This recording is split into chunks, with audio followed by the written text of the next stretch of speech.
Welcome back, everybody, to the North American Strikers League Season 6. We're back here at Week 2, and I got some special guests with me. You already know I had to bring the heaters. Last call, baby. Show the mugs. Last call? Show them. Oh, my bad. Show the mugs. Yes.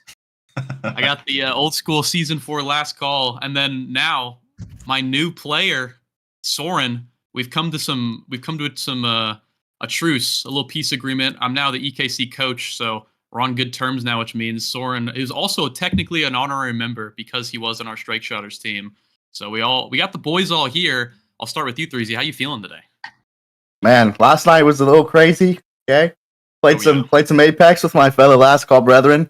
We did not get a dub. That's for the next time we play. I also scrimmed like 4 hours with Sundubu yesterday, and that went really well. So excited for my match today, Borg. Beautiful, beautiful, and fresh. I see your your camera's glitching out a bit there. I just don't want anyone to be alarmed. That's normal here. Now that you're playing for Demons Raw, everything seems a little scuffed. Are you looking to unscuff some things maybe with this roster? You're playing this week. Hey, absolutely, 100%, if you will. Yeah, I mean, ever since I joined Demons Raw, like everything's starting to go upside down. Like my camera's all bugging out and whatnot. But no, I think that I'm bringing a lot to the team. Obviously, I'm not replacing Fudge. I'm just subbing for the week. But we scrimmed a lot this week. Definitely more than once. I'm just kidding. No, we only scrimmed once, but it was a pretty good scrim. Like I feel like we were really vibing out. We were really discussing things, trying to figure stuff out. So weirdly enough, I feel really good about playing against this bozo over here. And speaking of the bozo over here, as you called it, Soren, I see you're locked in. You have the caffeine. You have the coffee. You got the Lakeland University Esports facility behind you. How you feeling this morning? Are you excited for your match later? I'm feeling pretty good. I'm feeling like Rock Lee. I haven't played on good ping in 2 weeks. I'm getting to fight Demons Raw with an arguably upgraded roster. That being said, this frightfully fresh guy. Hey, if you know EKC, it is an initiation fighting us as a midfielder, bro. You're not gonna have a fun time, and I'm pretty sure you're gonna be dying a lot. But pretty excited. I've not played with Katsuna. Haven't played it with Katsuna in like 2 weeks, but like. Hey, I heard they scrim last night and beat another bozo and call here pretty hard with a sub or two. So, I mean, if they're winning without me with some melee goalie abusers, when we get me back on the field, KO Comp's looking real weak right now. It's going to be a sleep today, 2-0. Well, EKC, I mean, hey, stay tuned, everybody. We got some crazy comps that we've definitely been practicing cooking up in the sidelines. I'm not just talking for fun here.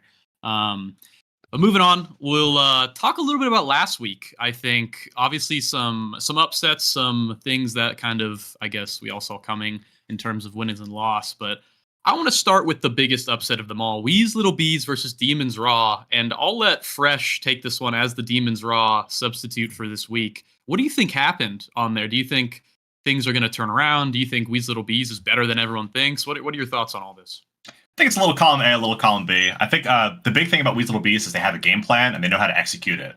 I don't really know what'll happen if you kind of like divert their game plan for them, like if you make them play your game plan. However, Demons Raw didn't really look like they had a game plan. Putting me on the team, I'll be able to figure something out, like adjust on the fly. I feel like that's something I could bring to the team, old wisdom, whatever you want to call it. That's so, hey, put me on the team last week. That game looks a little different is all I'm going to say. Holding it down as always. I'm excited to see Demons Raw game later. Sadly, I mean, you're gonna have to lose another week because that's just how it works. But we can talk about that game later with the predictions. But Threezy, I'm gonna ask you a little bit about Hungry Like Nephew, aka Sad Boys, versus PPL yesterday. Close game, but I feel like, or close series, I guess. Obviously, 2-1, but I think Hungry Like Nephew taking the win. Any thoughts on that matchup? Any thoughts on PPL or HLN instead of Sad Boys now? The new era. Yeah, so Sad Boys lost that game 1.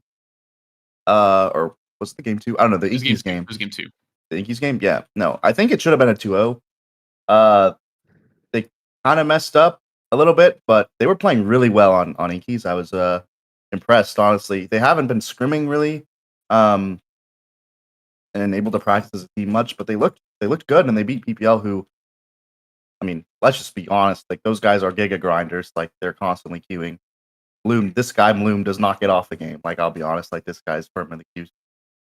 That's a good sign, right? You're beating PPL, who was hungry, but they were hungry like Nephew. They got it done. Vaughn looked so good on Luna. I know we glazed him last week. Josh already handled that, but I gotta say, Luna goalie, hey, if you got that in the bag, pull it out. I might be pulling out some Luna today. Okay, so we'll see. But Me I was too. definitely impressed. We'll see how they do against us today, because there's average Alex in the midfield, pretty good. But now Caleb's got to go against the Grimps. And that's, hey, watch out. Hey, it'll be a good game to see later. Excited for that. And then Soren, last question about last week for you. Kind of covered kind of the main things, but is there any big surprises or things that you kind of saw coming from last week that kind of came to form? I feel like I'm also Weesby's biggest hater. They know this. I wasn't that surprised that they beat Demons. I'm surprised that it was as big of an upset as it was. I've played against this new Demons roster in house a lot, and I did pretty good against them. But yeah, I'm interested to see how they do this week. I mean, I watched them die, like, I think I counted like 30 times last week. I VOD reviewed them on stream. Like, I'm pretty excited to fight them. I also think the Bond and Showtime match is going to be pretty fun. I think Showtime is definitely the favorite to win here, but I think Bond is one of those teams that might have a decent matchup into them, and I think they could take a map. Alrighty, now on to some slightly different things. We did have a little bit of a hot fix, little change up in the game here. Era, obviously, getting a little fix. Definitely not as overpowered, I would say, anymore, but definitely still, I think, pretty good. Are there any game-altering, I guess, complications to this patch, or do you think anything's going to change, or is it going to be pretty similar to what we see last week? We'll start just kind of top down, just quick little sentence if you have any thoughts on this, 3Z.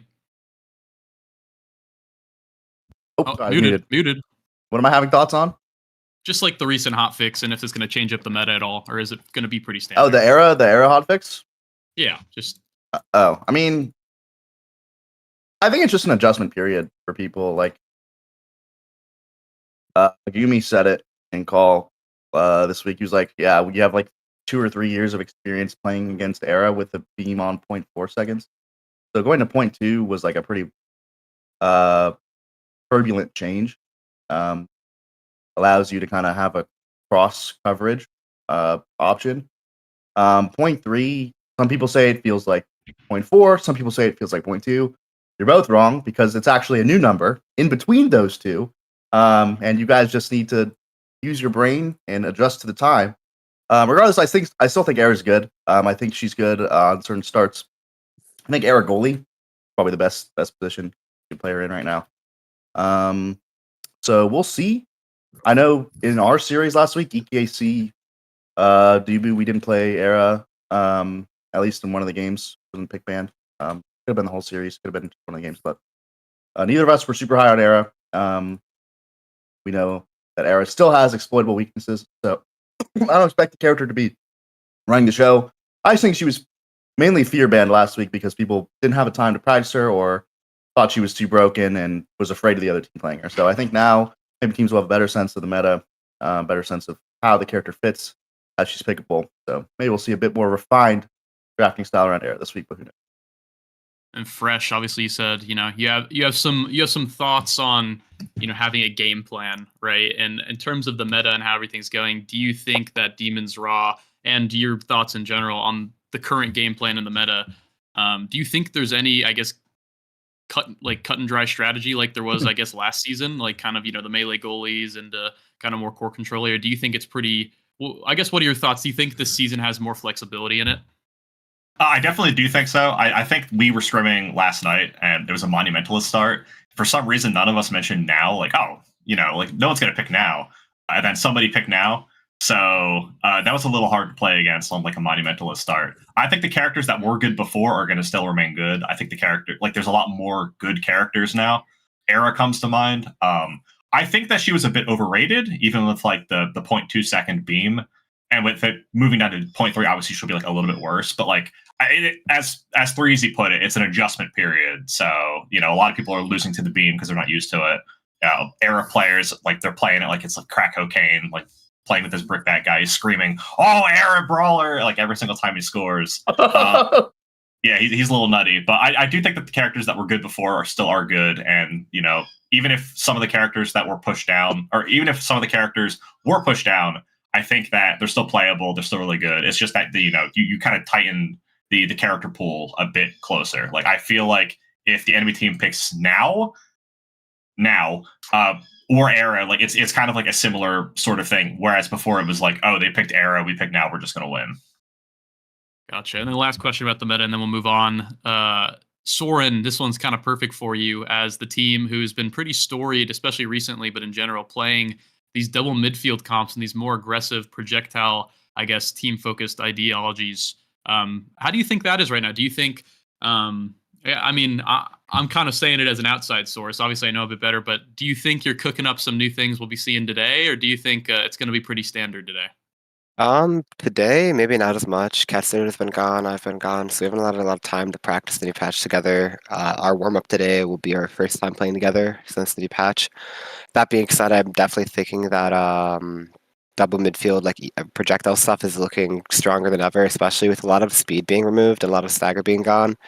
Midfield or like projectile-based stuff is just going to kind of take over the meta a lot. You're looking at Vice getting a buff too. I think that's really strong.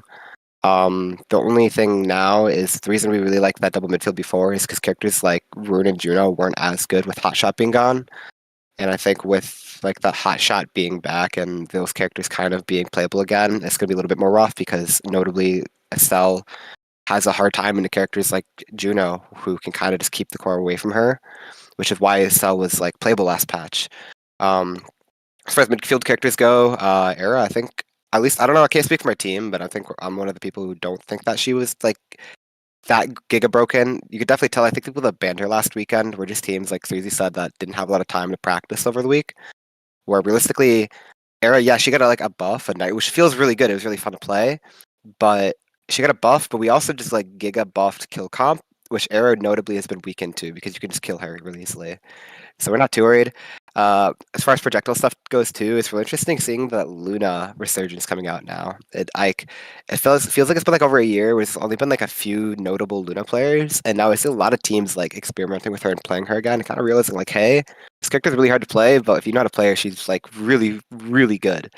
So unfortunate for us, we were hoping we could gaslight the entire scene to maybe letting Katsuna play a game or two at Luna, but I feel like we'll be seeing a double Luna ban today. Yeah, I think the double midfield stuff's good, but another thing that's really good for us is we saw the Julie buff, which I don't know if we got a Julie buff this patch for some reason. Fun. I'm not complaining. Plus Juliet 5 seconds on her ult. Apparently Juliet's really weak, Wow. guys. Don't pick Juliet or ban Juliet against us. So I mean, we're not complaining too much. But yeah, I think this is like arguably, I know a lot of people are complaining because they don't like the kill comp stuff, but arguably one of the most fun patches we've had in a while. The game feels shaken up a little bit. A lot of like the really frustrating awakenings that could change games, like Riesel and Stagger Swagger, are gone. And it like melee goalies are a bit off the table. Like it feels like you could play eject. You could play whatever you want now again and kind of get away with it. So I'm pretty excited to see matches today and to kind of be back because I wasn't here last week, minus that one game we don't talk about. Well, this is moving Taro. on. There you go. I want to. Hey, maybe we'll make it happen. But moving It might on, happen today. We'll before see. we get to predictions really quickly, do want to do a quick shout out here to one of the all-time greats, bestie and slot veteran himself, Ratman Rob, who is perfectly fine. He's alive and well. I talked to him the other day, but he is retiring for now, at least, due to just years of videos and helping out the nasl broadcasts, making team, as we saw earlier, all the team previews, the playoff shows, all the YouTube videos, like everything is just amazing for Rob. So definitely thank you there. Ratman Rob, you will be missed. And I hope that, wherever life takes you, it treats you well. So thank you on that. And we're staying now we're tuned. going back. And we're staying tuned. Because he's got a couple. He owes me at least one video. Let me tell you this. He's gone. Listen. Go ahead. I've commissioned like 2 videos for him that haven't come out yet. So hey, okay. I'm staying the hell tuned, man. Come on, man. Maybe there'll be some residual Ratman Rob content filling in, but love that guy, man. Just letting everyone know. I feel like he deserves the credit, so I got to give him a shout out there. Yeah, now on to some predictions, everybody. On to some predictions on the schedule today. I'm excited. Let's just start from the top down here. Showtime versus Bun Bun. Soren, I'll have you go first. Who's taking this one? It'll be 1-2 Showtime taking it, but I think it'll be a very close game 3. Okay, Showtime. Fresh, what are you thinking on this one? It's a Bun Bun bonanza. I got to say that. Okay. This Liari creature has been in the mines for like 80 hours this week. You know, just canceled all of her plans. She's just been grinding. I kind of want to see what they're cooking up. I feel like Showtime characters got hit a little bit, not a lot, like I said before, but enough to where like I think it evens the playing ground. And I think that like Bun Bun are definitely like thirsty for a win. So I'm hoping Bun Bun takes it. But either way, you know, I love everyone on Showtime, so it's whatever. All right, 3Z, who's taking this one? Man, here's the thing. I think Bun Bun can win a game. I don't know if they can win 2, man. Showtime is so good. This barcode guy, I mean, he just clocks in. He locks in Asher. Like, what do you do? Locked in Atlas. What do you do? Answer. You pick this on. I want Slicer 12. I want Slicer 12. Bun Bun sweet. I want Slicer. I'm actually pretty agreement with you. I will have Showtime taking it. I do think it will be a 2-1. I think Bun Bun has a lot of tools in their kit, but I think Showtime is one of those teams where you counter them one time or you exploit one weakness and they're like, oh wait, we forgot about that. Let's not let that happen ever again. And then they just tighten up and the next game is impossible to play against them. So I think this will be a close one, but it will be a Showtime here. Fresh wants to be a Bun Bun sweep. It will be the first game out, so stay tuned for that. But on to the next series. No, I predicted Bun Bun too. I predicted Bun Bun too. Let's be clear. I said I want side the 12. I want side the 12. I'm going Bun Bun. Hey, my bad. It said Showtime on the thing. I'm just. It's all right. I'm a criminal reader. I'm just reading the prompt here. All right, we'll go into the next one though. PPL versus RTF. I think this will be a close one. Fresh, you go first. I think PPL lost last week, really close. RTF lost last week, really close. I really have no clue who's going to take this. I think it's going to be PPL personally. Like I think that after last week, they probably really sat down and like stared at VODs a bunch and are really trying to like figure out a game plan of sorts. It mostly comes down to how well do you do in the Muffins picks is kind of how I feel about it. And then obviously like Hungry Boy and Leo are going to really test Bloom. But as stated earlier, that guy's always in the mind. So I think it's going to be PPL. All right, Soren, what do you think? I'm a huge PPL Glazer, actually. I've got them in like the top like echelon-ish of my power rankings. I think Muffin's young, good at game blow ping. I think that's a disadvantage of playing against Fiery. That guy is really annoying to fight against. I think that he's going to get in Muffin's head and kind of just run away with it. So I think it's PPL 2-0.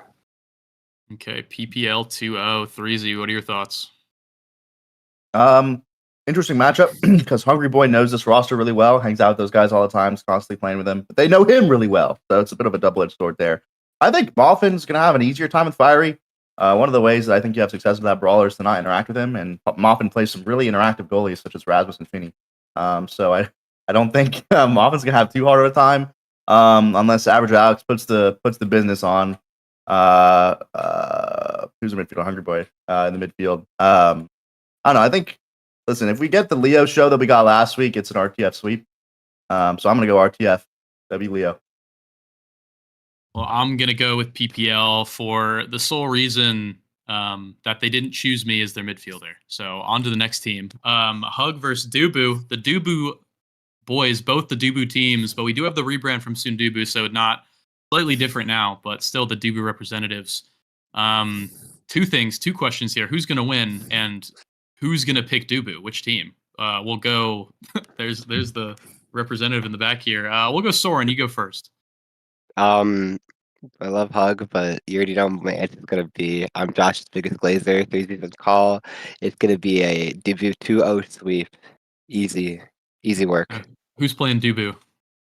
Or no one? Vaughn's going to play Dubu. One game. Okay. Put the music on.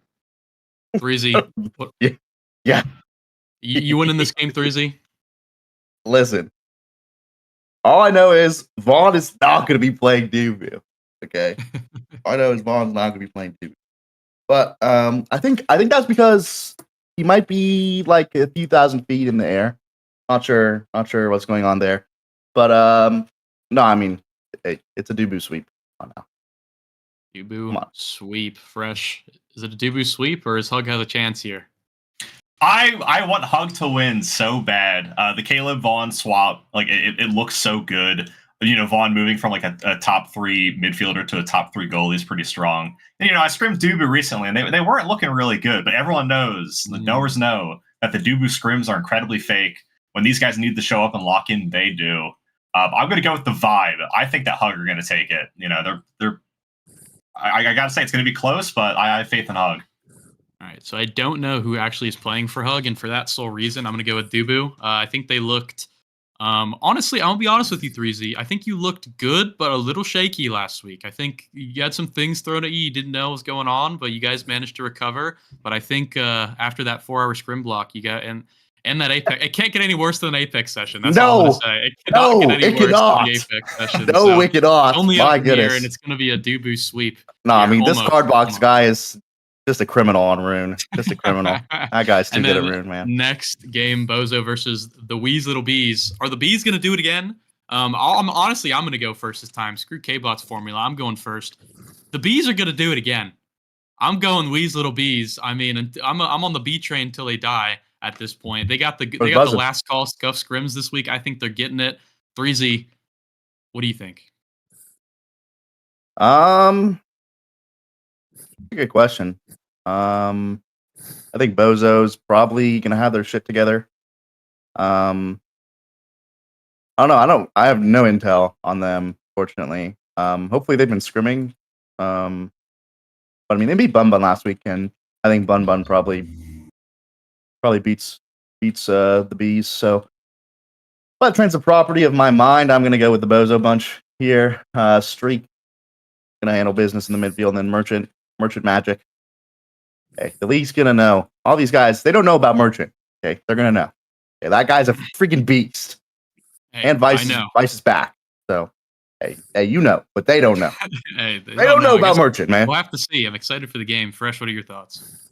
Yeah, I think it was a little messed up that Demons Raw had to play against the #1 nasl team right off the bat. It was really hard. I think Weeb have a game plan. I don't know if Bozo have a game plan yet. Last week, it really looked like Merchant was just helping as much on offense as possible. And then, like, defensively, they looked a little shaky, but, they managed to pull through. I'm going to go with Weeb. I think, #1 team in NASL right now, so I think they're going to keep it. All right, Soren, any thoughts? 2-0, 6-0, 9-0 for Bozo Bunch. This Weez Little Beast team is not taking a single point. I am their biggest hater, and I am praying on their downfall today. Merchant, Giga Chad will be up in Zach's face, scoring goals left and right on this Vice Luna. I'm calling it already. Alrighty. And then last but not least, Demons Raw versus EKC. I'll get the two representatives out of the way here. Fresh, your team taking it? Absolutely. I mean, Demons Raw. Like, come on, we're back. I think EKC are gonna underestimate us. Soren's gonna be like, "Ooh, I have to pick Zentaro goalie here. Show what's really made of." And then he's not gonna be prepared. That's all I gotta say. All right, Soren. Any quick little smack talk you want to give? The voices are in my head. Okay, Fresh has been like sweet talking me in DMs all morning. Might have to throw a game for fun, probably. I like how they already put EKC up for me on stream. They already know. We don't know who's playing. We're playing against today. We don't even know what we're playing, but I mean, it's an EKC meta today, so it's an EKC season, and it's gonna be an EKC sweep 2-0, 9-0, 6-0 again. Hey, well, you already know I got to put EKC as well. I'm cooking up some stuff even the players don't know about. Whether they listen to me or not, we'll have to see. I might just be there cosmetically. Who knows? But 3Z Breezy, what are your thoughts? You're the only one who does not have a stake in this match. Yeah, I thought it was pretty funny when Fresh said, "Hey, we're Demons Raw, baby." I was like, it doesn't really have the aura. Okay, it doesn't really have the gumption that it once had. It doesn't have the weight that it once carried. Okay. So I'm going to need to see Demons Raw restore their aura today. Okay, I'm going to see the blue flames from hell reignite behind them with Fresh subbing in for Fudgy. But But no, I mean EKC, your main roster, right, Soren? Can I get a confirm on that? It's main roster today. Come on, these guys are beasts. I mean, they took us to a great match at LAN. I was sad we couldn't play their main roster last week, but low-key we weren't ready for their main roster. We had some stuff to work out, like Borg said, but now we're ready. Now we're ready for HLM. But I'm gonna go with EKC this week, unfortunately. Okay, and with that prediction, that'll be it for the pre-show. Thank you, everybody, for tuning in, and thank you for the desk here, 3Z Fresh. Soren, thanks for joining me on this little pre-show journey. Last call for life, baby. And there's one thing that actually all of you have in common that I wanted to share, if you didn't know, just on the desk here, is that I made all of you. Just wanted to let that go in here. And thank you all for joining the pre-show. We'll be back in just a bit for the 3 p.m. Showtime versus Bun Bun. So stay tuned. Don't go anywhere. We'll be back shortly.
Hello, everybody, and welcome to nasl. I'm Too Soon, joined here by the illustrious Z Yoshi64.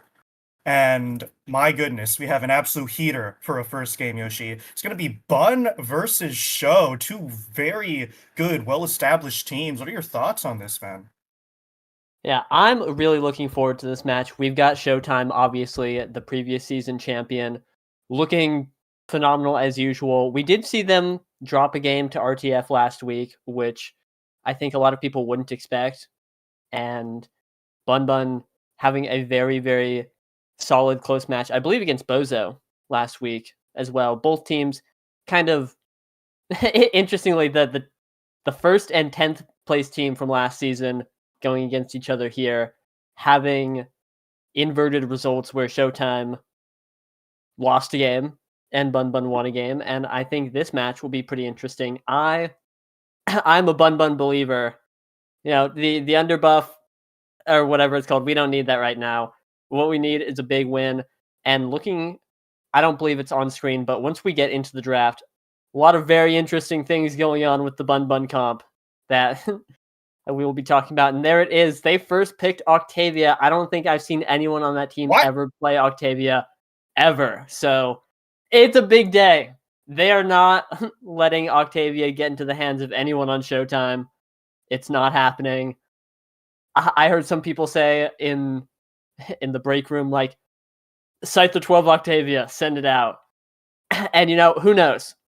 Who knows? We've got a movie on our hands right now, and it's not because of Showtime.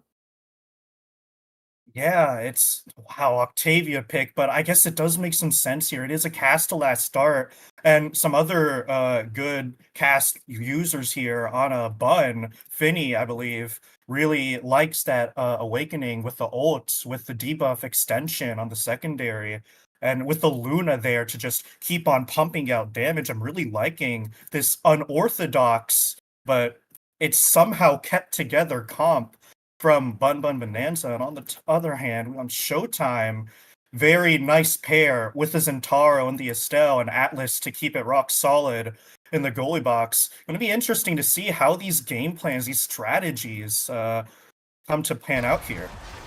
Yeah, also I'm gonna explode. When I mentioned Scythe the 12 Octavia, I was like, this is probably just a joke. This one's funny. This one's funny. Like, the Luna got picked. Scythe the 12 loves playing Luna. He's just gonna play Luna. Hello, Liari on Luna.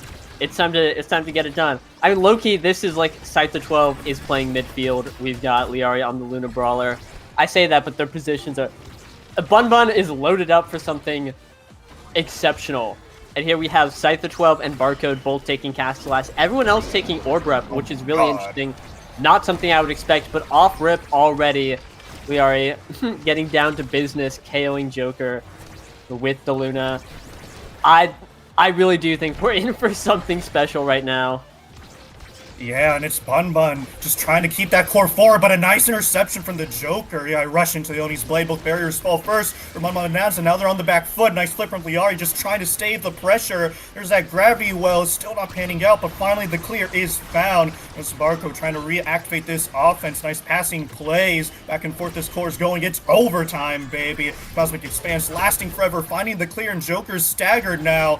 Now around the world once more, this core is going. We're waiting out every single ability. The nasl special, and Scyther is stacking. That Octavia is fast. There's a flip. It's thwarted though. Still passing, still trying to find the second barrier, but Atlas so good at holding it down. Xianju in the midfield, and there's a KO out of nowhere. Flip from the Joker. Oh, it's a power play now for Showtime. They're trying to capitalize. There's that slice and dice, and they still can't find it. Lily Bun in the perfect place, whipping the flip though. That's dangerous, but they're still holding on. Liari's back online. There's a Crater Maker, and there goes Joker's stagger. There goes that second barrier. Bun Bonanza. They hold on for now. They navigate everything, and now we're in a skirmish in the midfield. There's that intervention. Just trying to safeguard the ally, slowing down here. Cosmic Expanse, passing plays, and we can't find the boost. Gravity well, though, still trying to keep this upfield. And more passing plays, still trying to stuff it into this corner. It's taking so much effort. This is not like my Plaque games, but a flip millimeters from the goal line. That will do it for Showtime. Yeah, what an insane hold coming out from Bun. That entire point. just balls to the walls. The barrier is open, and then Lilybun did not relent. We also saw Scyther 12 coming back a lot with the flow state, looking to pick up some last-second saves. Has a flip right now, too. Barcode burned his. That's going to be pretty good for Bun Bun. Gets a barrier off of it, but I like where Scyther 12 is. He's ready to get some big value. That's one barrier off the flip, dribbling in the corner. Looking to get the second, and does. This is Bun Bun's opportunity to clap back after that first point. They still have to get through Barcode, but you know, with everything going on right now, they have a great opportunity. Great opportunity, and the Atlas map on CTC, a relatively stable one with the Expanse proc here. A flip for the Joker, and Lilybun can't find the positioning to deal with it. Bears equalize, and lives might not be, as Octavia's taken out. There's that central Expanse, Lilybun pushing up, just trying to keep it forward, and oh no! Oh, just sends it in there for the team, probably worried about his Zentaro dash. Oh, unfortunate for Bun Bun Bonanza as Showtime goes up 2-0. Yeah, unfortunate. You hate to see it, but sometimes that's just how it is. You know, my circle ability, unfortunately, has a 360 degree. You know what I mean. Right, today I'll be saying some words, and they'll probably mean something. Anyway, that's Showtime up 2-0 right now. You know, it's what I think a lot of people would expect. I'm sitting here. I can smell the Bun Bun surge coming. We got Scyther 12 with another flip. Liari too, putting a lot of damage onto both Showtime forwards, which I think it's really interesting, the comp that they have, the Finny and the Luna backline. They're able to put so much damage, especially into this Zentaro, who is like dying. He had, you know, coughing baby right now, is just struggling to get any sort of ground. Has to ult to pick up the orb, and is still not full health, still taking a lot of damage. And Scyther is kind of being put on core control duty. He has to sit here, do it all. But if you pick anyone in NASL, he's definitely up there in guys I would want to do all the core control for my team, because he is doing an exceptional job. And again, I'm looking at Bun Bun has all these flips. Joker's back after the power play, but Xianzhu is not long for this world, and the barrier is down. Yeah, great job just keeping up the pressure. It's a very similar tale to the first point here, early on at least. But here's the thing about this bouncy castle map. It's so hard to keep possession!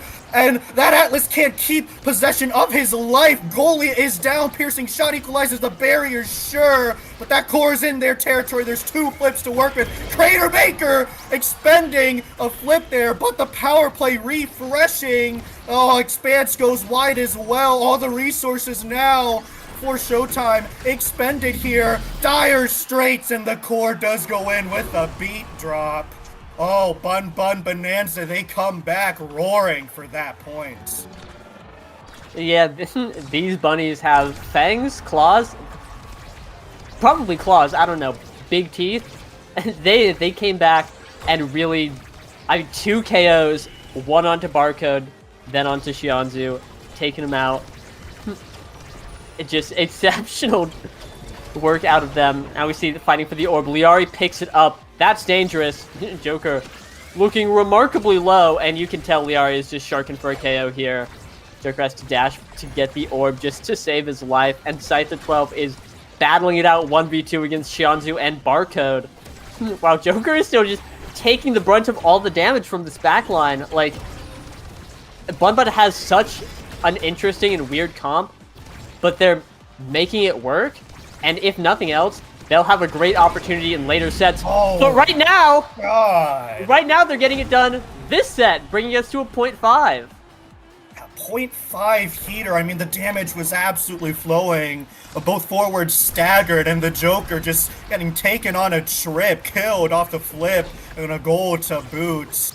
Just beautiful play from Bun Bun Bonanza as they're still working this core, trying to keep it upfield. Can't find that first barrier here. Crater Maker forcing some evades. That energy economy has just been so dire because of all this damage on the hands of Showtime's Barcode. Only the one who's able to have any sort of energy here. There's that base drop from Scyther, and oh my god, the Joker! And taking on a trip again. This man can't play the game in the slightest. But the core is in Bun Bun's territory here. Xianzhu now staggered. It's the Obscura map, but somehow, some way, both barriers fall. Doesn't matter if the damage is flowing, if the barriers are falling here. And, I mean, the barrier's still holding on for Showtime. They can't get anything going off of all this damage here. The lives are being played remarkably well. Oni's Blade trying to keep something going. Unfortunately not panning out with the read there for the Joker, who's forced to play some sort of middleman interference. Scyther now the one worse for wear here, and Showtime has somehow managed to weather the storm. Not quite!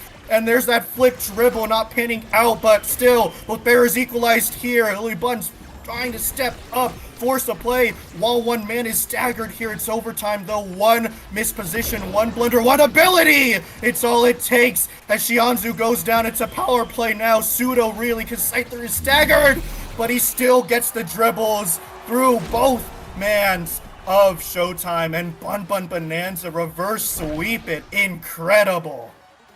I cannot believe my eyes, especially after those first 2 points. Bun Bun Bonanza is here to play, here to stay, and show everyone what they're capable of. I'm watching Scyther 12 just constantly 1v2 in the enemy net, while Lilybun and Liari are just killing people, and it's working so well. And here in draft, that's hot shot on the Bun Bun goalie. Finny gets a ton of cooldowns, a ton of core speed from the box. That's terrifying.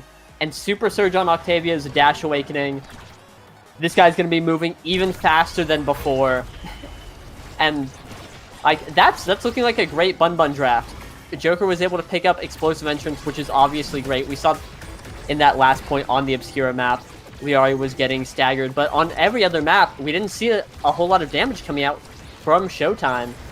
I don't know if the Explosive Entrance is going to be helpful beyond just being a Dash Awakening for Zentaro here, and meanwhile, Joker is taking all this damage.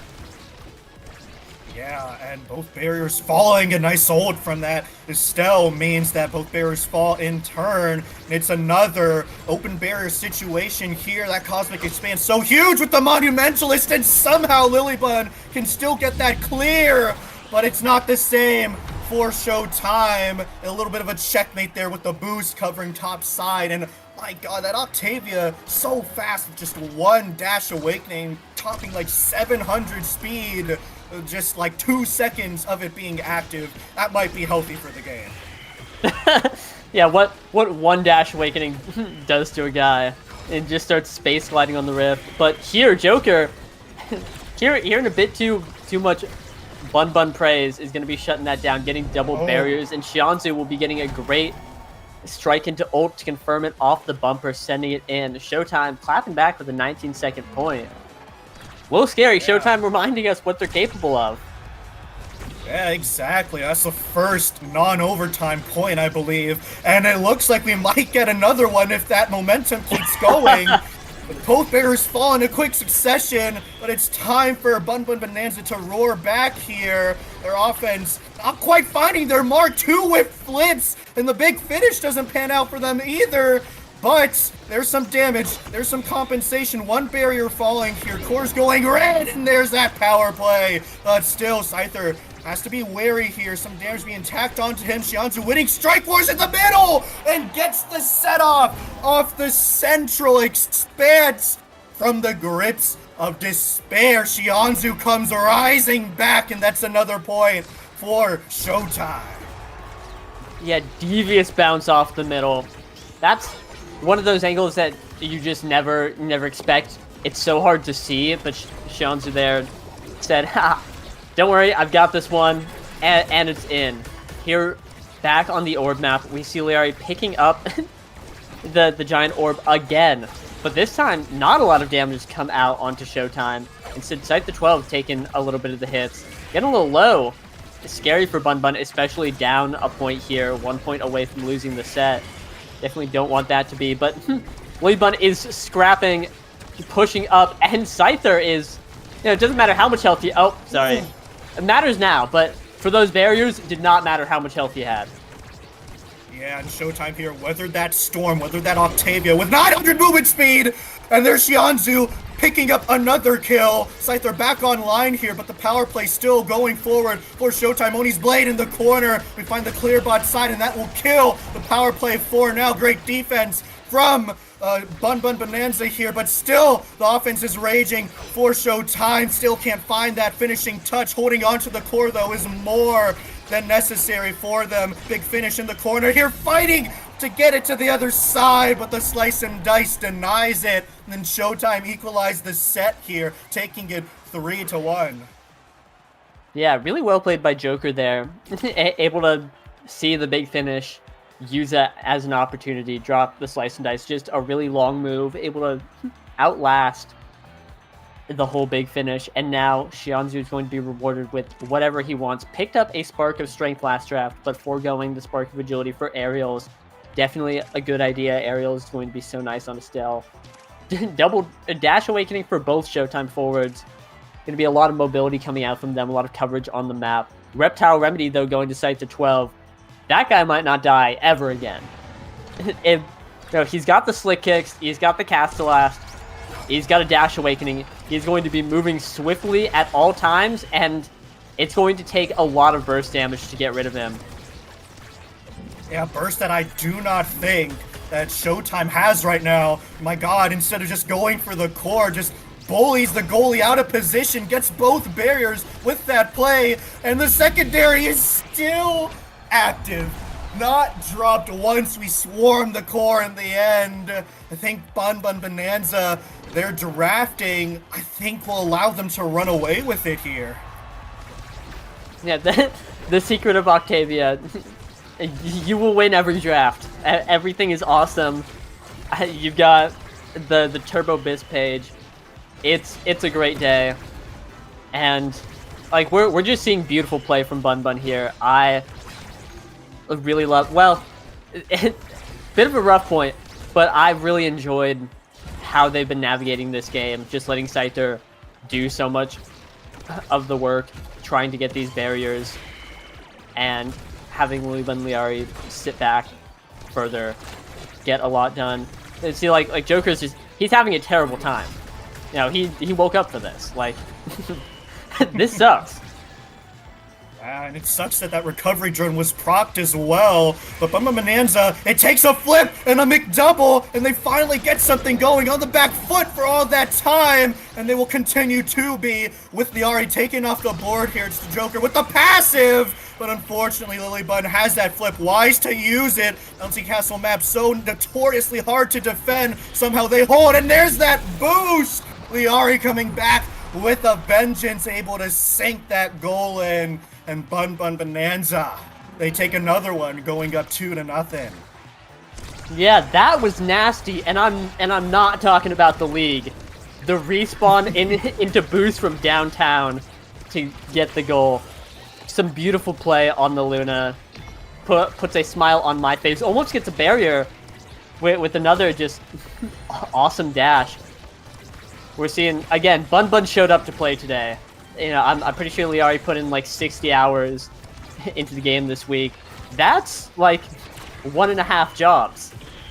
That's what you need to do to win sometimes. And that's what we're seeing here. Scythe the 12 looking low.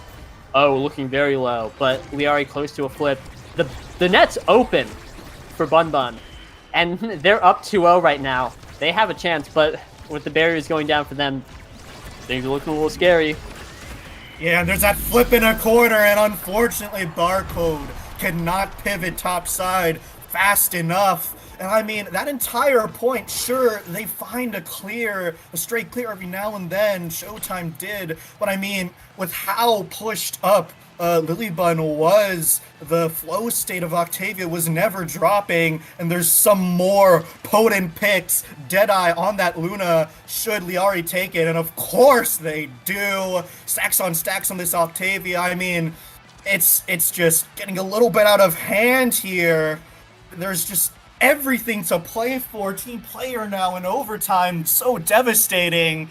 And I mean, Showtime just picking up the scraps, really. Yeah, I am like, my flabber is gassed and my gob is smacked. Have you ever seen a better draft for any individual team? We're looking at team player on Lilybun, stacks onto Scyther 12, Deadeye onto Liari, and like the biggest pickup I'm looking at for Showtime is Stinger on Zentaro. So maybe they kill Scyther 12 or Liari. Like I don't know. It's chalked. It's looking pretty over. We're seeing the nasl champions get absolutely left to dry in draft, in game, every angle, on their best map too. I don't think Showtime has ever lost on Clarion on stage. I don't know what's going on. You know what they say, there's a first time for everything. And for the first time, Showtime allowed to play the game, got one bear, trying to take another. But I mean, with how scaled this Bun Bonanza team is, it's worse for wear. I mean, it's grabs really, but that's is a really good coordination of abilities. Piercing Shoddy Eye Rush, and it's Joker in the golden position with a flip, and Lilybun can't deal with it. Card was a nice try, but you can't ever count Showtime out. You only need to give them one opportunity, just like you did on that last map, and they can capitalize off of that for sure. Yeah, just brilliant patience from Joker, able to wait out Lilybun's card. Lily had, like, the correct read. Joker shot up, and she sent the card up, but just, unfortunately, oh wow. Timed pretty unfortunately, just like whatever happened to Scyther there. He got put in the wood chipper right after the flip, but Liari and Lilybun both with flips of their own. Looking to get something. Looking to get some more damage onto Joker. Barcode having to burn the heal to keep that guy alive. And it's almost paid off, almost got the barrier, but now Joker's just taking all of this damage again, and Scyther 12 is in the Wi-Fi land. Yeah, it was a good pickup on the kill. Scyther stacks reset, but can't quite get anything more than that off of it here with Strike. Forces Barcode to with that Cosmic Expanse there, and that's a huge defensive resource. It's now overtime. Team player, in effect, that Crater Maker, in effect, finding a kill. There's a big finish in dangerous territories, but somehow, some way, Showtime holding on for now, waits off the boost, and now that power play is thwarted. Jianzhu back online here, and a great hold from them, but it's only a matter of time before that offense gets roaring right back to them. Overtime, like I said, everything from Lilybun will make that core turn red. Another Cosmic Expanse, it's not good enough. A great pass off the central expanse here. A better Oni's Blade, though, keeping Showtime's alive in this point so far. Big finish, not enough. Again, still a masterclass on defense for Showtime. They're sending the core every which way, and Bun Bonanza can't find that finishing touch. Team player resetting this offense, no, with the Joker using that flip, waiting out everything, and it's still not going to cut it. That barrier stands stalwart here. We're attacking the bot side. Barcode, unfortunately, a missed clear. Tried sending it to Xianzhu, sent it to Liari instead, and all of that, it took a mistake, and somehow that's the final touch for Bun Bonanza. Insane saves coming out from Bun, protecting that barrier. Meanwhile, Showtime was clutched up 3 men in their box, doing everything they could to keep it out. Bun was there for a moment. Difference is they've got Scyther 12 on the Octavia, who can rotate from his side of the map to the other side in, doing 60 in 0.3 seconds. Whatever, I don't know car stats. Anyway, just immaculate play coming out from Bun. We're seeing cracks in Showtime. We're not seeing cracks. Showtime, still the national champions, still pretty good, bringing us to a 0.5. We're on match point, game point, etc. Bun just needs to clutch up this 1 point on the orb map. But again, Showtime is still, we're seeing a bit of a rough game, but still, they still have it. Like it's not, they're not a different team all of a sudden. They're still very good, and reminding us that every other point. But Bun is it's just back with a vengeance.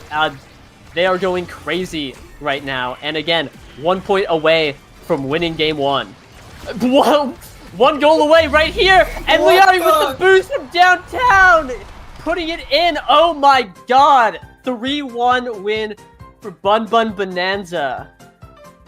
I cannot believe it. I mean, on the behalf of Showtime, holding on for that long when every single character's build on Bonanza's team was so unbelievably illegal is a testament to their ability. But I mean, it was Bun Bun Bonanza's game to lose. They performed beautifully that entire set. I mean, 7 kills, 41k damage on Liari, 224 redirects on the forward is something you do not see on anyone but Octavia. With that flow state, all that speed, it was a speed blitz like all the time. And Lilybun pushing up, just supplementing the everything, really. The damage, the core control, it was absolute cinema. And despite Barcode's best efforts in the goal box, it was simply not enough because that offense just could not ever get, like, really generated with all the damage and all the speed that Bun Bun Bonanza had. Yeah, just insane game coming out from them. If you count up the goal totals, Bun Bun scored 10 goals to Showtime 7, which is showing that the game was a lot closer than it really looked. Like, each set really went the distance. Obviously, Showtime won a set of their own.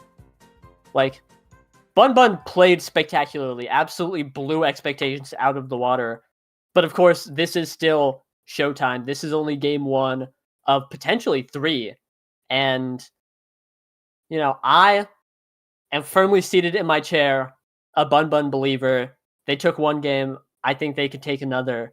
But again, you never want to bet against Showtime. You never want to count them out. They've gone down games and brought it back.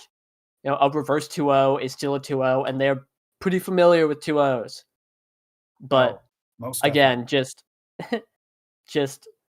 Bun Bun played out of their mind that game.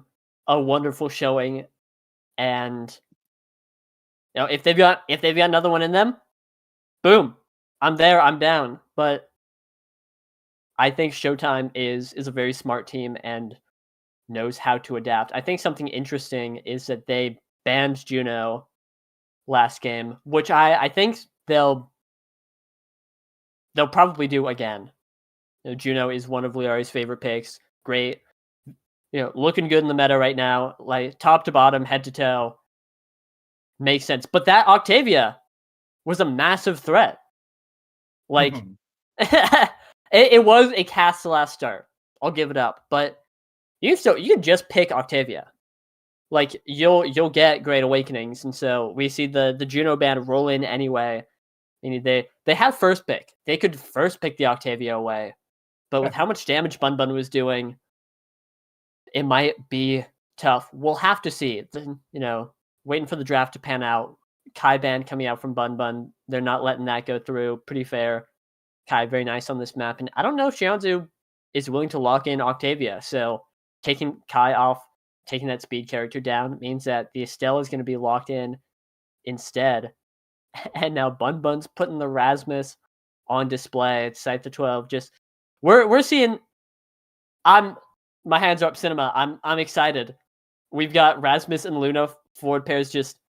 We just watched an awesome Luna game. You get a little bit of Scythe the 12 Rasmus. Like, what's there not to love here? Yeah, Luna's a little bit of a gremlin, just flying around, killing people for fun. That's what you do. It's a team player built different start on. That's my eyes don't deceive me. That's Inky's splash zone, right? Inky's. Oh, the surf is up. The tide is coming in. Happy summer, everyone. And we're gonna be again. We are in for a match. See Showtime locking in. They're really committed to this Estelle Zentaro comp as the new patch has come in. We started the season on it. The pendulum is definitely shifting away from speed, you know, away from what was called Showtime meta for a while, onto a more damage oriented environment. And Showtime is definitely working to adapt to that. The Estelle Zentaro comp is very much in line with what the meta is calling for. And honestly, I like it a lot out of them. I like Joker on the Zentaro. I think he usually does pretty well. And I like Shianzu on the Estelle. Same thing.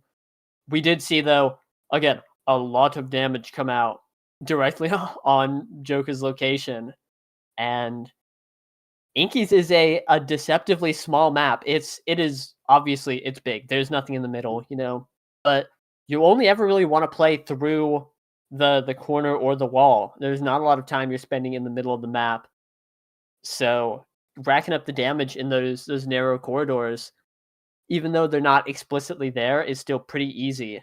And I have to wonder if Joker will have an adaptation to try and play around getting staggered, or if he's just hoping to, get in there, get the barriers down, and start winning faster than they can start losing, which honestly is a great strat, especially for Zentaro.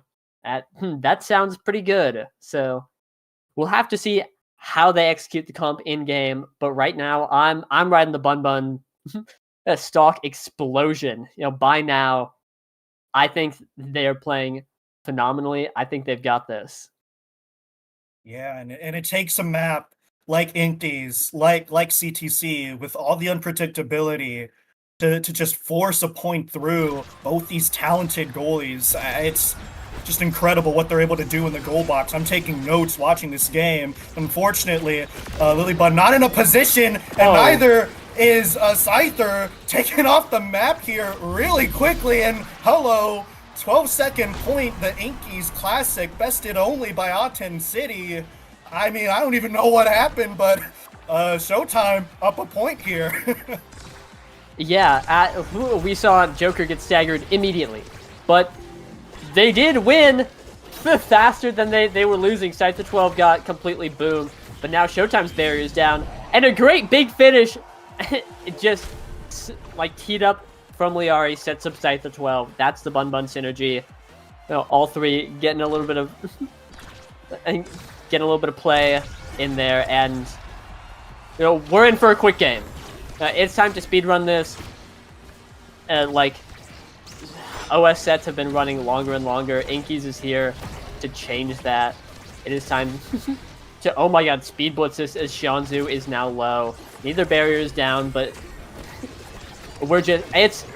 especially on team player start, we're just in for non-stop action all game.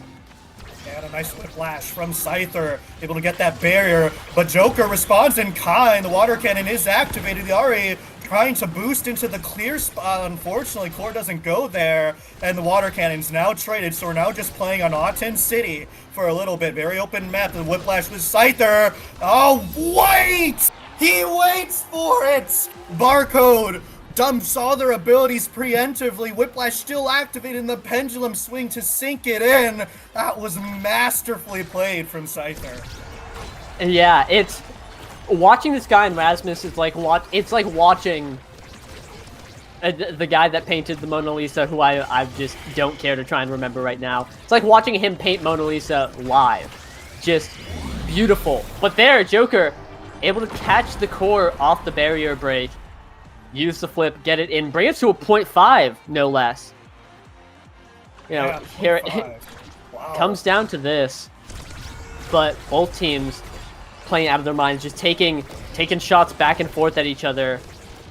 It comes down to this one, though, but right now Bun has the advantage, winning kickoff and forcing the flip out of Barcode.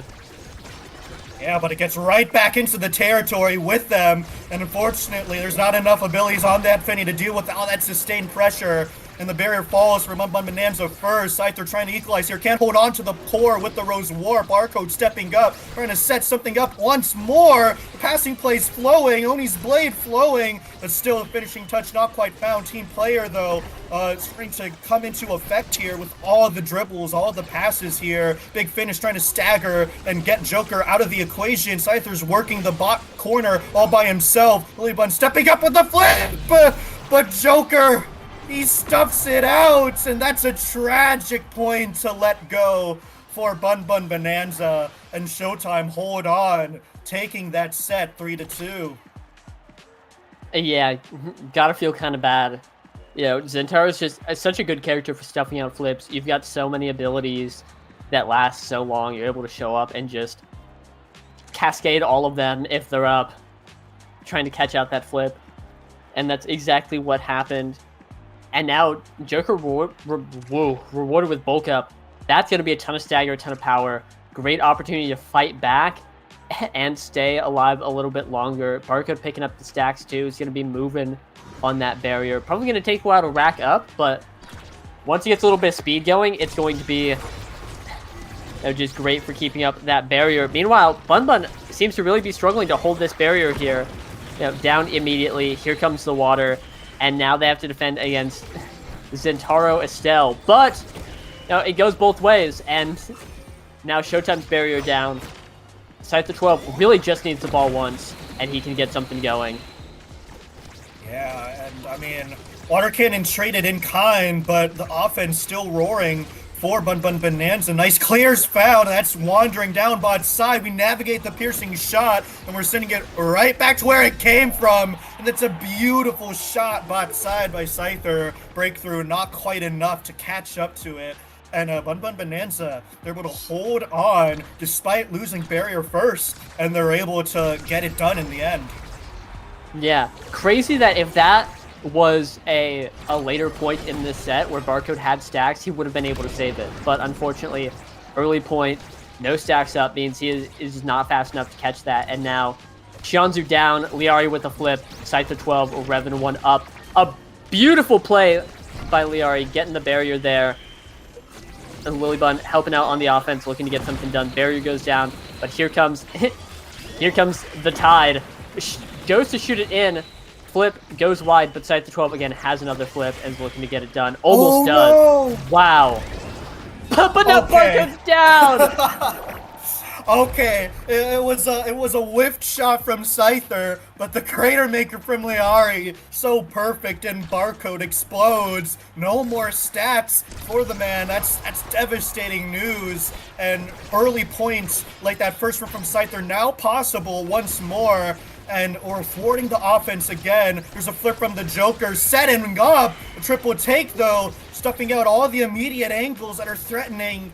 And once again, Bun Bun Bonanza, they're able to weather the storm a little bit here, but so are Showtime, responding in kind. Nice strike ward by Lilybun. I can't believe that wasn't a barrier, but the Crystal Thorns able to get it done in the end. Nice piercing shot, but we're like evade clearing it. This is foreign technology for a plat player like myself. Nice dribbling from Scyther, and there we go. The big finish with the pendulum swing. We're able to equalize it. That water cannon back online here, but we don't get it to him. The Joker sacrifices his life to stop that mountain of offense here, and Xianzhu staggered worse for wear here. Bun Bun Bonanza in a beautiful position, and there we go. We thread the needle there with the passing plays. 3-0 set for them.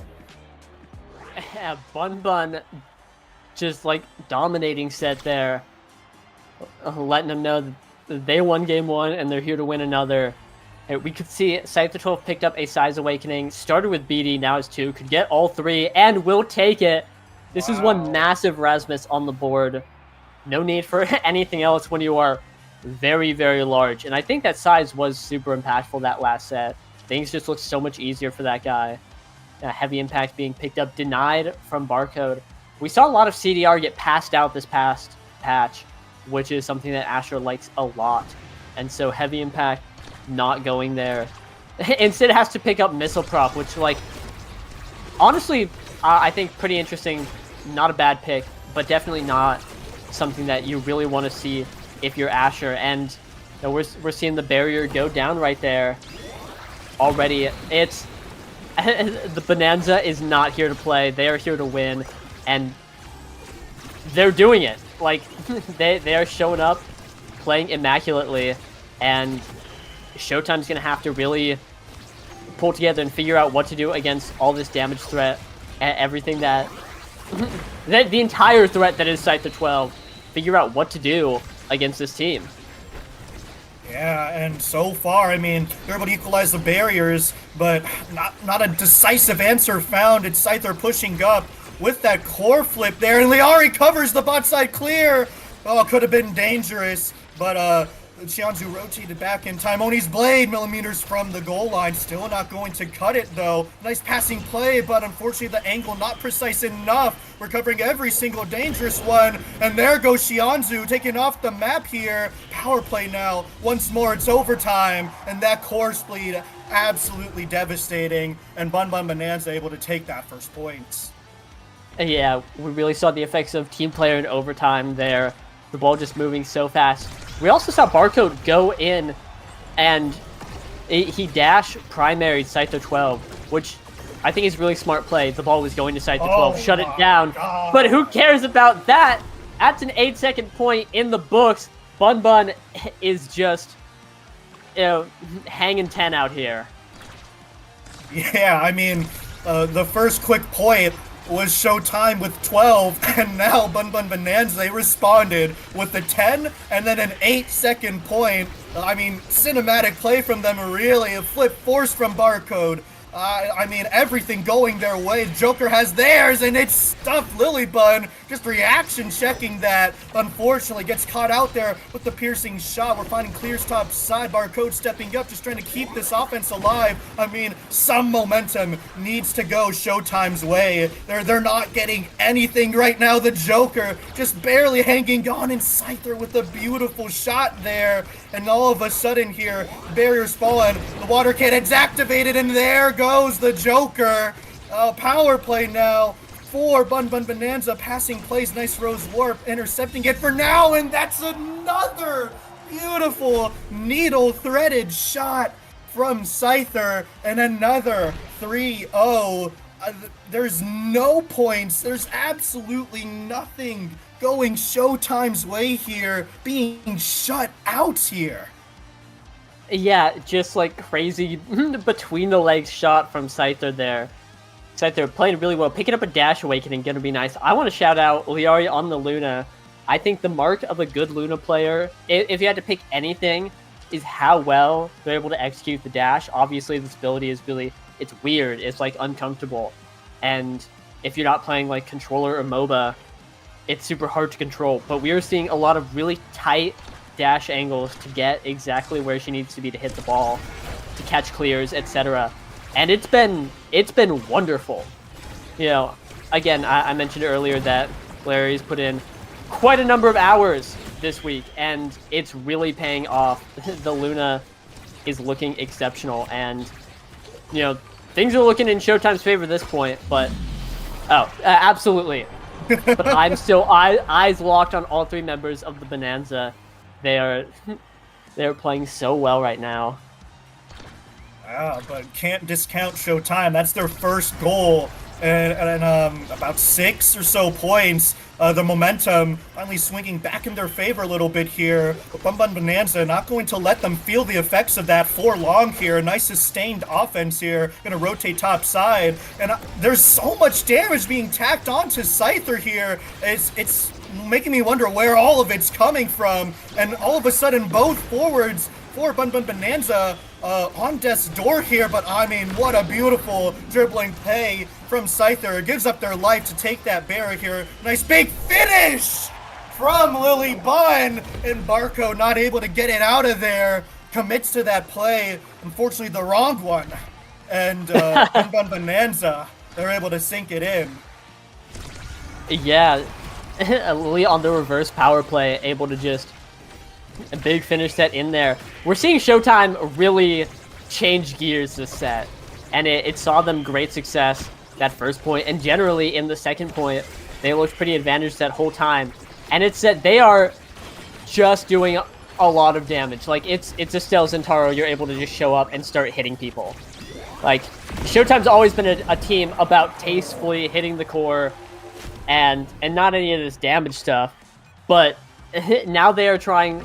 They spent that 1 point just like dumping everything onto Scyther, and it worked. They KO'd him. Obviously, the big finish shut that down, and then that last point, we saw a Bun Bun just didn't care. They had full stagger bars and were just in there. The series could end right here. Scyther 12 gets the barrier. This could be it for Showtime. This could be it indeed. Passing plays, gravity cannon, and Barcode's on the wrong side! He gets taken out! And it's all over for Showtime! Bun Bun Bonanza, they take this series 2-0.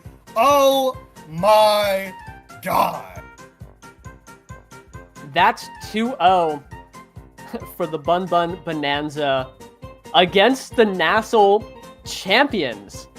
Reigning champions, but just an exceptional showing coming out from them. Maybe this is in poor taste, but this is Bun Bun's first win since National Season 4. And again, against the reigning champions.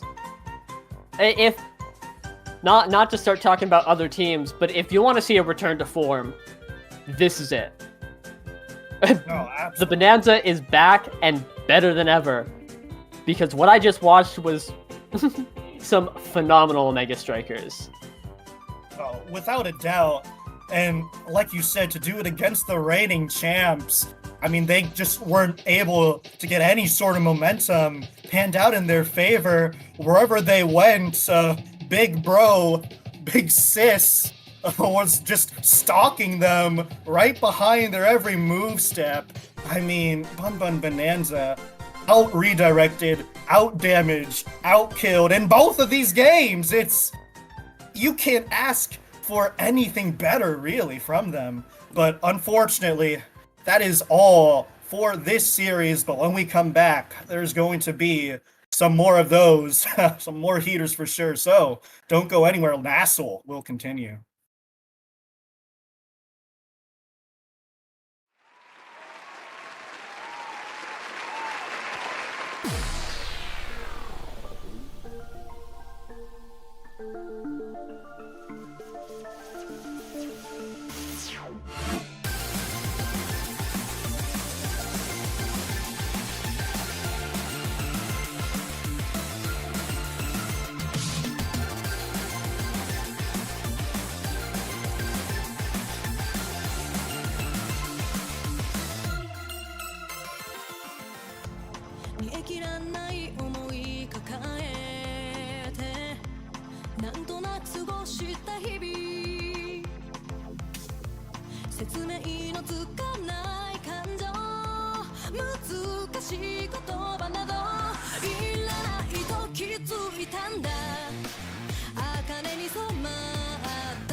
Hello, everybody. After that absolute heater of a first set, we're back. And Yoshi, I know you have a lot of things to yap about, so I'm just going to pass it on over to you. Talk to us, man. What's going on with this series? Yeah, we are revving up for RTF versus PPL. A little bit of a landing rematch. Both these teams obviously coming back coming back to the NASL in some way or another, both coming from landing the same side. We saw them face off in winners finals, and PPL won that series 2-0, which I think really stood out because a lot of people were expecting RTF, 7th place in nasl. Technically the best team in landing. By all accounts, the best team in landing. Nobody expected them to lose like that, but PPL showed up. They gave it to them, and RTF qualified to loser side. Now we're coming back. We're seeing a bit of a different roster on the side of RTF. Hook resets, dough flying emoji. He's fine.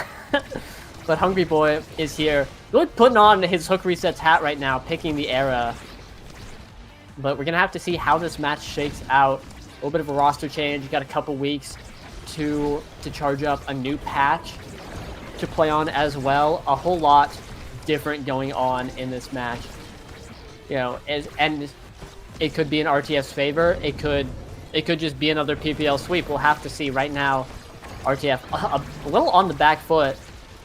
A fun comp coming out from PPL. We see Rune with Slick Kicks midfield. I think is very interesting, not super common. And Mag Souls, Juliet here. Oh. And hey, you don't need Mag Souls to pull that one off. Average Alex showing up, popping the pillar in the box, catching Moffin Koei's clear.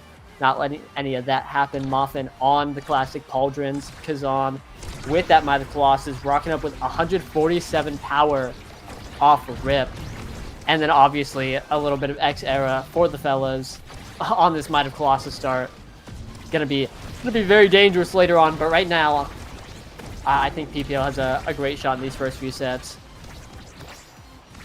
Yeah, and RTF now trying to answer back. They're able to get that first barrier here. Moffin in a bit of a rough situation here. Average Alex just feeding it bot side, but they find the clear top side, and now it's Leon, who is a few goals off, actually, from reaching that 500 in his name. I mean, an absolute legacy for him.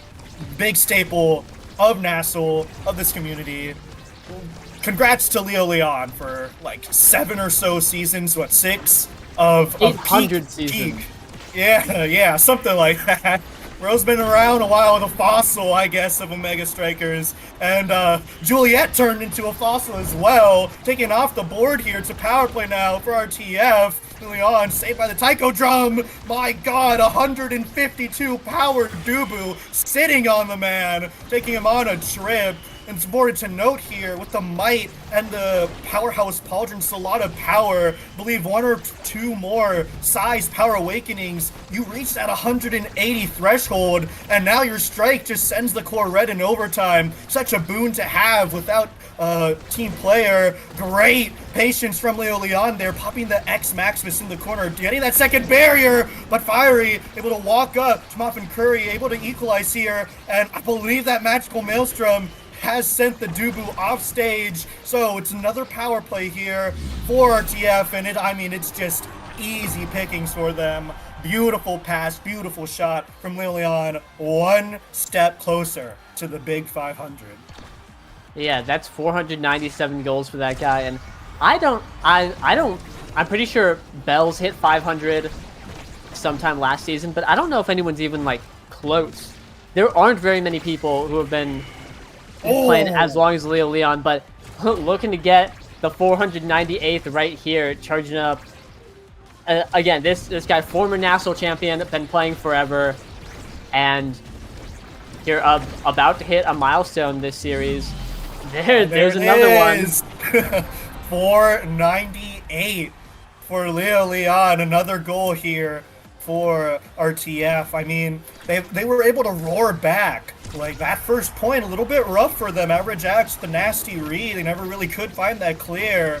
But all of a sudden, it's all in their favor here. They're just attacking this corner consistently. What you want to do here on Taiko Temple, and I mean, dangerous opportunities like that is not going to help their case. Muffin Koei not in a great position there. Flip not good enough here, and PPL they're able to get those both barriers here, and I mean, all of a sudden it's in their favor. Tofu Fortress committed in the corner as Lilian. X Maximus pop not good enough. The Magical Maelstrom going wide as well, and it's in a great position here for the two forwards. Nice passing plays into the pillar, not going to pan out for them though. Lilian with the bell ringer with the flip, and the rollout is able to stuff it. Fire Flurry able to just find the clear in the end as well, and Lilian being sent for a trip on a ride here around the world. Taiko Temple with the bounces. It's a banish in the pillar to support it. And Hungry Boy, wise to use that flip. Just reset that offense, trying to get something going for them. And there goes Leo Leon. Fari dribbling, can't handle it with the Taiko Temple drums. That's a Magical Maelstrom locking in so much damage back and forth around the world. Once more, this core is going. Average Alex trying to get that core speed with the Taiko drum. It's in a horrible spot! Oh no! What a devastating bounce top side. Not the points you want to let go for RTF. Yeah, oh no, you hate to see it. But PPL getting ready to take that opportunity any way they can. We saw a great stalling when Leo Leon was down, coming out from Muffin Koei and Hungry Boy there. Really appreciate that, but unfortunately, the top spin is just not quite going to be able to reach. A little bit more size is needed for that, but until then, oh no! Another scary situation. A triple banish coming out. The dash punch used, Fiery not able to get it in, but this is their chance to seal out what was otherwise a pretty tough looking set for PPL. Yeah, that Tofu Fortress is going to keep that pressure going a little bit longer. Fiery, worse for wear here. Might get staggered. I'm feeling that X Maximus. There it is. Oh, tried to play their life to the best of their ability. Fortunately, not enough. Everjax has a flip. His portal set him up, but Muffin Koei with the crooked leverage able to hold on to it for now. But Average Alex, oh my god, what a beautiful power play kill. Fiery just about to get taken off again with the bell ringer, and it's a dash punch connecting onto the midfield and onto the core. PPL, they hang on and take this first set. Yeah, a great dash punch coming out from Fiery, just barely giving Hungry Boy a tap as he sends it in. A lot on the board right here. In fact, 8 Awakenings, if you'd believe it. I'm looking at stuff like Big Fish. That's going to be a massive pick on this Might start. Anyone's going to want Big Fish. It looks like it's just going to slam dunk straight into Muffin Koei's hands. That's a lot of power for that guy. Fight or Flight also being picked up by Hungry Boy is going to be nice. A lot of speed. Has set slick kicks. We're seeing, in fact, both midfielders running the slick kicks, both brawlers on the Mag Souls. Very interesting. Some sparks coming out. Bloom and Leo Leon taking that. I think most interesting of all, though, is Average Alex getting prime time. He has the Manu. We're just going to be seeing a lot of big pillars come out. Maybe not this point, though, as boom. Oh no! A catastrophe at every angle. Both teams. He saves it, though. Wow. Oh. Muffin Koei made an unfortunate situation even worse completely by accident, and now we have an open barrier situation. We're waiting out the portals here. Fiery not able to get it done, was in a good position to do so. Still now, this core not being hold onto, but Lilian, he was able to try and cook something Maloom though. Nice wall, massive Dubu here, just calm, cool, collected, finds these clears with patience, and it will be done in the end here. A war in the midfield as Muffin Koei tries to attack the bot side, but Average Alex, that primetime pickup here, the core control just coming to full fruition here. There's a burst on their hands here. I'm going to use it, and he sets up Fiery perfectly. Well played from Average Alex, sending it to that brawler. Nice point for PPL. Yeah, beautiful pass. Beautiful shot, you know, every part of the assembly line looking wonderful, and PPL is really bringing it back. Not quite the match Oh, whoa! that they had in landing, but it might start looking like it soon if stuff like that keeps up. Bloom just crushing that guy's bones real quick. Yeah. Big Dubu on the scene, but not much coming out of it. There's just one barrier after the power play, but otherwise, it really just a lot of damage came onto Fiery. Yeah, and that's just made the offense come to a halt without that brawler. On death's door again is Fiery. So much power, so much KO pressure, a lot of damage. There's that X Maximus, and there goes Fiery. Power play now for RTF, and the bell ringer confirms that second barrier. Dire Straits now is PPL, and Maloom can't rotate back bot side quick enough.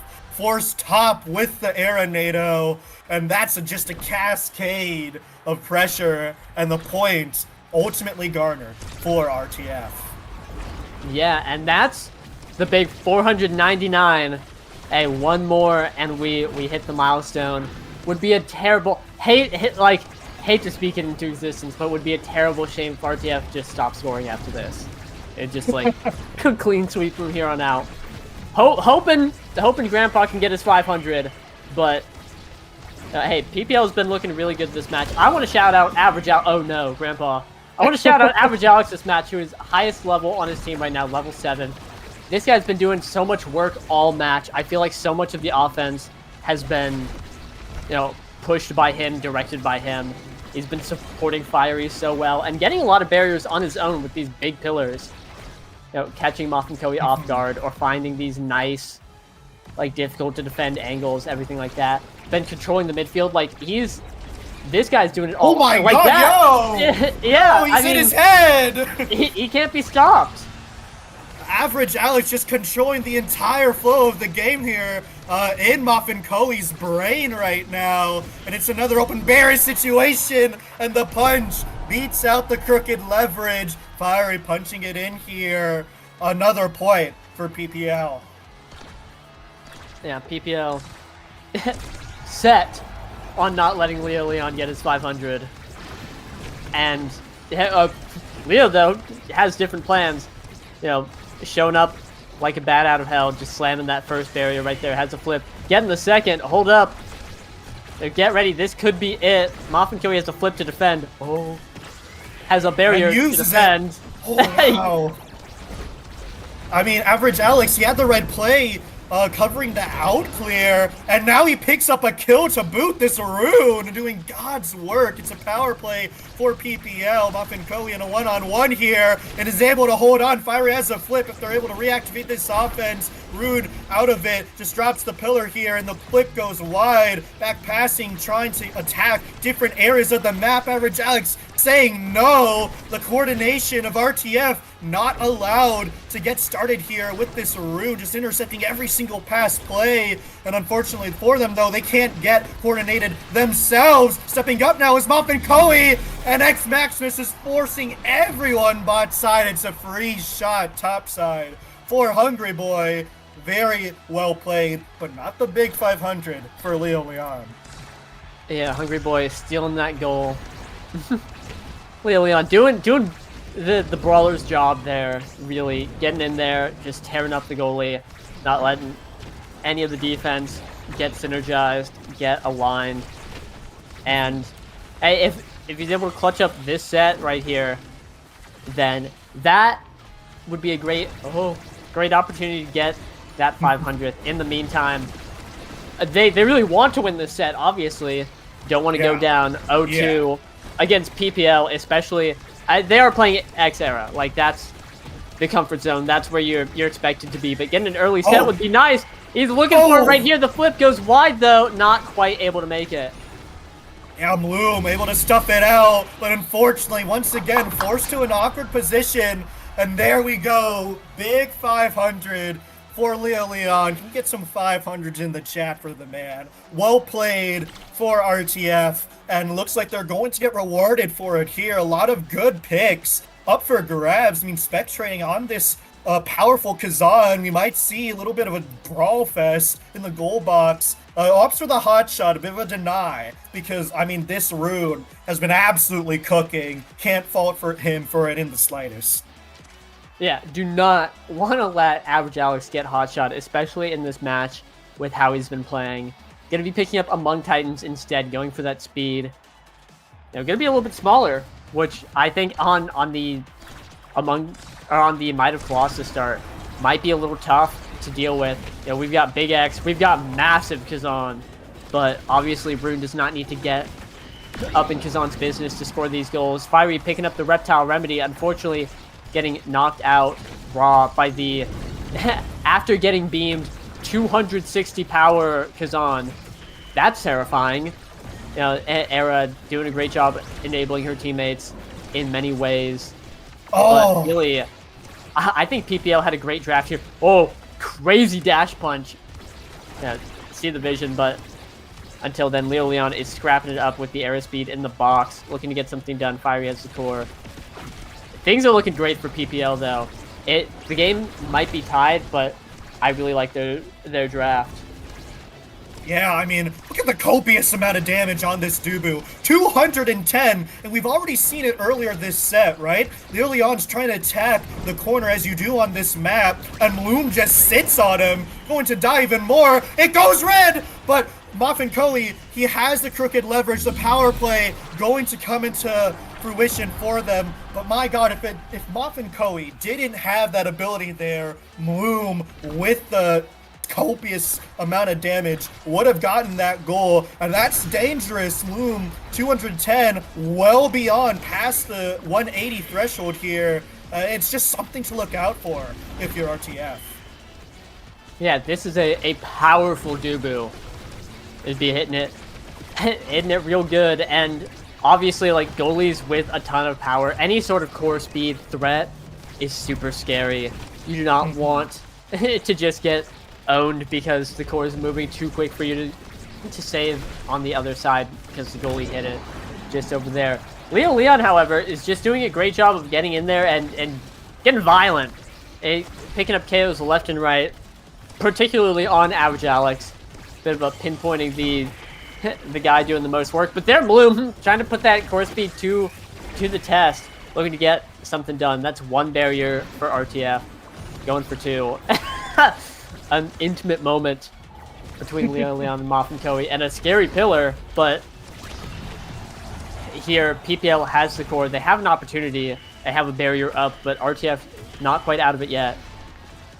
Yeah, not out of the woods at all. They still have a lot of work to do, and it's overtime. Loom's going to be a powerhouse back there. I mean, look at all this speed. Look at all this damage on Average Alex. All of a sudden now it's RTF's time to shine, and they're able to get that Baron. Now it's in the hands of Fiery, but he's shrunk by the arrow. So there goes all that pressure. It's going red. All this speed might backfire for them. Hungry Boy as a NATO is not going to use it to the best of ability with the flip as well. Loom able to stuff out Leo Leon as well. I mean, great chances for both these teams here. Fiery with the dash punch as well. Unfortunately, not going to pan out for either of them for now. Holding on, both these teams in a bit of a neutral state now. There's a banish stopping all the pressure. Leo Leon, he eats the pillar, and that's going to be the downfall of PPL. He's able to set himself up.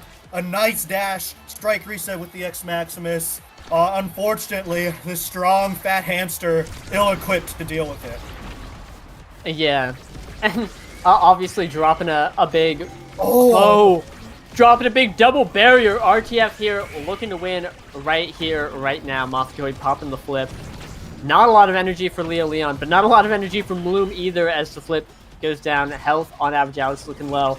RTF has suddenly surged this set, and they are looking to seal it out.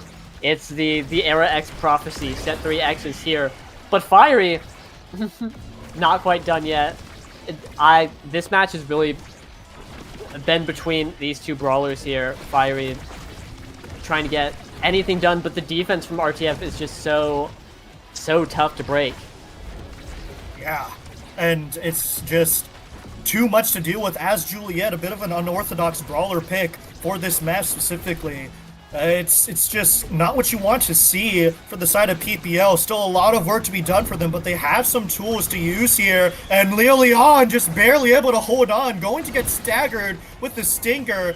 But, I mean, a bit of a grief moment with the pillar from Average Alex. Forced to use that flip. A kill is collected, though. It's power play. This is an opportunity for them to rise from the ashes in a bit here. Crooked leverage intercepted by the flurry, but still, that barrier will hold. Koei patient, dealing with everything here. Finding all the opportunities, the timings, the strikes. And once again, PPL back to the drawing board. And they will have to consult with this upcoming draft because they got shut out 3-0. Yeah, Hungry Boy just catching a sneaky little strike right there at the end, putting in the bottom corner, and now Leo Leon rewarded with, we see 2 Size Awakenings on the board. Team player could be a huge pickup. Probably going to Bloom here. Yep, Oh, right then and there. Just Oh, man. Oh, yeah, wonderful. This guy will be hitting the core very, very hard. It will be going at, like, dangerously fast. We see the recovery drone picked up by Leo Leon, gonna go nicely with the Might of Colossus. A bit of a little cast pickup for Hungry Boy, nice. Moffin Koei picked up Prize Fighter and now has 183 power. That's crossing the 180 power threshold. Both goalies now incredibly potent core speed threats. Obviously, Maloom has a little bit more to his name with the team player, but definitely nothing to scoff at. And fun fact, fun little interesting interaction, Average Alex picked up Super Surge, and you might think, well, what does that do for Rune? Well, let's be clear, it makes his Shadow Swap even faster, which you might not believe, but that is true. More importantly, it does make his secondary pillar hit 30% harder. Yes. And that's pretty significant. That's a lot of damage, especially when you can go for a banished double pillar kill confirm. There's a lot of opportunities to sneak out things with a really hard-hitting pillar that people don't expect. Yeah, and Fiery finally able to connect the whole family with that dash punch. And look at all that speed. Bloom, the powerhouse in the back, can't even deal with all the speed. Almost goes awry for them somehow. Gets the clear in the end there. A bit of a dangerous situation here. This core is going to move so fast here. It's going to be hot to handle. It's going to be a little one touch of death is all it's going to take for both these teams. Bloom whipping the flip here. It's all that speed. Tofu Fortress just trying to buy some time. And hello, save Dubu. Goes in between the cracks. Bloom not ready for it. And all of a sudden here, Bears equalize. There's a nice pillar, but a better crooked leverage from Moffin Koei. Holding on for now, a flip, and it's met with a magical maelstrom. Flip denied, and so is that dash from Fiery. Like I said, one touch, all it takes here. Unfortunately, neither of these teams getting a good opportunity to find that touch here. And we're going to slow down the pace a little bit here around the world, right? These teams trying to coordinate an offense here. Magical Maelstrom sending it into dangerous territory, but Hungry Boy can't find the strike to follow up. Tofu Fortress committed for little reason, I suppose, and there's that kill. And that Fortress would have been nice to have. And Leo Leon finds that touch needed to sink that first point for RTF. Yeah, bang. Catching a nice KO with the Spec X off the side and then bouncing it off the middle to get the goal. Really not a whole lot more you can ask for. Just like some nice bread and butter X gameplay. You show up, you get a crazy KO that nobody was expecting, and then you put it in. Hey, great work. That being said, RTF's goal has been cleaved wide open. The PPL not quite ready to give it up, and I just unbelievable every time Bloom hits score how fast it goes. You can tell, like, everyone in the match is really struggling to keep up with the core speed because this thing is just, we've got the Taiko drums, we've got the 180 power goalies, like all of this is coming out, and it's so it's so difficult to deal with. It's everywhere. The core is just, it's everywhere at once. Trying to predict it is a myth, it is fake, it can't be done. And really, I think this match comes down to whichever team is able to adapt and get a hold of it first. And here we go, back into overtime. This score so fast. Early on, he's not even stepping up anymore because he realizes, well, it's so fast, it's just going to get right back to me. And there's that core speed, biting Bloom a little bit there. Second barrier falls, a nice passing play, but the hamster, so fat, able to rotate bot side quick enough with all that size and all that power, but unfortunately gets crossed up a little bit there by Leo Leon. And RTF 1 point away from taking this first game. Yeah, taking us to match point and looking really good while doing it. Hungry Boy has a flip, Moth and Toei has a flip. A lot of energy for RTF. Not where you want to be if you're PPL. But this banish, just absolutely devastating RTF's health bars. Both having to go back to pick up an orb. Really, PPL needs a bit of a miracle here, and they got it right there. A nice double barrier, great angle, a beautiful setup from Average Alex. Not quite there, but Hungry Boy getting knocked out, and Fiery able to capitalize on that. You don't. There are only so many people that can show up and defend the goal. If one of them's down, got a free shot right there. Bang. Bang indeed. Down but not out is PPL, but Leo Leon, all that speed, all that size, all that power. Trifecta, and there goes both barriers in the quickest succession we have seen yet. Hungry Boy trying to dribble onto it, but the banish is going to halt the play just for a little bit. Buy some respite for PPL. Bull Rush, not quite enough here. Average Alex stagger, just trying to play his life, and a recovery drone proc from Leo Leon means that this offense is going to be staved for now. Muffin Koei pushing up while the Brawlers recovering here, and there we go with the Flutterfly trying to get something started here. Tofu Fortress going to shut down that bot side lane, and we're going to rework this top side. Bull Rush again going wide here. Muffin Koei winning the one-on-ones into Fiery so consistently, but it gets stuck into the corner for a little bit, and there we go. PPL able to equalize one barrier here, re-attacking this top side with the flurry. There's the flip, and unfortunately Muffin Koei with balls of steel able to find that outside clear. Crooked Leverage going to help it once more, and we are sent into overtime, folks. Leon getting sent on a trip as well. Core going red every which way, going to have calm nerves. There's a steal here in this situation, but Muffin Koei loses that strike war. It's getting sent right back to him. Gonna pass top side to Hungry Boy. Bloom has his flip, going to use it here. Just so much threats, so much danger. It's your set point, going to use every single opportunity, and Leon is staggered. There it goes with the vlog, and Average Alex is going to work it top side with the flip. Nice clears found, 6 seconds left on the power play, and it's a banish, but unfortunately, he's able to come back. No, he isn't. I don't know. Muffin Koei sinks it in, I guess, with the Kazano. It's hello, PPL. Second point obtained. Yeah, I'm struggling to follow everything that's going on, but Mafukoi having an unfortunate pop-up there. Not quite going to be getting it in. And again, PPL, if you're PPL here, like, awesome. We'll take it. You know, it's time to lock in, win this 0.5, take us to a set 5. We've got 500 flips on our side. You just have to defend against Leo Leon right here and get the barrier, and then things will be looking good.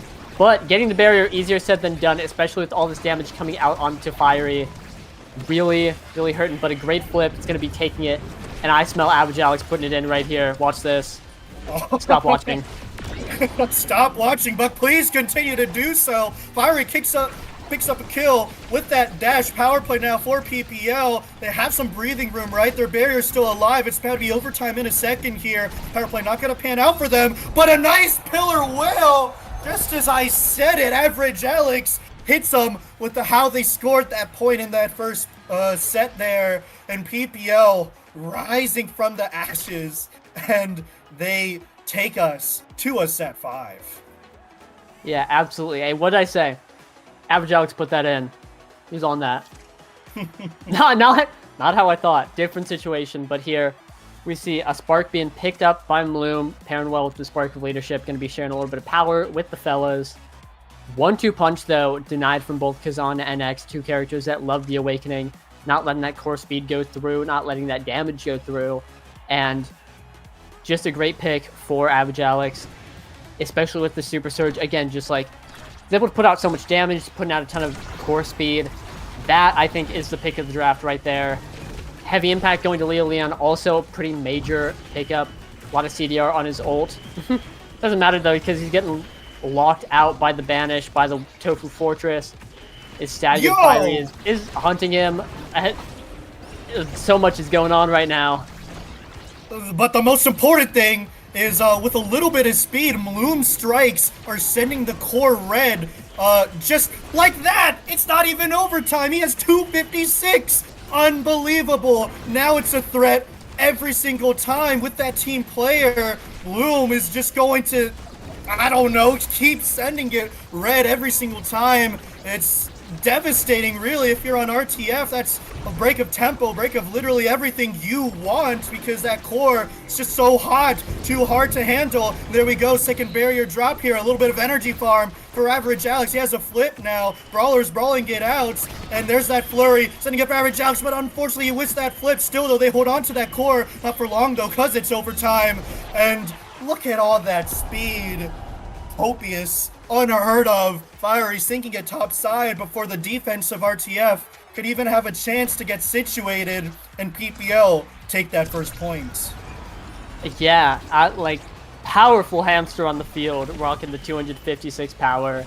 The team player has been devastating. We saw it right there, and just, you know, red coring within seconds of the game is so scary. And again, I think Average Alex picking up that 1-2 punch is just going to help. They have almost all the core speed on their side.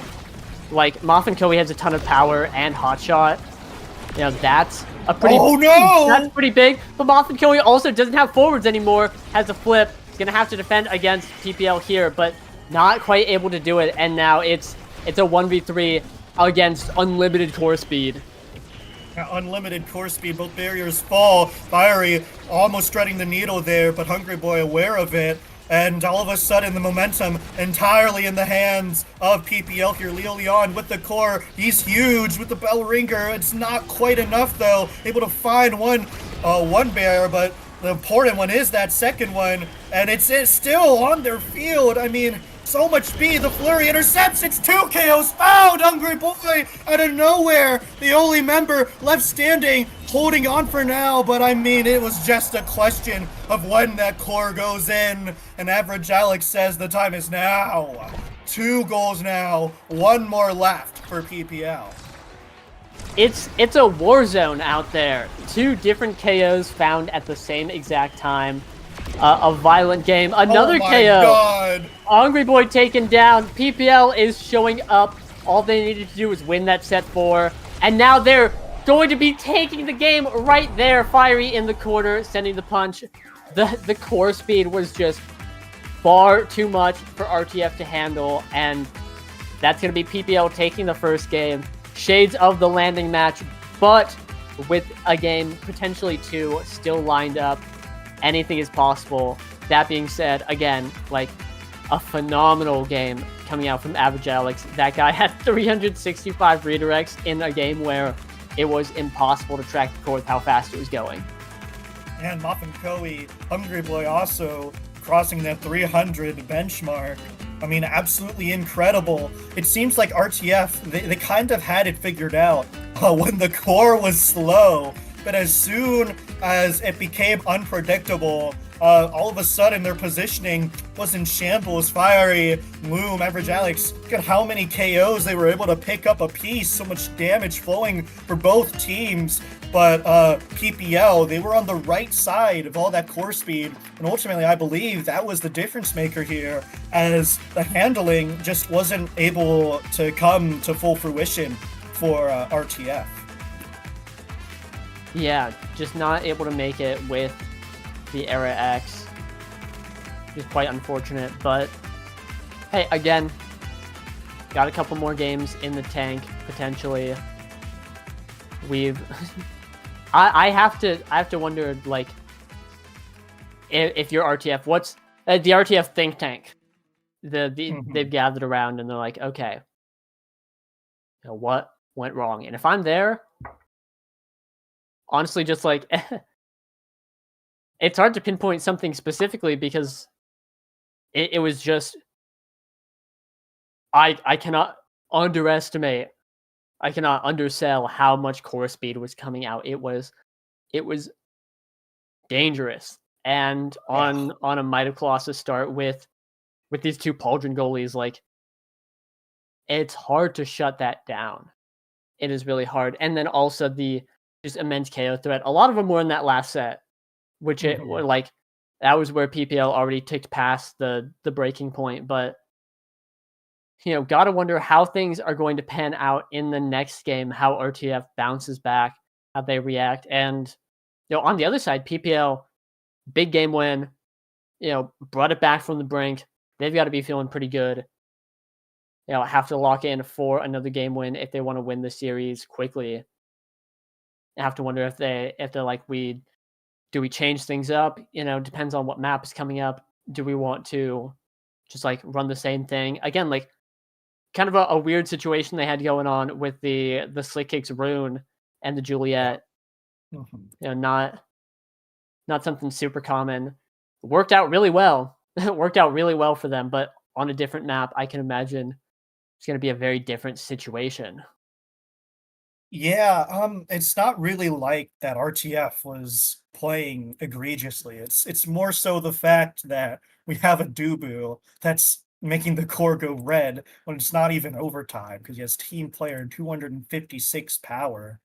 Like, well, what can do? You know what I mean? And as soon as Moff and Koi got KO'd, they lost their stacks on both Prize Fighter and stacks on stacks. And now your core isn't going red anymore, and you're slow. You have 2 Dead Awakenings, so it's just a little bit unfortunate they weren't equipped with firepower to fight back. And because of where that core was being sent, a lot of the times it was being sent along the edge.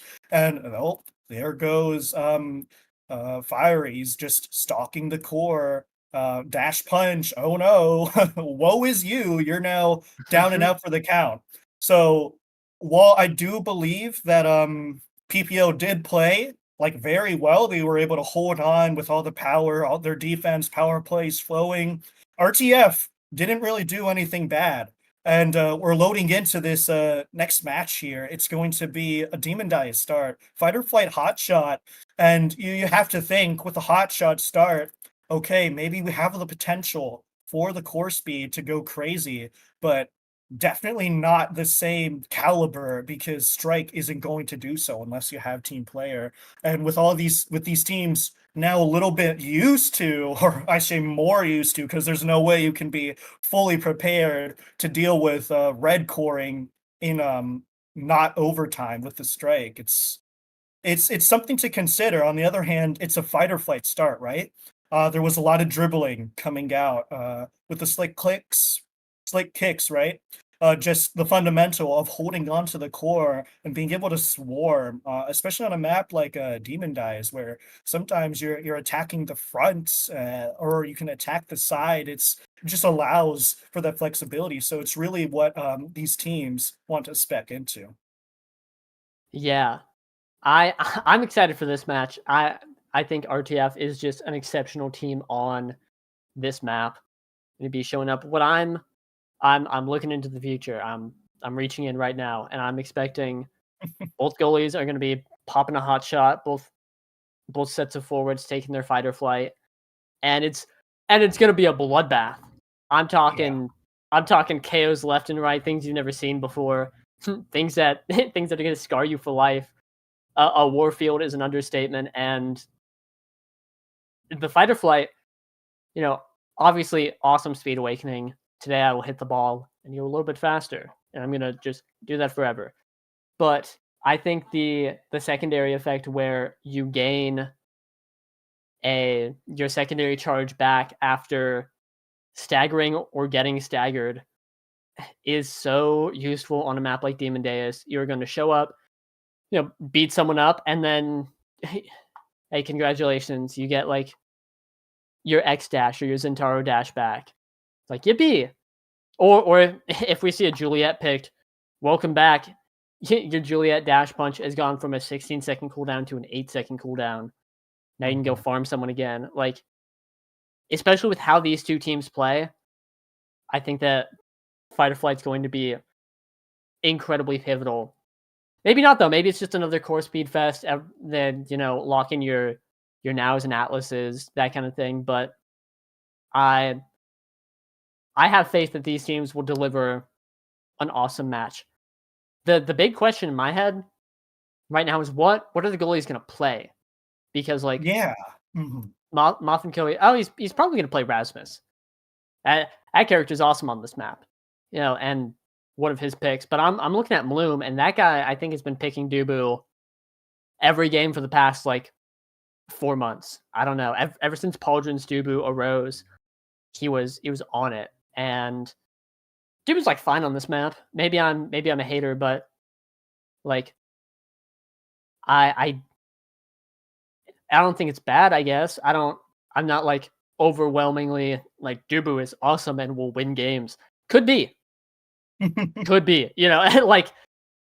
I don't know for sure. But I wouldn't bet my money on it. Who knows? Anyway, also PPL banned Rasmus, so Moffinko is gonna dig into his bag of tricks. He's got a Finny. Finny's not bad. Finny's so disgusting on this map, bro. Maybe it's my low elo copium coming out, but what can? Okay.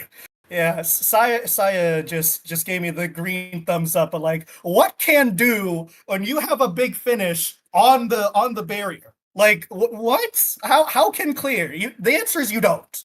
The answer is you can't. And Finny is let through past the banning phase, and also a Juno for the side of these disgusting characters are out, man. They're just out. We have a Finny, right? And now we have Juno with Hotshot Star. So I don't know. I don't know what else to say, but yucky. That's what I have to say. Hotshot really brings the creatures out, and we're seeing RTF lock in Finny and Vice, and that's going to be Finny goalie, Vice midfield. Great pick on Hotshot start. Vice got some buffs, has emerged from this patch a much better character than she was before. Everything's kind of sweeping in her way. We've been seeing a lot of success with people picking Vice goalie. Vice midfield, different situation. I don't know if it's good, because I feel like that's been a question mark hanging above people's heads for months now. And obviously, in retrospect, with the previous few patches and speed meta, I wouldn't put my money on Vice personally. Just gonna put that out there. But Hungry Boy is one of the everlasting Vice midfield players. He's a guy that makes it look good, and so if nothing else, I'm willing to put my trust in that guy to make Vice midfield valuable, especially on Demon Deus. It's so narrow.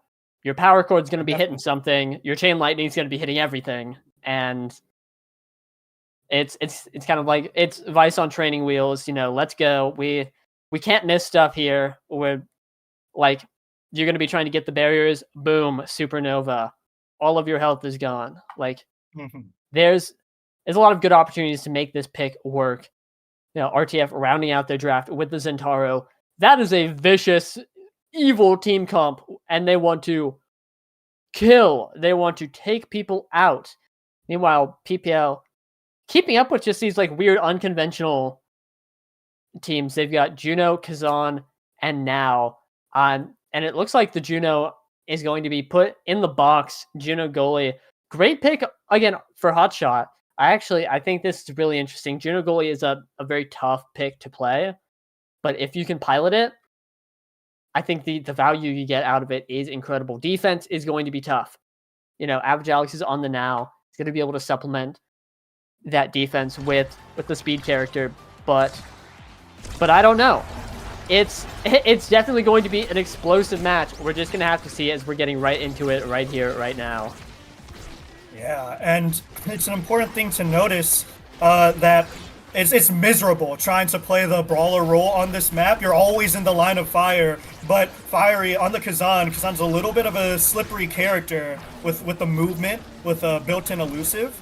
And also taking Vambrace here, recognizing that the win con for TF is going to be a copious amount of damage, and that now to help him survive as well. I believe that PPL are just going to try and weather the storm, similar to how they did last game, and just buy enough time to scale. And so far, they're doing a great job, right? One barrier, or it's not really barrier, you know, one tick off the big barrier, it's gone. One more to deal with. Soundwave's activated here. Hungry Boy staggered out of nowhere, and so is Fiery. A lot of damage coming out for both teams. And there's that Gravity Well right onto the barrier. Oni's Blade, oh guys, Rescue picks up a kill out of nowhere. It all went crumbling for PPL and RTF.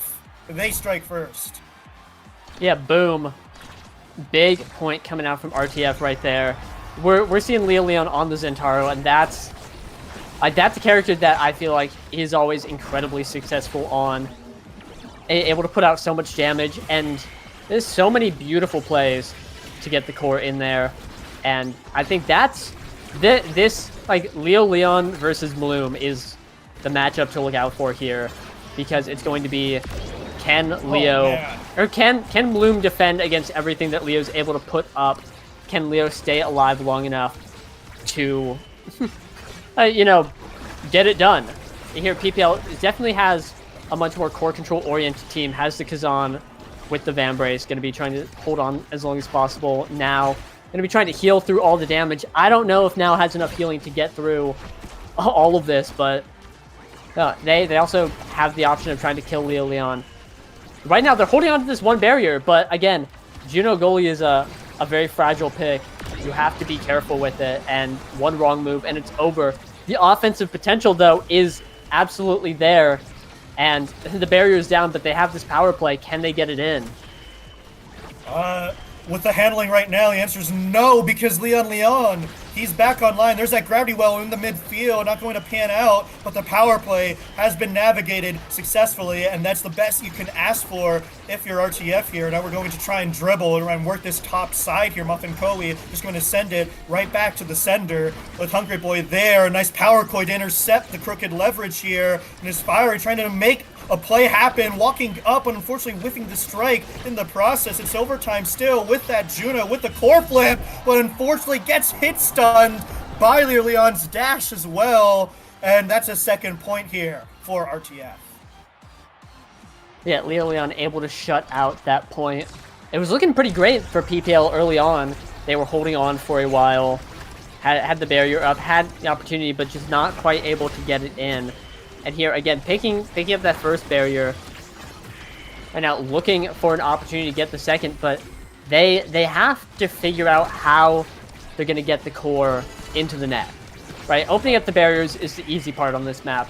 Actually scoring is tough, and you know, you have your Maxwell's now and your Vambrace Brawler, Vambrace Kazan.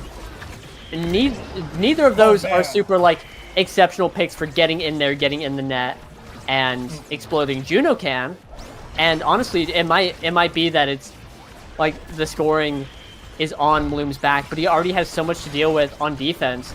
That's a lot to put on that guy, and it means that Fiery probably just has to camp in front of the net and fish for hooks, but it's going to be really tough, especially into Muffin Koei, who I think has a great matchup into Kazan with the Finny, able to shut out a lot of Kazan's, you know, common scoring attempts. This match looks really tough for the comp that PPL has put up. Yeah, and I mean, with that beautiful passing play, it begs the question of how PPL can sort of start generating a win con here. And it's like you said, I believe it will have to be off the back of Juno flying in there. The primetime pickup will give them more CDR, more opportunities to make that core go red with the blobs. But I mean, outside of that, there's so many other potent picks here, right? There's a Dash Awakening potentially for the Zentara. There's some damage here with a Spark of Strength. It's just not ideal. Yeah, we're seeing a lot of denies come out from RTF, picking up the 1-2 punch to not let Juno get it, and taking the recovery drone to not let Kazan get it. Like, obviously, 1-2 punch on Finny, gonna be really nice. You know, recovery drone on Leo Leon, gonna be nice for a lot of reasons. It makes sense ult a lot bigger. and like that guy's been staggered 10 seconds since the point. A revive gonna be pretty nice. You know, a lot of nice pickups there. So great draft from RTF. PPL didn't. They did pick up the primetime Juno, and that's going to be a game changer. Fiery has started picking up Sparks. Also a great opportunity to play the long game. You know, pack it up and say like we'll get the Sparks, we'll win then. But until then, a little bit of extra power is going to be nice. But again, I don't see how PPL really gets their offense going. They've got a great defensive team core in the now, and you know the Juno not really having any opportunities to get up in there. It's looking really difficult. Yeah, and I mean stepping up when the net is open is always super scary, super dangerous here. But so far, PPO doing a nice job holding on here. Fiery trying to get something going, but I mean, 2 people were standing where he was shooting the core. Nothing's going to happen, except he's going to be taken off the map fairly soon if the goal isn't scored sooner. Nice split from Loom, holding on for now. Muffin Koei uses theirs just to hold on a little bit longer, and there goes Kazan, right? Off the map, it's a power play now for RTF, trying to dribble, trying to get something started. Average Alex has a flip, cutting the pass here. Something to play for. May opt to use it, and there it is, just buying enough time for Fiery to get back online. Power play stave, but again, that's a little bit of a commitment for PPL. They really needed that flip to generate some offense, but a big break for them as Hungry Boy whips theirs. Leo Leon, though, very close to that core flip. So dangerous in overtime. Everything's getting sent red here. Every ability Fiery with a great opportunity. And I believe it's the Oni's Blade, the kicker in the end. Leo Leon trying to intercept any sort of shot from Fiery with it. Doesn't pan out, but that was a desperate situation in PPL. They were able to hold on long enough to get a point eventually. Yeah, great heads-up play from Fiery in that crazy interaction where he was staggered, got stunned by Leo Leon, but then Average Alex came in, healed him, unstaggered him, so he was able to move, and then with the core teed up right there, Fiery was able to hook it and put it into position to score. That being said, though, RTF takes both barriers. Leo Leon almost puts it in scary spot, but but not through the Thunderstruck, giving Leo Leon a great strike right there and putting it up top. Wow. Yeah, a little bit of a misclear from Loom. Had a lot of real estate bot side, just opted to pass it to their forwards, and that Thunderstruck made that decision wrong one. And PPL trying to bounce back here. Gravity Well not panning out. A little bit grief from Muffin Koei, and there goes both ticks of that barrier here. Hungry Boy responding in kind with one with that supernova, but Average Alex with a beautiful burst of speed. Proximity drone into the sentry drone. Nice dribble and beats out the triple take. Nothing much you can do there if you're Muffin. Yeah, really hard situation. But PPL taking this rough situation, turning it around, and looking for all their opportunities. Fiery staggered again. At this, it's going to be a rough game for him, as taken out the Van Brace. Interestingly, with Spark of Strength, I just realized it's going to be a great opportunity to get more damage and more healing, but that's not going to come into play right now as the barrier's open. RTF is going to be taking another goal, taking us to a 0.5. PPL not quite out of the woodworks this set. They need to seal it out at this point or face having to come back from an entire 2-0 set deficit. Yeah, in dire straits is PPL right now. I mean, just look at the XP difference. Fiery, level 4 here, has committed the sin of playing Brawler on Demon Dice without the damage to back it up. And, I mean, he's feeling the effects of it. On Death's Door, once more, Van Brace the now. It's just not enough to get him to live here. But Leo Leon not allowed to live as Average Alex comes zooming with the flip, takes him off the board here. And all of a sudden, it's a cascade of pressure. Power play now for PPL. They have it in a good spot. Loom with the flip. Leo Leon back online, though. And the worst of it has been navigated here. No, never mind. With Loom and a flip, forcing Muffin Koei's. Now that's another defensive resource. Bird, Leo Leon with the core, able to get one bear. Supernova, he's sending it. Red core and able to find it off the redirect bot side. And all of a sudden, Bears equalized here for RTF. Leon though, force for wear, staggered off the Kazan ultimate there. And there's the red core from Juno, lingering off the making it rain, and neither player for RTF ready for it. That's going to cost them this set. The reports are in. The PPL win condition has been detected, and it is core speed. We see Average Alex picking up the bulk up here. That's some stagger, but also some power. You know, Leon not taking a Dash Awakening last time does get rewarded with the Super Surge here. Gotta feel nice, because there were 2 Dash Awakenings, you know, explosive and aerials. Passed up on the aerials, trusting that he can get a Dash Awakening later. That's 30% damage amp on most of his moves there, and and a Dash Awakening to get around or evade, you know, get out of tough situations. That's going to be really tough to deal with. Hungry Boy picking up the extra special, and like, oh, I don't know. An immaculate RTF draft. Moffin Koi picked up a Spark, I believe, to deny Fiery, but like, when you're picking up Explosive and Happy Star on your 2 forwards, on these 2 forwards, hey, sometimes the goalie can take one for the team and, you know, deny the Spark. Because this is exactly what RTF needs. Yeah, it's just utter domination. That extra special Hungry Boy feeling very special right now. Able to sink it in top side, getting that Supernova back so quickly. And I mean, it didn't feel like PPL had an opportunity to play that set at all. Always on the back foot of that one. Very similar story. And there's that Supernova just wreaking havoc once more. But it's Leon actually, the one on death's door here. PPL weathering the storm. As you said, Average Alex just banking it back into the territory. Gravity Well, not quite good enough. Fiery gets 1 tick off, activates the sound on the top and bot side pass here, and it's just going to make the core going so much more predictable for them. Re-attacking every which way. Another Supernova. Leon still staggered here, still has that recovery drone proc, but can't quite get into a position to force that core into that barrier. PPL holding on for now here. A nice triple take into the big finish, and it's onto the lock. Disgusting! Absolutely putrid! And Leon able to walk back into the play with the slice and dice, sinking it in.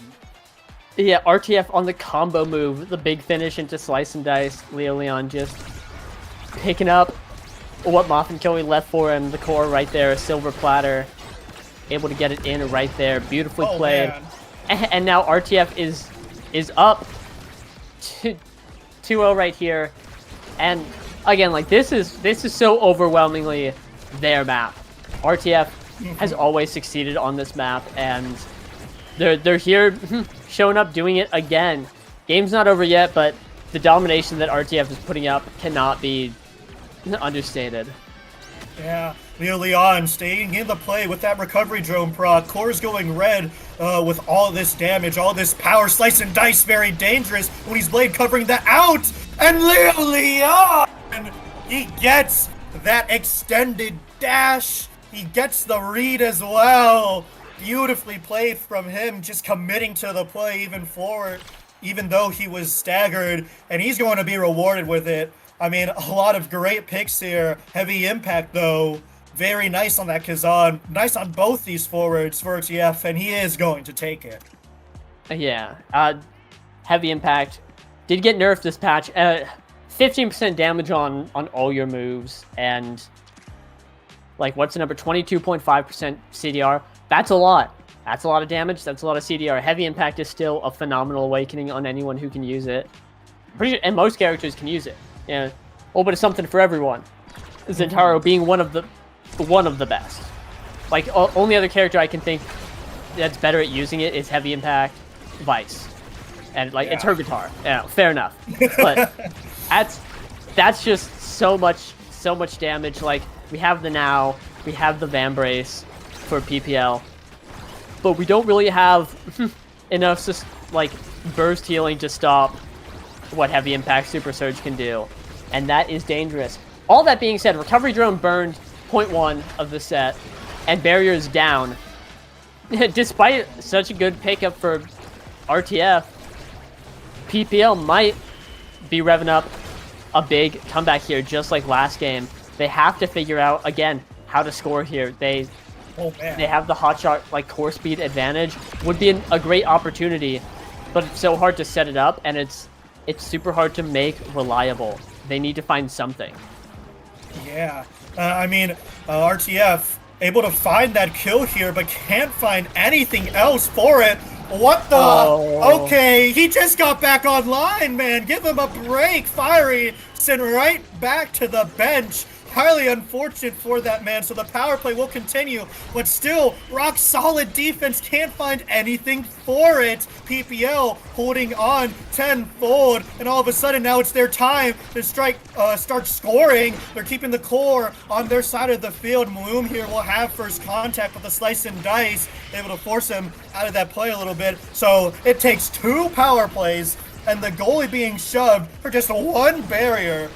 Proc being ticked off here. Not what you want if you're RTF, but it really doesn't matter because they can't get the finishing touch at the end. But all of a sudden now, it's a power play now for PPL. Vice taken off the board, but oh no! Leo Leon takes the primary of Bloom, and I can't rotate top side fast enough, so that's a goal there for RTF. It was really hard earned for them. Yeah, really. Both barriers up into overtime for PPL. But some weird slime interaction, honestly. If I'm Loom, I'd be kind of tight. I don't know what quite happened there, but PPL now on the back foot. After such a great first point, all of a sudden everything's come crumbling down. RTF stealing out a 20-second point right there. Bringing us to match point. Could tie up this series. PPL's going to need to find something and fast because they're not out yet. They can still win this game. They showed that last point. It's just the defense was so immaculate. They just need to keep that up and find a good opportunity to score. Problem is that, again, RTF is so explosive with no barriers. It's really dangerous. It's do or die here. But that's going to be it. No one there to stop the slow roller as it goes in and finishes up this point.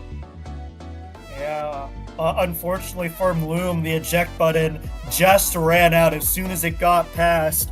Highly unfortunate for them. They were committed to the offense and they really needed to. Forwards needed all that help.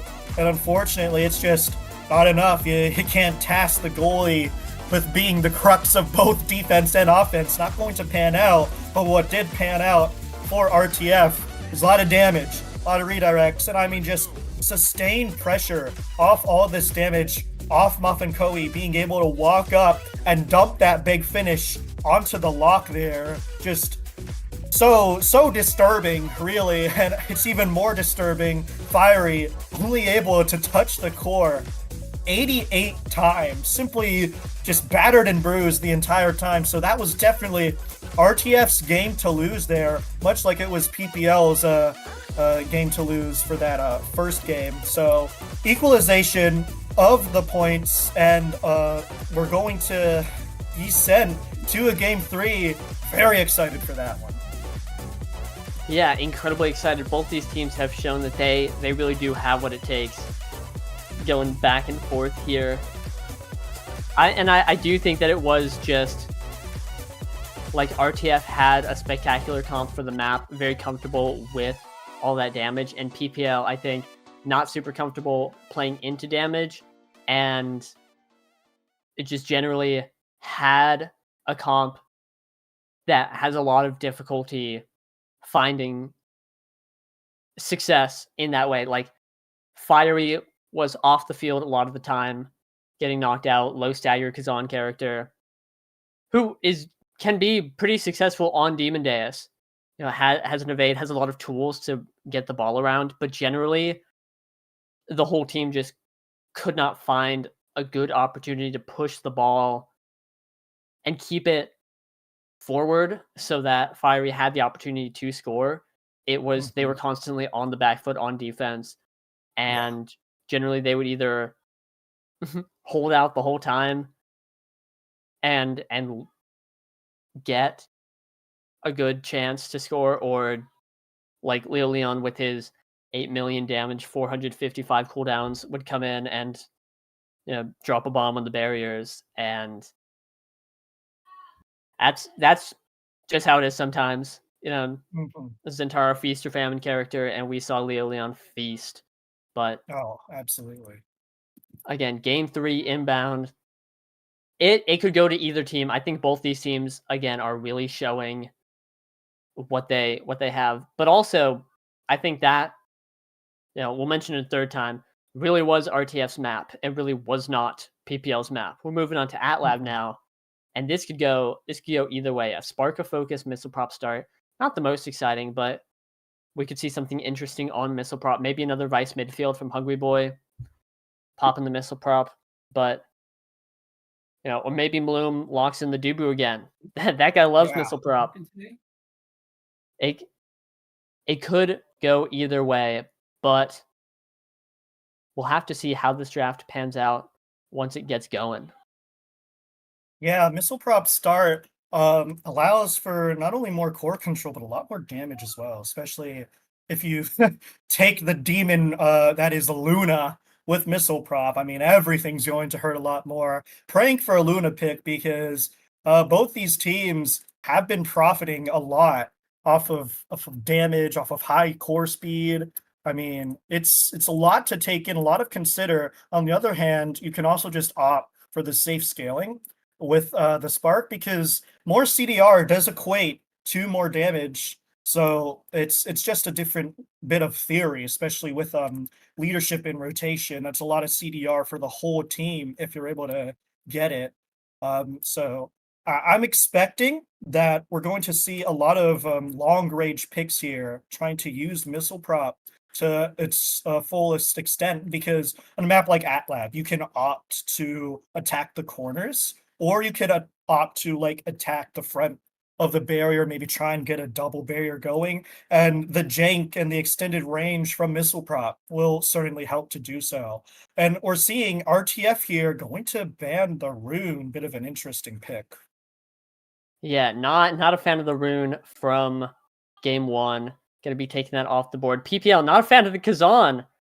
Just taking that off the board as well, saying we don't want to play into that. We're going to force Moth and Koei onto a different pick. And honestly, I can appreciate that. Respect ban, not letting that guy get his Kazan. It's going to be really interesting going into this game. I think you are right. I think we're going to be seeing a lot of ranged picks. Probably a couple brawlers that just want to take the Spark. Yeah. Like Rasmus is a great guy for taking the Spark. Could be, though, Moth and Koei Rasmus goalie locking that in just early and not dealing with it. But honestly, I wouldn't mind seeing a Finny or something else there. It could be a flex pick. Right, we'll have to see. But I think Rasmus goalie on this map is kind of strange. Doesn't have a lot of phenomenal tools in the corner. But if anyone can make it work, Moth and Koei is definitely one of those guys. Again, or we see Leo Leon on it. A lot of opportunities, a lot of options. Can really get anything done, which is nice. Yeah, just having that flexibility, keeping your opponent's head scratching, because sometimes you might want to take a different gear or a different starting awakening, just pending on where this character is going.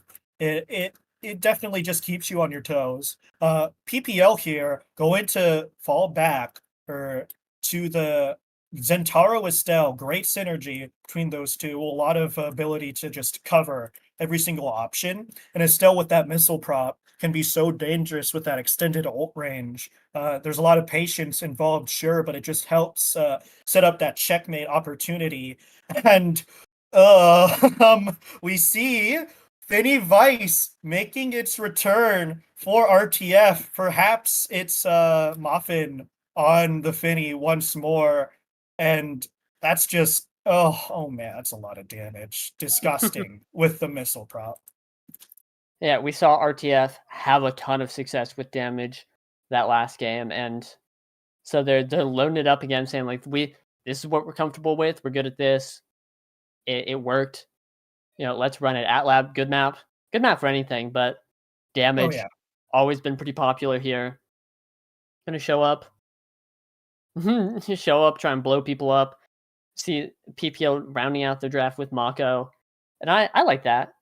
Yeah. You know, Estelle, Zentaro, both high mobility characters in their own right, but getting a little bit of move speed is going to be a wonderful, just always super comfortable. Mako, it's hard to find a time where Mako is not good. Today I will buff both my teammates in crazy style. And Yeah. you're not going wrong with that. But if it'll be able to hold into the Rasmus, who has a pretty decent matchup into Mako, and all the damage. Let's be clear, all the damage. Mako sits there on the barrier and says, you know, I hold the secondary, and then hope it doesn't get through. 500 abilities, you know, directly onto Mako's head. It's gonna do a lot. So I think I like RTF's comp. I like that they are super comfortable playing damage and have recognized that as a very potent win condition in this matchup.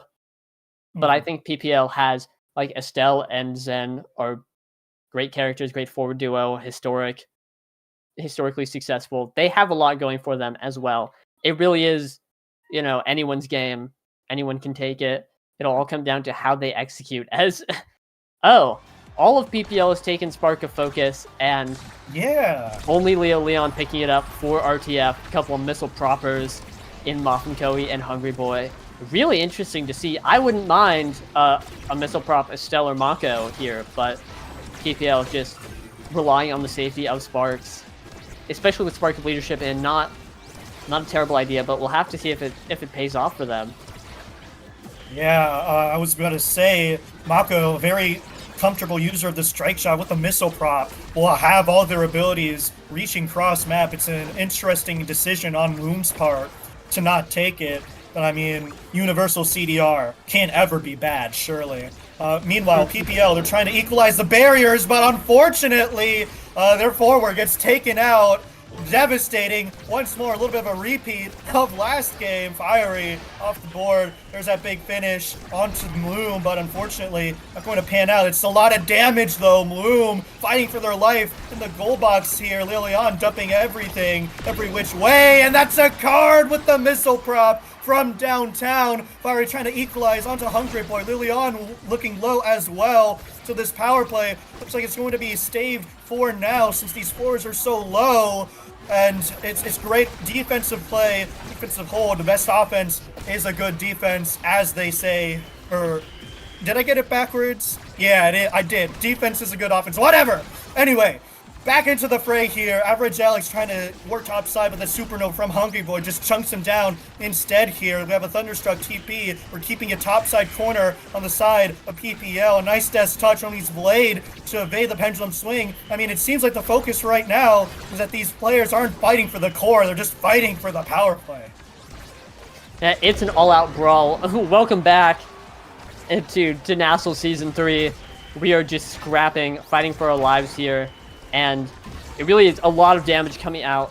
Average Alex revving back up, but both these barriers still up. Both these goalies holding on. Bloom knocked out a second time, but here PPL still has this barrier up. They still have control of the core, able to get a barrier while Hungry Boy's down. Insane that their goalie is missing and they're still able to get offense, but now Fiery taken out. They just need to hold on to this barrier in the power play, not let it go through, and then they're looking spectacular through this point. Yeah, and I can't believe it. Such sustained bot side pressure finally paying off with the power cord. It took all that effort to get that second barrier down. Now it's an open netter for both these teams here. Muffin Koei with the flip, with a mom boot, so fast, will be able to use that beautifully, and there it is. There's that flip of Fiery. He's the one who gets his hands on it first. And he's able to sink it bot side. Blender from Muffin Koei. But that was so much pressure, and it was a back and forth point that ultimately PPL got the better. Yeah, exceptional play by Fiery. I believe not quite a Borg flick, as they would say, but able to stop the core and reconfirm the angle, sending it a little bit lower than I think Muffin Koei was expecting. Just out of reach and securing that point. Now, a lot of damage has found its way onto Average Alex and Fiery. Again, there's a lot of responsibility on Bloom here to just hold on to these barriers as this Mako, because like Zentaro is a low stagger character. Wow. Average Alex has slick kicks instead of mag souls. Is going to be a lot harder to dodge the damage when you only get speed from your gear off of hitting the core. You know, the core is where everyone's trying to hit. That's going to be a lot of damage right there.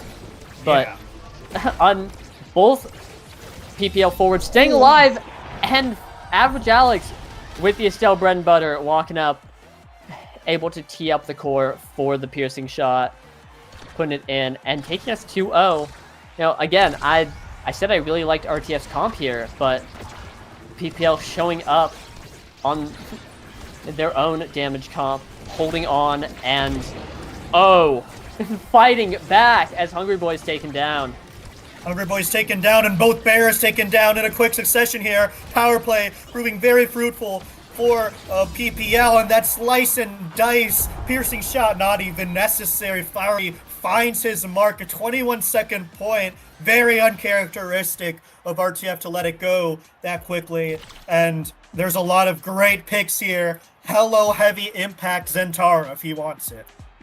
Yeah, in fact, if I'm Fiery, I'm kind of sad about this draft because there are so many awakenings that I want, and I can't have them all. Like heavy impact, 1-2 punch is super obvious, great picks. Goes for the bulk up, the stagger. I really like that. Just Right. like it's very obvious that he is out there doing enough, as is the power will help in the KO department, and the stagger will help keep him on the field. That's going to be enough to, you know, keep up with the power scaling of this game and give him an opportunity to still be valuable. The number one thing for Zentaro is if he's not on the field, he is not producing value, which is true of anyone, but one of the lower stagger characters in the game, especially true for him. Right. A little bit of stagger, a little bit of pep in your step, I'd say. Just can keep him alive. It's bulking season. Average Alex able to pick up the heavy impact, though. Gotta feel nice. Hungry Boy with the extra special, also a big pickup. And team player on Moth and Koei. A little scary. No sparks, though. So PPL's drafting strategy at start hasn't paid off yet. But their gameplay certainly has, because that net is wide open. Wide open, and that's a big defensive tool. Big finish committed here. So is Supernova. A lot of crucial cooldowns being expended here, and the core is still in their territory, but the tried and true pass to your midfield, top side. That gets the clear in the end here. Bloom trying to dribble, set something up. Hungry Boy's flip intercepts, but nothing pans out for it. It's Fiery! It's Fiery with the flip, waiting out the triple take.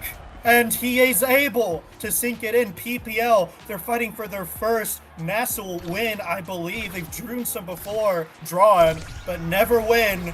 So PPL in great position right here. Moom waiting out with the flip, and that's a dangerous spot. Not a McDouble, though. So RTF breathing a little bit of a sigh of relief. Yeah, and boom, big KO. Like you said, PPL, ancient nasl veterans playing in nasl Season 1 East, where it was played in best of 2. They were able to tie a couple matches, but never explicitly win. And so this would be a big resurgence for PPL back in nasl, getting their first win, you know, etc. It'd be very nice to see. Still have a bit of a mountain to climb, but with Fiery coming back right now and Average Alex still on the field, barrier still up.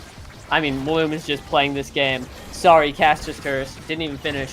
But playing this game beautifully, able to hold on to these barriers, and making all the damage that RTF's putting up a little ineffective, because you can KO the forwards all you want. You can even KO Bloom all you want, apparently. If you can't get the ball in the net, it doesn't matter. The true win con is scoring, and Leo Leon reminding his team of it. Thinking that core bot side, believe this is RTF's first goal, question mark, but something they desperately need to start turning the tables, get the momentum back on their side, right? All this damage, sure, but it's not quite panning out for them in the way that they wanted. In fact, I believe it's PPL on the better end of most of these power plays due to Hungry Boy's positioning close to the edge, and oh my gosh, very close potential for a McDouble there. but a nice defensive hold there from RTF, saving off the worst of it. Snare drums there, just buying some time, and it's Fiery with the dashes, able to hold onto the core, and Muffin Curry can't find that reverse Sad Boys angle. So both of those barriers are going to drop. RTF once again in a great position, but there's a lot of energy on the side here of RTF, and there it goes, 2 of them being burned in a quick succession. Rose War from Average Alex, there's a lot of damage being tacked on. This is their best opportunity yet. Oni's Blade finding some damage. Leo Leon now staggered here, and we're going to hold off on the offense without the Brawler being able to fight and get into a great position. Loom with the flip as well as we head into overtime. Muffin Koei uses theirs to just stop the offense in its tracks.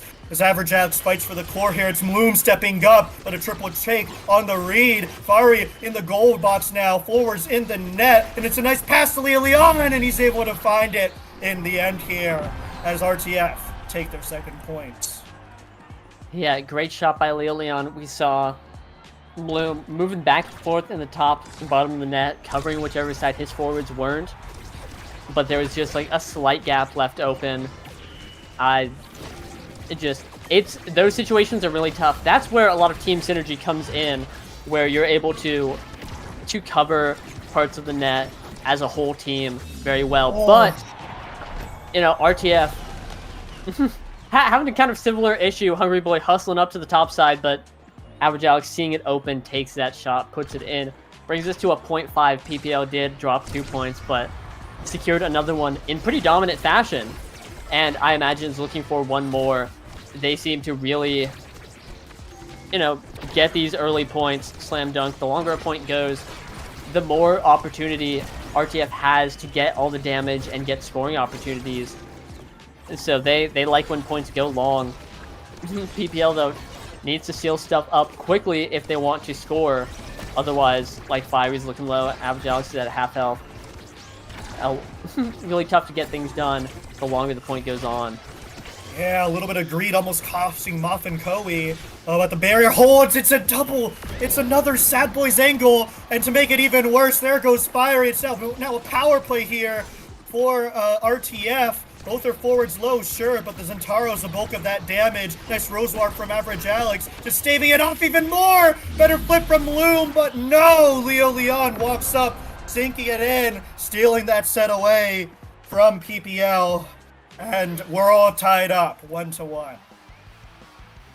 Yeah, great coverage by Leo Leon. He stood in front of the flip, walked back a little bit, and then was able to react to the awkward bounce that it had off the inside and take it down. And that means that Hungry Boy will be rewarded with specialized training, going hand in hand with his extra special. Either he's going to be evade taxing PPL or blowing them to bits. Leo Leon also picking up size, going to be really nice. Muffin Koei did not start with Spark, but going to be denying the Spark of Strength from anyone on PPL. Fiery taking Agility instead. That's 2 Sparks on a Brawler. Eyeballs emoji, and Spark of Leadership still in. Definitely would have wanted the Spark of Strength, I imagine, but CDR and speed is going to be really nice for Zentaro, especially with this Mag Souls. He's going to be so fast on the midfield line, and obviously the focus. Definitely Zentaro's best Spark, and Resilience, but it's not in, so who cares? It's going to be a lot of abilities coming out. This Brawler is about to brawl.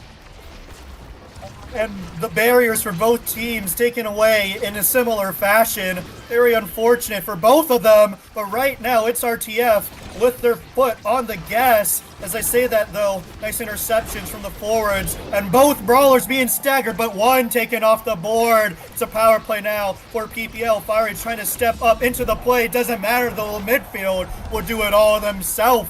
A nice play from Average Alex, the piercing shot. As a sort of guarantee, not needed in the end though. And that's a point for PPL. Yeah, Average Alex able to blink in there, get a good touch on the ball, sending it in. Bloom has a flip. I'm seeing in this match Bloom with a flip. That guy's got aura. He has just not been letting things go in. And you look at him and you're like, I have to get through Bloom. Tough task. Already very hard. I have to get through Bloom with a flip. Yikes. I'll pack my bags. That being said, flip burned, barrier down anyway. Now, if there's a guy to do it, it's Leo Leon. Again, 500 goals. He did it today, right here, this series. But gonna react to getting a few more, about 6 more, if he wants to win this series. And Average Alex with the flip, Fiery with the ball, looking to get something done. Great movement going into the corner, predicting clears. A great layering of strikes to get that barrier. PPL has a lot to say about Leo Leon winning this series. Yeah, roaring back is PPL. Both brawlers staggered, but it's Average Alex with a flip. Gonna use it, Hungry Boy, though, with the reaction speed, able to clear it just in time. It's a test touch, and Leo Leon gets it, but unfortunately can't get the goal there as well. Now Maloom is just going to send it around the world here. Finally, we're finding to clear. It's into their territory of RTF. A nice flip, and there's a kill found on Leo Leon. That's going to be a huge break for them. Muffin Koei gonna opt to slow play. He's able to get it to Hungry Boy, but Maloom with the speed from among Titans, able to rotate bot side quick enough, and it's Fiery! He doesn't even need to connect the dash. The threat of it is what matters. And it's a goal for Average Alex, but in our hearts, it's Fiery's. The shadow goal coming out from Fiery. But PPL here, like, they're back. That last game, we can admit, it was rough. It was hard. Oh no. And maybe this game's about to get rough as Fiery gets absolutely smoked. But they are here to play up 2-0 in this set right now, looking strong. I've been really impressed with Average Alex. This whole series has been playing phenomenally, and I think that's a guy who does not get enough credit. Shout out to him. Has a flip. Fiery is just is having a tough time. Rough bout with all the damage, but still on the field, which again, that's the only thing you need to be doing as Zentaro to be valuable. You're on the field, you're probably doing some good stuff. And Average Alex's flip shut out, but PPL is still looking great at this point. Yeah, trade of a lot of flips here, and the PPL able to hold on to it. They're up 2 points here, and they still have a barrier to work with, so... Oh, as I say that, it almost got the Sad Boys clear. But unfortunately, it does fall in the end for them. RTF trying to roar back, get something started here. It's Lilian trying to dribble. Rosewarp, Slice and Dice intercepting it, just trying to get him staggered out of this play as well. He's still dredging on forward, trying to truck on, do it some more. He's still holding on to his life. And all the focus onto him means Muffin Koei can send it right down the middle, and RTF get their first point. Yeah, secret technique. Card from across the field, and Muffin Koei gets that goal. Wonderfully played, just a smart idea. It's like they can pass between each other, and there's just a lot of people here. Send it right in the middle. They're gonna be rewarded with that. RTF not relenting here, not ready to give it up. PPL again, still up, 1 point away from winning the series, still looking great, but RTF has their opportunity right here. 1 point on the board, 2 more, and they can pull ahead this game. Yeah, this Fiery dribbling, Slice and Dice almost finds it through 3, but no cigar. As Rush goes wide as well. Still, though, it's PPL with possession of the core and a power play now to boot. Leo Leon can't find anything with his Whiplash. Just going to opt to try and hit stun. Slice and Dice still is going to find his mark. Unfortunately, the finishing touch not quite found. Fiery now still with the core, almost has his flip here, but looking worse for wear. Gonna opt to use it soon here if he can just find the ball, find the core towards him, and there it is! There's a flip, but a nice call from Muffin Koei. He's able to find that clear in the end. Now it's Average Alex with that flip. It's in dangerous waters for them. Dribbling, sending it up, waits, baits the flip, and finds it bot side. Well played from Average Alex and PPL. They take their second point, 3 goals away now from finding their first nasl victory. Yeah, beautifully played, and here, a lot of great awakenings. I'm very curious to see what Average Alex picks up. Might be Deadeye. A wonderful Deadeye to synergize with the Adrenaline Rush heavy impact. But stacks, just a great midfield awakening. Always going to feel nice to pick up some stacks. Looks like they're working together with Maloom and decides to take Stinger. Also good pickup. Leaving Hungry Boy to pick up Deadeye. Which is okay. It obviously very good on Vice. We're going to be doing a lot of damage, but can be pretty hard to proc with because you have to be at such a range. It's how often are you really hitting like the max range ult, or like with missile prop? Actually, hey, hold on, the power chords are about to go crazy. But you know, I'm a dangerous give to Hungry Boy, but it is still PPL, no barriers, but they're able to take out Leo Leon and get both barriers. Suddenly things are looking pretty good. And oh, a great strike war, great patience from Fiery showing up, and now 2 more. And PPL will win their first nasl game. Yeah, I mean, we were talking about, before this game, how we were expecting the damage to flow for the side of RTF. The opposite has been true in a sense, because the power plays always on the side, really, of PPL here. They are able to knock their first goal in. Fiery staggered, but still committed to the play, and Snare Drums defuse that big finish. Fortunately, the barriers will still stand stalwart, but Hungry Boy won't. Hunted down by Fiery. That's their damage dealer. That's their midfield. Out of the equation. It's in dangerous, murky waters, and one barrier will fall. Still holding on to the core here. Triple take, though, will buy enough time for Hungry Boy. Get back online here. Is Fiery now the one on death's door? As I say that, Leo Leon close to stagger out of nowhere, and Fiery's still able to retain core possession, and he's gonna sink it in bot side. Fiery, incredible gameplay from him, basically 1v9ing in the corner. My goodness. Yeah, and where were you when Fiery sat down and just won 500 1v2 interactions in a row, getting the barrier, getting the goal all by himself right there? PPL is here to win right now. RTF absolutely on the back foot, trying their best, looking for anything, getting some good damage out on Fiery, but this is looking like PPL's game to win right now. They are so unbelievably up. They have all the momentum. It's gonna take some big plays from RTF to shake them and give them the opportunity to get back in the game here. Leo Leon staggered, a familiar story with him, a flip to work with as well. Fiery seeing red, seeing blood in the water here, but unfortunately, the Rasmus will stay online for now. Backing off now as the core is finally in PPL territory. A nice piercing shot to buy a moment of respite here. Power core going a little bit wide. There's that supernova staggering Average Alex. He's been such a crucial supporting role here, setting up Fiery, and there goes that barrier. Some life now here for RTF as Muffin waits out the piercing shot. Leo Leon staggered, a familiar story for him, but he's used to it at this point. Gonna commit to the play here, stay with it. Big finish trying to set him up, but unfortunately Average Alex is there, and Maloom is it. A crazy angle, some weirdness top side, and Hungry Boy is able to sink it in there. Yeah, the core just slipping right through the cracks. 1 point for RTF. It's as they say, all you need is a trickle, and 1 point and a big power play and a double barrier might be exactly what RTF needs. PPL needs to seal their nerves. They need to lock in right here and now if they want to win. They do not want to let this go to a point. A set 5, but we're going to a 0.5. RTF needs to win 1 more to tie up this game, tie up the whole series. PPL absolutely wants to win this point now.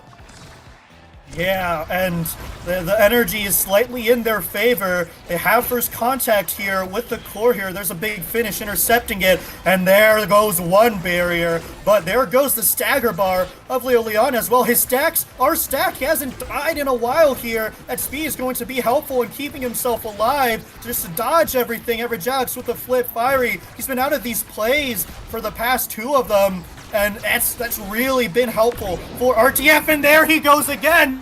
I think he dashed into the triple take, met his own demise still though. 2 flips here for PPL. Big finish navigated here, wasn't quite fruitful, and there's one from Average Alex. Okay, we burned 1 flip to buy enough time for Fiery to get back online here, and now he has the core. There's Leonie's blade, but Hungry Boy, very patient in the corner, gets that clear. The ensnare drum so good, and the flip to boot, absolutely devastating here for RTF. They're struggling, trying to find the clear, but they have a lot of real estate top side. Bloom covering the out though, uses the flip as well, restarting this offense, but it's not panning out. Nothing everything really is for them. Now we're sending the core red. It is overtime, ladies and gentlemen. Leo Leon staggered, both forwards for PPL. Worse for wear here, and it's Maloons trying to step up in front of the barrier, get something going, and the ES rush not going to connect onto Leo Leon. It's going to be would have been a huge break for them. And still, these teams vying for possession in the midfield, and Snare Drum Supernova. Core's going red every which way. Drum and Bass holding on, but Fiery isn't. He's down and out. Thunderstruck gets a kill, and there's a flip. Not even going to need it, though. And from the Ashes, RTF, they hold on with the pendulum sling to sink it in. Yeah, RTF clutching up there, reverse 3-0ing that set, and getting rewarded here. We've got some Reptile Remedy, honestly, to deny from PPL would be huge. And there it is. Yeah, get that thing off the board right now. Spark of Leadership picked up by Average Alex, going to be sharing a little bit more CDR. And Monu to Finny. One of her best awakenings. The ult is going to be doing so much damage. It's going to be covering so much space. Fiery did pick up a Dash Awakening. Super Surge on the board. That's going to be really nice. Leo Leon also picked up a Dash Awakening. Not quite the same as it is on Zentaro, but going to be having a lot more move speed on the secondary. Going to be doing more damage with these pendulum swings. Pretty substantial, to say the least. But here it is. Both teams having a pretty strong draft. Both teams taking 2 sets to get to this point. Set 5. Here it is. The lock-in is now. RTF has the momentum, winning that last set. And getting all these KOs, honestly, you can see it here. PPL needs to get some sort of reprieve after being so close to winning. You know, they have to sit down and reevaluate and be comfortable. That's a pretty good start, getting that barrier there. If they're able to win this point, I like their odds. But, again, both teams desperately fighting for any opportunities here.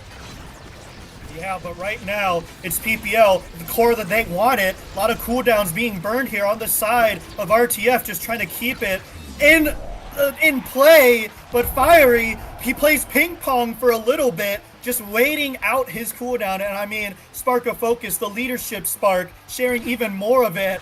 He's able to sink it in with a nice dash. Yeah, great dash.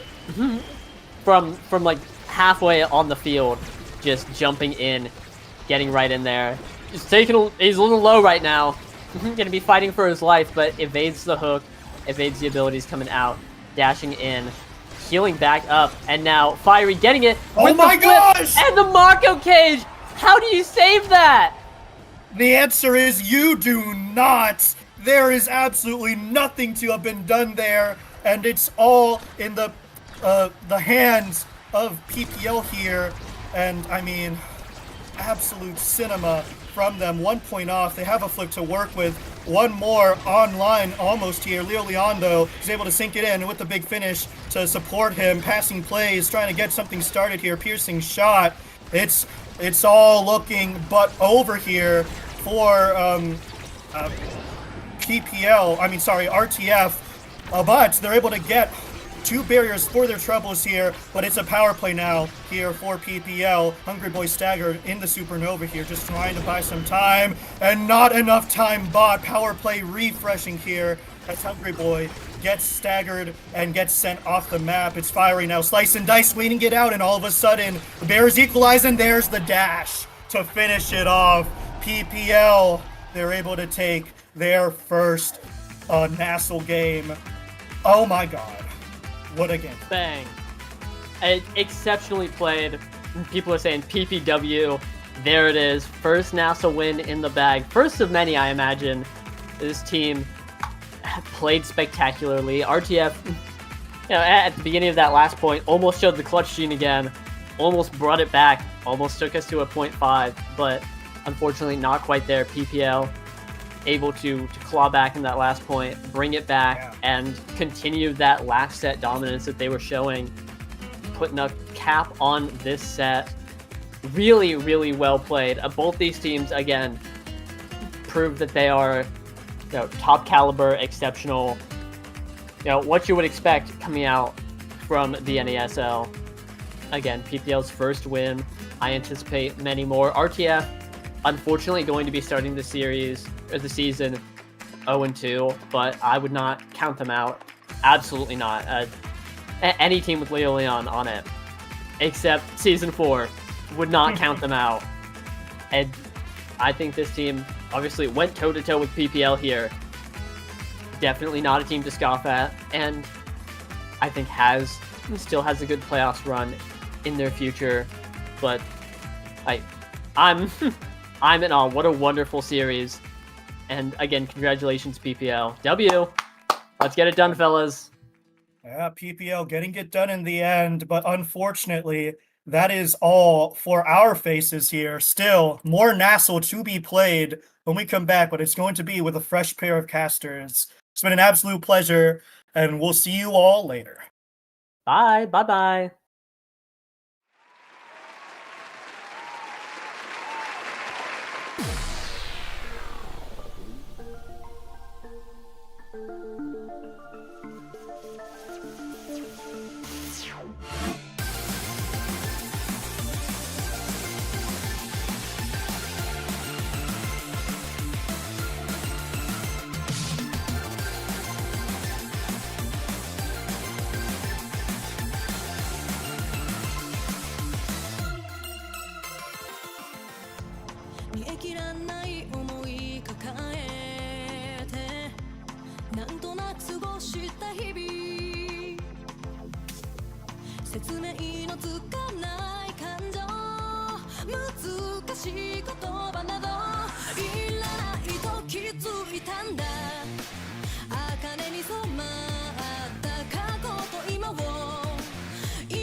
Welcome back, everybody, to the North American Strikers League. I'm Borg, and I'm joined by Potat. Potat, how you doing today?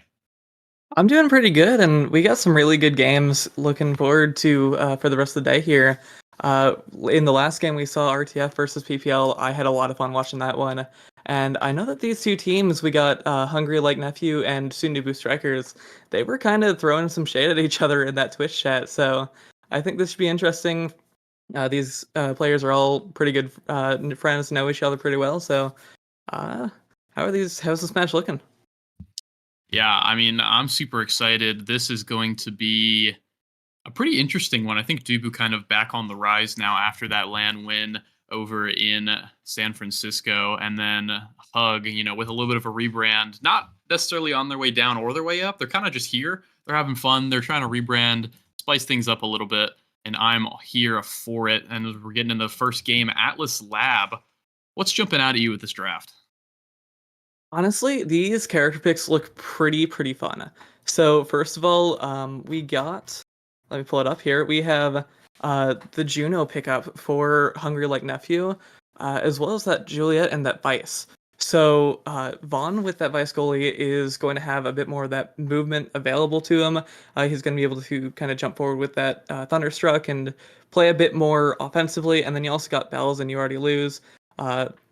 This whole roster knows what they're doing. Same with the side of Sundubu Strikers, and honestly, I think these picks are looking pretty good. I think it'll be a pretty regular game, no crazy picks, but I'm interested in seeing how this Vaughn Vice is going to perform.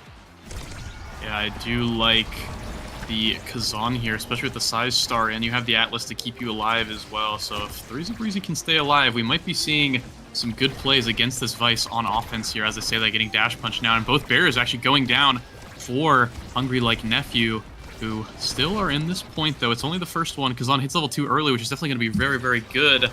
And You Already Losing Bells need to find a little bit of a counterplay here as the core comes on up. Kazan finding that open primary, trying to get something going here, trying to get a quick goal, not let them get level 2, but Bells has something to say about it with a crazy dash punch onto the middle, blows up, knocks out Threezy Breezy onto the side, and now it's a power play for the Sundubu Striker. Sorry, rather for Hungry Like Nephew. Yeah, Hungry Like Nephew definitely did lose those first two barriers pretty quickly starting off, but Threezy Breezy was just kind of up in their face, and at some point, if you're up in their face the entire time, Shapeshifting didn't have that res up, and ultimately Threezy is staggered basically this entire point, but it doesn't really matter if Grimella is just going to use that Rose Warp, use that primary, and just shoot the core straight through all three defenders of the side of Hungry Like Nephew. Yeah, when you have that Estelle, you always have that potential to score, and when all three members of Hungry Like Nephew distracted by KOing this Kazan, Grimella has a lot of room to play with, as we're seeing right now with that Rose Warp. Going to actually be helping get both barriers here. The defense is not quite enough with the Vice. The Juno did not have any abilities either. Bell's now trying to get something in return and gets a great little ultimate there to block up the flip, but can't get the last barrier. Shapeshifting now. Great flip usage to keep his team's barrier alive. But Hungry Like Nephew kind of have a little bit of a breakaway here. They have two flips on the offensive side. Now just one as Vaughn teleports right back to his defensive side here. Bell's trying to find something. You Already Lose as well, looking for the passes, but Shapeshifting is just completely holding by himself in the back, what Atlas does best, and a great Estelle beam in order to get the flip out of Vaughn. Now Sundubu Strikers are looking in prime position to end this point yet again, but as I say that, a great barrier take from Bells and You Already Lose, going to be securing the open net here for themselves. You Already Lose needs to be a little bit careful, though, as Grimella does have that flip. Popping it right now, trying to find the shot, but a great stuff by You Already Lose, who used to be a goalie, and he's still doing great on the defensive side, but he goes down. Now Bell's trying to find the solo play. Now it's up to Threezy Breezy, trying to find the solo play again, but the goalies from both sides are just doing incredibly well. And as I say that, a great another save from Vaughn. Threezy Breezy cannot find the goal against this Vice. Insane saves, clearing it over and over again. And it's back to the other side of the pitch, Shapeshifting now. Bringing it up to Threezy Breezy. Vaughn, another save. The Kazan cannot quite find these goals, but I feel like it's only a matter of time before they find another attempt here. Bell's on the goal line here with that flip. Needs to be careful, might get taken out. It's very, very soon. Gets the flip popped. Threezy Breezy trying to find something, but he can't. Has a great pass to Vaughn from the flip, actually with the Vice ultimate. Gets the goal, and that incredibly long point too. Oh my gosh. Yeah, that went on for what felt like forever, and Vaughn looking very comfortable on that vice pick. Got those 2 really good saves just right on the goal line, and then ultimately was up there for his team to just help out, get that goal ultimately in the end. And that's the kind of thing you want to see when you're playing Vice. You want to be able to defend even in these kind of tense situations, and even with that open net, Vaughn did a really, really good job, and then even had cooldowns up to go help his teammates. But for the time being, Sundubu Strikers have been doing a really, really good job of just pressing forward, just pushing straight through Vaughn and You Already Lose, who just can't quite hold them back. And we're going to see 3Z Breezy use that flip, get that score, and now Sundubu Strikers is up 2-1 in this first set. Yeah, Sundubu, it feels like they have a bit of an easier comp to execute. The Kazan is really, really good into these ranged goalies. They have the Atlas to keep him alive as well, and also to help out with the defense into the Juliet. And then the Estelle just kind of rounds everything together, whereas the side of Hungry Like Nephew, it feels like they need a lot more solo plays. They need a lot more good slimes, maybe a couple good dash punches here and there in order to get these barriers. And then Vaughn tasked with an almost impossible one of defending against this Kazan with almost no real good defensive abilities. So he's doing it well already so far. We'll see how well he can keep it going, as there we see another great save here of being able to hold the flip in the face of the Estelle. Takes a lot of confidence, and he has plenty of it as You Already Lose finds the flip, but not quite able to be getting anything from it. The barrier goes down anyway as Bells gets that barrier. The ultimate from the Vice, keeping things forward for now, and this is what you have to do when you're playing this Vice against such a strong offensive composition of Sundubu Strikers. You got to pop that utility. You just got to hope that your teammates are able to keep it forward for as long as possible. Bell's trying to keep it forward, but he can't do it as he's just getting focused now by all the forwards of the Sundubu Strikers. But Vaughn with another great play there, teleporting forward and finding that flip, shape-shifting with no utility, no abilities, has nothing really to do anything about it, finds the top corner and ties it up at 2-2. Definitely. It feels like the side of Sundubu Strikers is kind of trying to bait out and force the side of Hungry Like Nephew to use these flips and use these abilities. But ultimately, that can only last so long if the other team is catching those abilities, catching those flips. Vaughn has had some really, really good knowledge of when to move up, when to push up, and I guess that's that midfielder speaking for you. And so that's exactly what you want to be seeing from that kind of team. But on the other side, the defensive line not quite held for the time being, as both barriers for both sides are down, and that Atlas goalie might have a little bit of difficulty holding down that big net. Yeah, when the barriers are open, the Atlas struggles a little bit more, but it doesn't matter when your forwards are 3Z Breezy and Grimella, who just keep it forward against this Vice over and over again. And like I was saying earlier, the Vice only has so much utility in order to actually save these abilities. And so a great offense there from the Sundubu Strikers, getting that first set and securing that first pick. And as we're getting into this first draft here, 1-2 punch already on the Estelle, we're going to be seeing some explosive things start to open up, as we're seeing a lot of kill, bulk up, a lot of size, dash awakening. We're seeing everything here. Yeah, and a big thing that I'm looking at right now is that Deadeye on Vaughn. That's going to be a lot more opportunity to kind of hit other people, deal some of that damage that the side of Hungry Like Nephew might need in order to kind of make 3Z and Grimella scared. Because once shapeshifting runs out of that ultimate, you kind of are missing out on that health left over. And so I think that Deadeye could be pretty big. Also here, I'm looking at maybe that size on 3Z Breezy. That's both Big Fish and built different. So we're going to have a big Kazan going straight at you. But in the meantime, that is a Bells with that built different as well, going straight into shapeshifting and pulling that goal. Yeah, great offensive play there. One Geno Slam kind of propelled that offense, just allowed Bells to get as much space as he wanted and take everything from shapeshifting, who really just didn't have anything to stop it. So what played from Hungry Like Nephew? A bit upsetting not to get that kill on the goal line, of course. Bells with that prize fighter wants to start stacking that right away. As you said earlier, the size from 3Z Breezy is going to basically put Hungry Like Nephew on a timer. Vaughn definitely not going to be able to defend consistently against that over and over again. So Bells now in the corner doing all he can to get something, gets a lot of damage and gets that last barrier, going to be getting everything basically except the goal so far. And a missed primary just narrowly by Vaughn allows 3Z to get that top side shot. And I mean, the Sundubu Strikers managed to squeeze out a little point there. Yeah, a quick attempt at one of those catches from Vaughn, but ultimately that primary went a little bit wide, and we are going to see 3Z and Grimella just take advantage of that as soon as they possibly can. And now 3Z almost has it flip up. Bells has it flip as well on the other side. Ooh.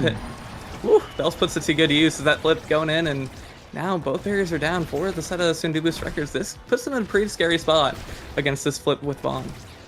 Yeah, Vaughn has that flip, and he's primed and ready looking for it here. Bells instead looks for that bottom shot instead.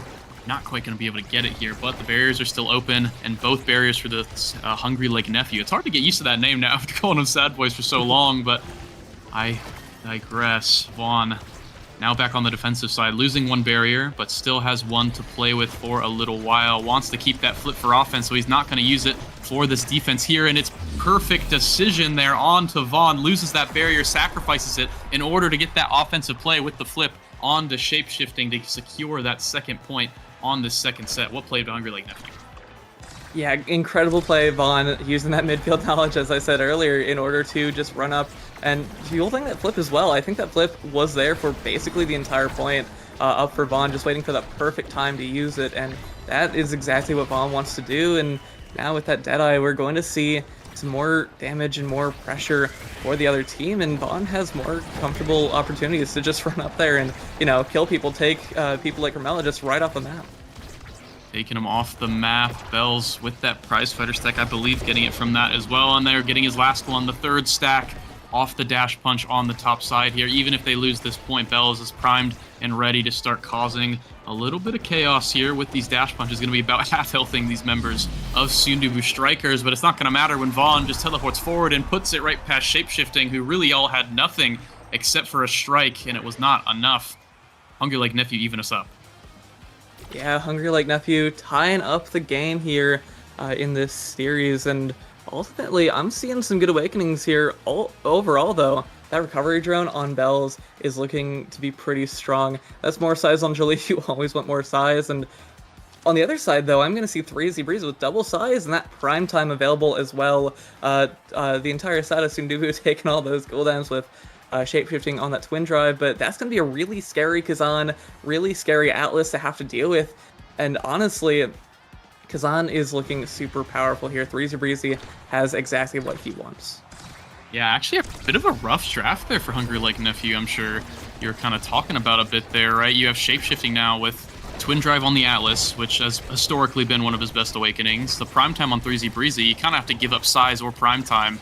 And I'm not really sure which one's correct, as prime time is so incredibly oppressive, especially against ranged goalies. You're seeing it right here now. Both barriers are gone already for Hungry Lake Nephew, but we've kind of been seeing it all game. The barrier is not really mattering too much to Vaughn, as he's very, very comfortable on saving those goal line shots for sure, and it allows him maybe a little bit more space to play with here. A great save there, just running forward and denying that primary, that pull from 3Z Breezy. Vaughn now trying to make another play and manages to find just the simple clears over and over again. 3Z needs to find a different avenue in order to find these shots because he cannot get past Vaughn most of the time here. Vaughn just calling him out over and over again. Great save from Shapeshifting, managing to get it up to 3Z with yet another stop shot on the goal line. Vaughn is doing everything he can with limited abilities. One more time, can the Sundubu Strikers find it? A great pass, not going to quite be enough, excuse me, as you already lose. Like I said before, once a goalie player, always a goalie player. Going to be comfortable on that goal line as well. The Juno, definitely not a stranger to defense here, as both flips from Sundubu Strikers maybe now will be enough. One flip goes through from Grimella. Going to be getting a little bit of hit stun onto Vaughn, but yet again, it's not enough as Vaughn popping that flip and 3Z Breezy popping that flip, but he finds a great angle there onto the bottom side, and no one can reach it in time. Sundubu Strikers, after the 5th attempt, finally get that goal. Yeah, that was a really good shot from 3Z Breezy, just getting it all through. But now we're going to see the side of Sundubu Strikers has almost no energy to their names at all whatsoever. So this is going to be pretty scary for them in terms of defense. And as you can see there, no evades means that Shapeshifting can't get any evade strikes to keep those barriers alive. And Atlas on an open net's going to be pretty scary for you, especially with Bells running forward with that Thunderstruck and almost getting something going. Almost getting something going here, the Vice. Been a bit of a menace on this offense and even the defense too, with the way that Vaughn's been playing it. Bells with a great KO on the goal line and a great shot from the flip onto the bottom side as well. He tells 3Z Breezy, anything you can do, I can do better. Gets the KO as well and gets that prize fighter stack, tying us up at 1-1. Yeah, the prize fighter is going to be pretty useful there, and with shapeshifting getting knocked into the net, that's any energy that he had maybe built up all gone once again. But now we're going to see You Already Lose on the offense with that flip is going to be super powerful, and oh, you almost don't need it with Bells just standing right there using that Flame Flurry and just providing so much pressure with the rest of Hungry Like Nephew, and that's just a really good play from You Already Lose from the side of Hungry Like Nephew, just providing all that pressure up in the corner, forcing the side of Sundubu Strikers to make a bad move, and you're going to see Hungry Like Nephew going up 2-1 in this set. Yeah, and like I said earlier, I think Hungry Like Nephew need to make these plays in order to make this comp work, and they're making plenty of plays over and over again. A little bit of a Sad Boys angle there. Crazy save, actually, on the redo from Vaughn there. A bit unfortunate for the Sundubu Strikers, who just could not find that angle off the Rose Warp. They need to relock in, though, as Grimella uses that evade to keep his life. They're still in this one, as they need to get this last barrier. 3Z Breezy does just that with the double size. Going to be getting that fairly handily, and a great angle allows Grimella to follow up on the bottom side. Nothing really Vaughn can do at all, and that's just a perfectly played point from the Sundubu Strikers. Yeah, definitely. That duo of 3Z Breezy and Grimella has been tried and true through UCLA, CCL games, and all sorts of that fancy stuff, but ultimately 3Z Breezy hasn't really been able to get the core through Vaughn, and You Already Lose his defense by himself, and as soon as Grimella gets an opportunity, gets the chance to run forward, we see goals just like that, where Grimella and 3Z just work together, put Vaughn and You Already Lose in a very, very bad spot, and they were able to get that goal in a very, very powerful team play, but now it's Bells and Vaughn's turn to have the team play as they run forward using those flips, and they're getting those goals. Getting those goals, they are. It's 3-2, and now they take this third set away. That allows Vaughn to get this first pick, and there's still a lot of things available here. There's Missile Prop, there's more Sparks, there's that Adrenaline Rush. We're actually seeing the last Size Awakening here, that Might of Colossus as well, which the Juliet is going to be more than happy to pick up a little bit later. And the team player, which has definitely been a little bit controversial. Some people think it's weak, but personally, I think it's incredibly strong in the current moment, even though it's a little bit nerfed. And any goalie that can get his hands on it, especially on an open map like this, is going to be sitting pretty. Yeah, in that last draft, I think we saw a pretty big win for the side of Sundubu Strikers, but now in this one, ooh, this is looking really bad for the Sundubu Strikers, as 3Z Breezy left with that Among Titans. Going to be a lot smaller, going to be a bit faster, but ultimately that's not really the kind of awakening you want to see when the other team, Bells, is getting that triple size, Might of the Colossus, extra power. Vaughn is getting that team player, some extra defensive opportunities and capability with just so much more distance and speed on that core, and You Already Lose getting that Timeless Creator, which, nothing crazy, but hey, you're still going to love having those Blobos hang around just a little bit longer. Yeah, definitely. I'm curious. I wonder if he just really wanted the speed. He has those double Size Awakenings. Getting that Among Titans basically nullifies about 1 1/4 of those Size Awakenings. So he technically still has a Size Awakening. He's not base size. He's a little bit bigger. And maybe he thinks that speed will help him keep up with this core just a little bit more and keep up with this Juno that's just been giving Bells all the passes in the world that he needs, and Bells finishing all the goals he needs in the world as well, with the 1-0 already on to Hungry Like Nephew, who seem to be running away with this game.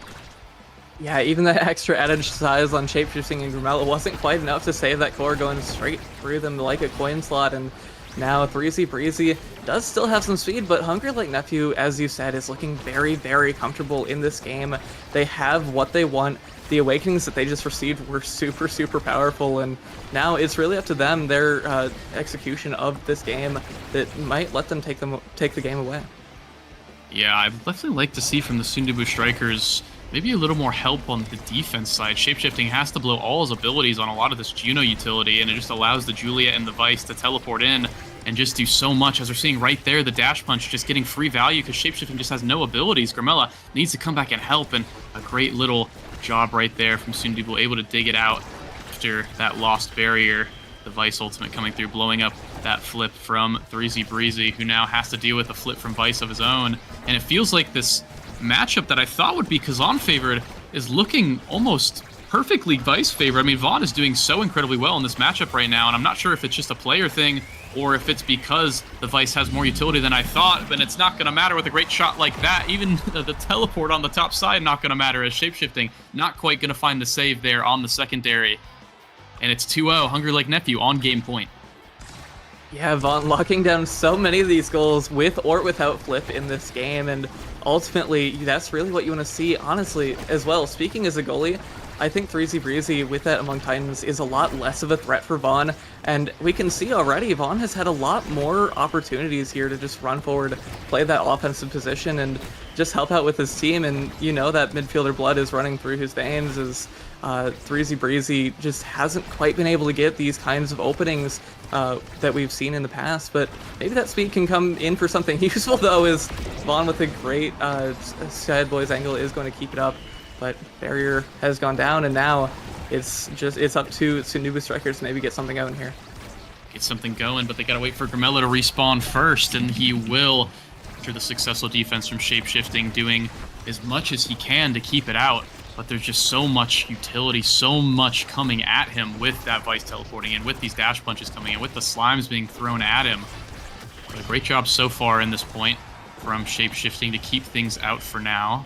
Secondary coming out, you have the slimes coming out as well. Bells now has an opportunity maybe to find this barrier, but no, a great clear from Shapeshifting, a great shot from 3Z Breezy, forcing out the flip from Vaughn and forcing out everything, but no, Vaughn on the other side actually going to be teleporting forward and getting everything out of Shapeshifting and that barrier. 3Z Breezy with another shot attempt, not quite going to be able to find it, but the flip on the goal line is going to do the trick.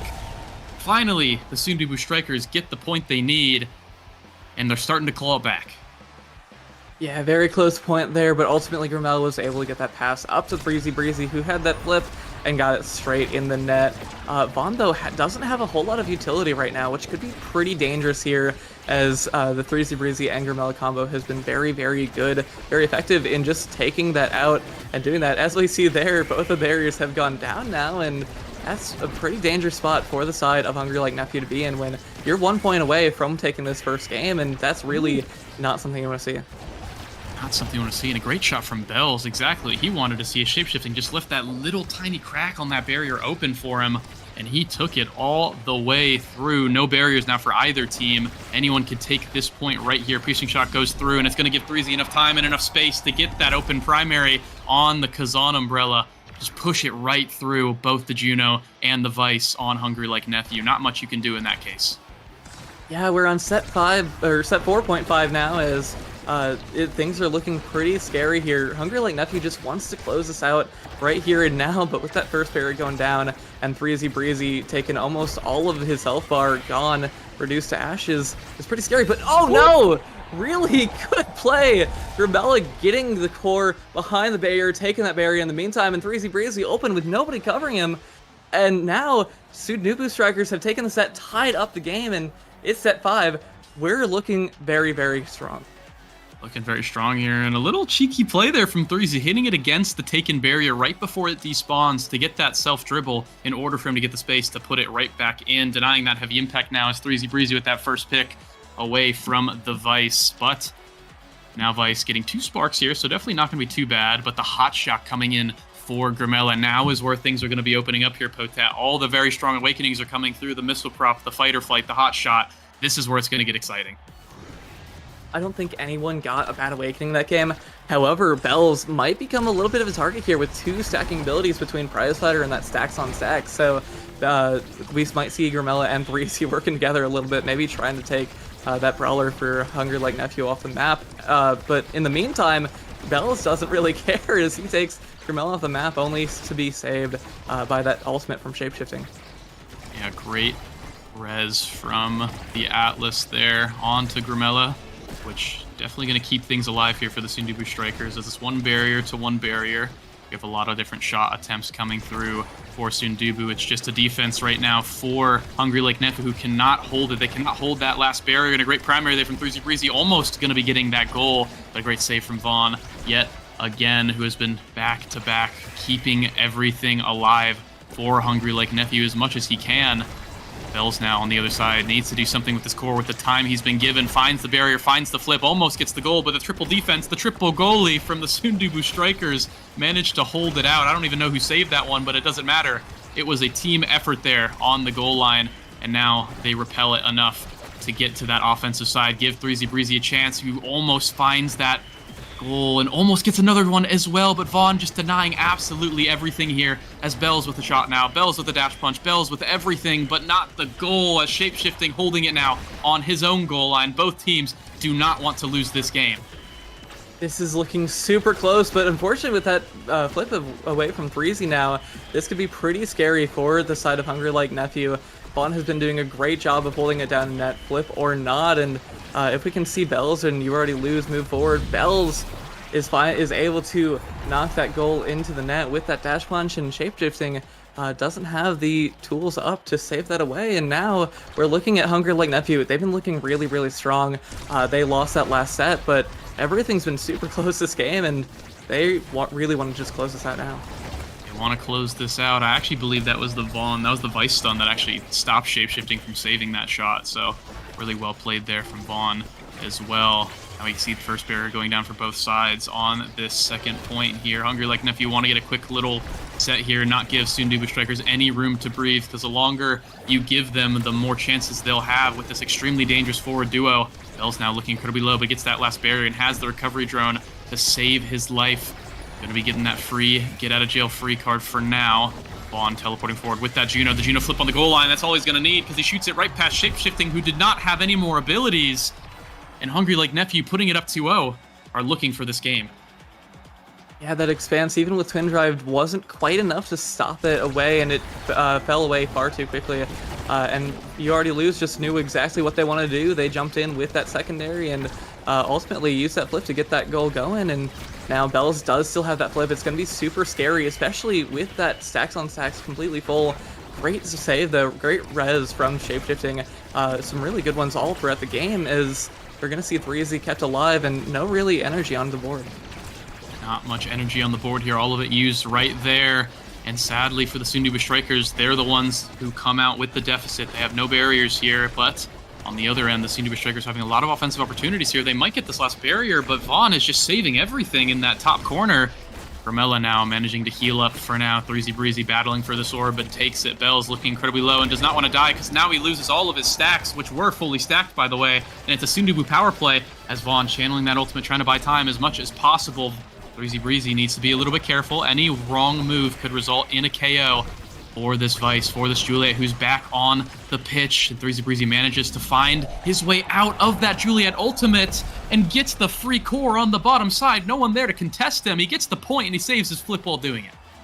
The piercing shot from Gramella plays so well, just shooting it right through that flame flurry from Bells, if I remember correctly, and just pushing it straight down to Threezy Breezy, who has been doing a really good job of just kind of sitting in the open space, where a stray pass, a stray core twice now has been enough to just send it down to Threezy and get a goal straight on the net. And Threezy Breezy with that flip up is going to be super scary. Unfortunately, though, not quite used for anything crazy. Now it's kind of the energy on the side of Hungry Like Nephew, and this is really where you want to be. You need 1 point away, but both barriers are down. It could be pretty scary here. Could be pretty scary. Hungry Like Nephew needs to be careful. They do not want this game to go to a 0.5, especially with the way that Sundubu's been playing on these 0.5s so far after last set. Vaughn, Bells, You Already Lose, all have so much energy, but it's not going to matter because the core just flies straight past Vaughn, who I guess just did not have his strike back in time, as Gramella, with the piercing shot, just takes that last goal, and we're going to a set 5.5 Potap. A set 5.5 here, and the side of Hungry Like the Nephew has almost two flips up as I speak, and now this could be pretty dangerous, pretty scary for the side of Sundubu Strikers, but it all matters what you use that flip for, what you use your abilities for, and some good defense from the side of Sundubu is going to keep it out for the time being, but ultimately it is a ticking timer here for both teams, as they're just trying to get something going. Bells is very low, might be taken off the map once again, doesn't have any of those prize fighter stacks, and only has 42 stacks, so might be a little dangerous here, as both teams only have one barrier up in this final point.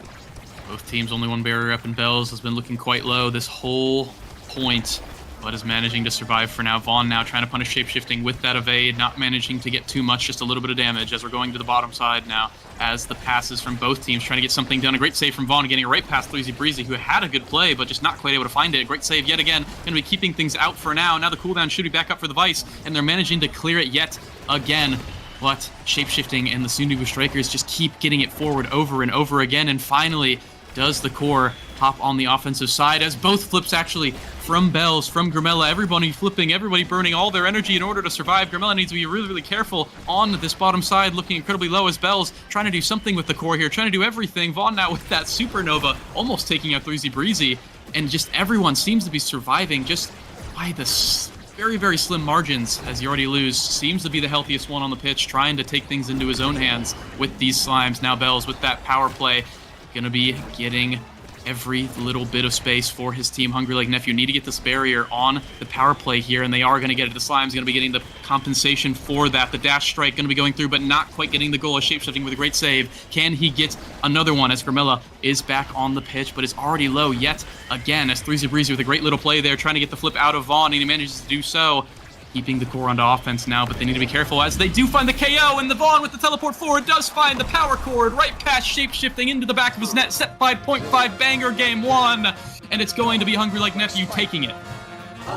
Such an incredibly close game, ended up by Vaughn with that strike, with that primary, just going to be able to push it straight through, and that is exactly what we want to see here. Almost a 30-minute game, perfect set 5.5 to start off the series, and Vaughn with that goal number, that's 7 goals for that goalie of Vaughn, and Vaughn just playing so many different spots, but also down in redirects with You Already Lose. Bell's pretty close behind them as well, and they all played super incredibly. Same thing with Sundubu Strikers. They had a lot of really good team plays. Shapeshifting, not quite as many goals as Vaughn there, but ultimately some really good plays from both teams. And honestly, Vaughn might be the star of the show there with those 7 goals.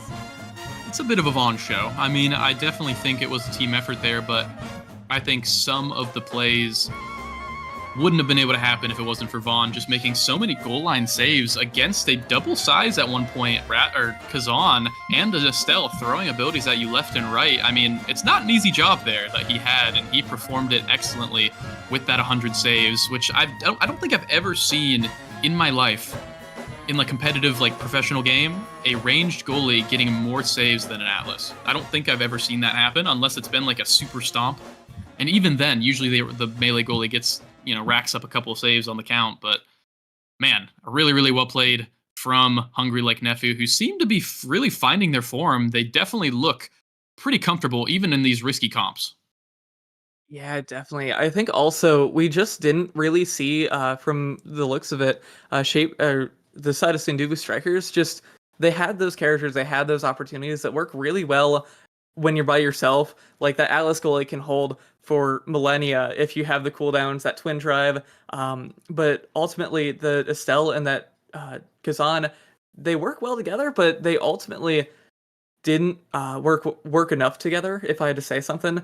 I think I want to see Grimella and 3Z kind of forcing that core into the corner, working together with each other a bit more, just to kind of force these goals in through Vaughn, because Vaughn, the vice goalie, is really, really good with those out clears and is able to just send it through you. And we really, I think, in this next game, I want to kind of see Grimella and 3Z maybe working together a little bit more to just kind of force the core straight through that Vaughn goalie.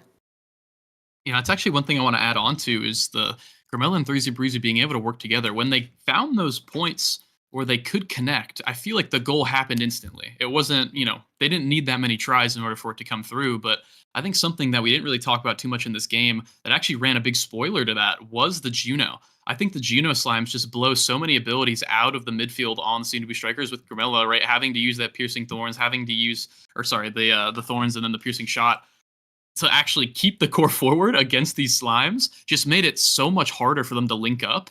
And 3Z Breezy kind of left by himself to make these solo plays. And this time around, I think Vaughn kind of won that 1v1 a little bit more than 3Z Breezy did.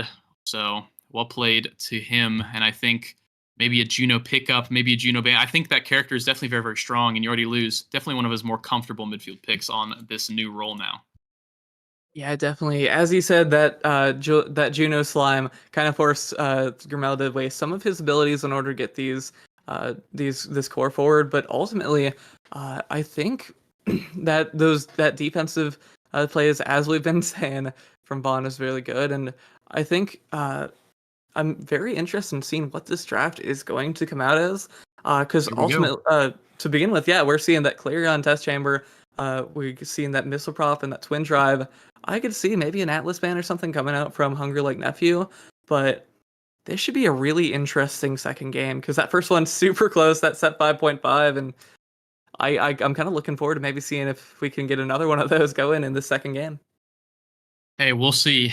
Sometimes, my eyes want to see another set 5.5, but my vocal cords do not, as some of these points are a bit crazy, but exciting for the audience. So I'm happy as we're getting into the Clarion now with some pretty interesting starting awakenings. You have the twin drive and the missile prop, both, I guess, pretty polarizing ones where you want to, I guess they can change the game for your character on that pick, right? And you have to kind of choose in between what do you want more, right? That extra damage and length on those projectiles or that extra secondary. It really just depends on the character. We'll have to see as it gets started here anytime soon. I'm expecting maybe an Atlas ban or a pickup. I think that character is extremely strong on this map and is very, very good in the hands of both Vaughn and Shapeshifting for sure. Other than that, the Vice with that missile prop, really, really good. I think the Estelle can be pretty good here. I mean, basically a lot of the stuff we saw last game, we might be seeing again here, Potat. Yeah, I think so. And keep in mind that we do have the Fearless Awakening drafts as well coming out in this week. So that means that Built Different and Super Surge that we saw in the last one isn't going to be here or isn't going to be in the starting draft. And I think they're looking at getting draft started in a minute or two here. But they're taking their time. That was intense. Yeah, definitely. I can see where the teams might need a little bit of a second, a little bit of a breather in order to get back in from that previous game. Just get that mental reset going. And we're going to see that Vice ban out from Sundubu Strikers. That Bond Vice was super scary. And with Missile Prop or Twin Drive, that would be really, really powerful for them as well. Hungry Like Nephew as well with that Twin Drive Atlas ban. Shapeshifting was holding it down in the previous game. That's part of the reason why it went to that set 5, goal 5 kind of scenario. And we're also going to see that Juno pickup. So this is some very interesting starting awakenings. And what do you think is all going to kind of happen? How do you think this is going to play out? Well, if you pay attention here, it's actually interesting that they do deny. It's Sundubu who picks up that Juno, but this is something that I've actually been wanting to see for a little while. Hungry Like Nephew picking up that Drakkar. I'm pretty sure this is actually going Brawler, right? So we have been seeing, I'm not sure how many, I don't know if it's been played yet in nasl, but we've been seeing it in the offseason a little bit with this Drek Brawler on the damage starts. Missile Prop, definitely something that is very, very good for him. Going to be running the Pummelers as well. So Bell's definitely one of his favorite picks recently, and they're going to be pairing it with the Finny just to add a little bit more of that damage. I'm pretty sure that's going to be going goalie, as Vaughn does like that pickup a lot. But for Sundubu here, I'm expecting them maybe to go. I'm not really sure if they want to go more core control here. Maybe they could do, they're going to go with the Mako, and then I'm expecting maybe Erasmus, maybe even a Juliet, possibly from Breezy Breezy here. It could really be anything, but definitely going to be more core control versus damage this game. Yeah, I think the side of Sundubu might be a little bit more defensive of a team, but it's really going to be up to Hungry Like Nephew, maybe playing some more of that damage-based comp. I think we are probably going to be seeing that Drakkar Brawler, as you said, and now it's that Estelle picked up for, I can only imagine it's probably going to be a you already lose, but I mean, either way, the entire team pretty much is relatively interchangeable with these picks here, and I'm looking forward to how this is going to play out. You got that Juno with the Twin Drive, hopefully, just going to be able to jump all over the map, and you got the Mako also probably with I think probably the entire side of Sundubu, now that I'm looking at it, is going to have that Twin Drive, just using those secondaries, running all over the map, and helping their team run all over the map in terms of Shapeshifting's Mako. And then on the other side, I'm looking at more of a missile prop oriented team. You got that Drakkar, always going to love that extra range on those shotguns, and you got that Finny. Honestly, either Awakening could be picked up here in the Estelle as well. Either Awakening, always love to see either of them. So I'm interested in seeing how this is going to work. I think Hungry Like Nephew definitely is going to be trying to pull a K out of them. Yeah, definitely. Their comp says shoot them. That's what their comp is titled. I just named it myself. I hope you guys like it. I'm I'm expecting to see mostly missile props on the board, and then I'm not surprised Vaughn going that twin drive on the Finny, the secondary, probably the most important part of her kit, and then it's going to be twin drives across the board onto the Sundubu Strikers. Bit of a battle of concepts here. Core control versus damage feels a little bit of a nostalgia for me here in terms of just kind of how this comp plays out. But definitely not nostalgic is this Drek Brawler, which, I did not miss, but hopefully it's entertaining for us here, Potap. Definitely. That Drek Brawler can be kind of polarizing in a game, you know. You got more of those range, you can use those projectiles, and that's something that not really many brawlers take much use out of, so that missile prop opens up a whole lot more opportunities for the entire team. But ultimately, some of those opportunities might be going bye-bye, as Bells here is looking very, very low on that health bar, and if Grimella, Shapeshifting, and 3Z are able to get some sort of coordination going, they might be able to take him off the board, but instead here, look at it, a Bells that's alive, and both barriers down for that Mako goalie, which is pretty scary here if you're shapeshifting.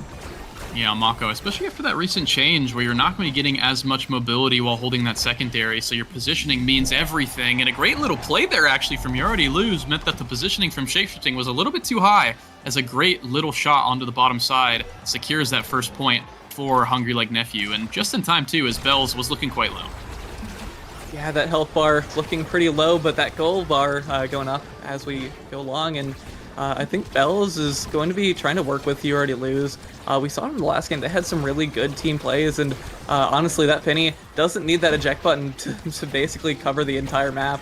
And when you can just kind of throw a projectile, throw that ultimate, as you see Vaughn just covering the midline, and all those abilities are going straight up at the entire side of Sundubu Strikers, and I mean that pressure, that play is going to be really what you want to see, as the as 3Z Breezy got knocked off the board, and as that goal just went straight through.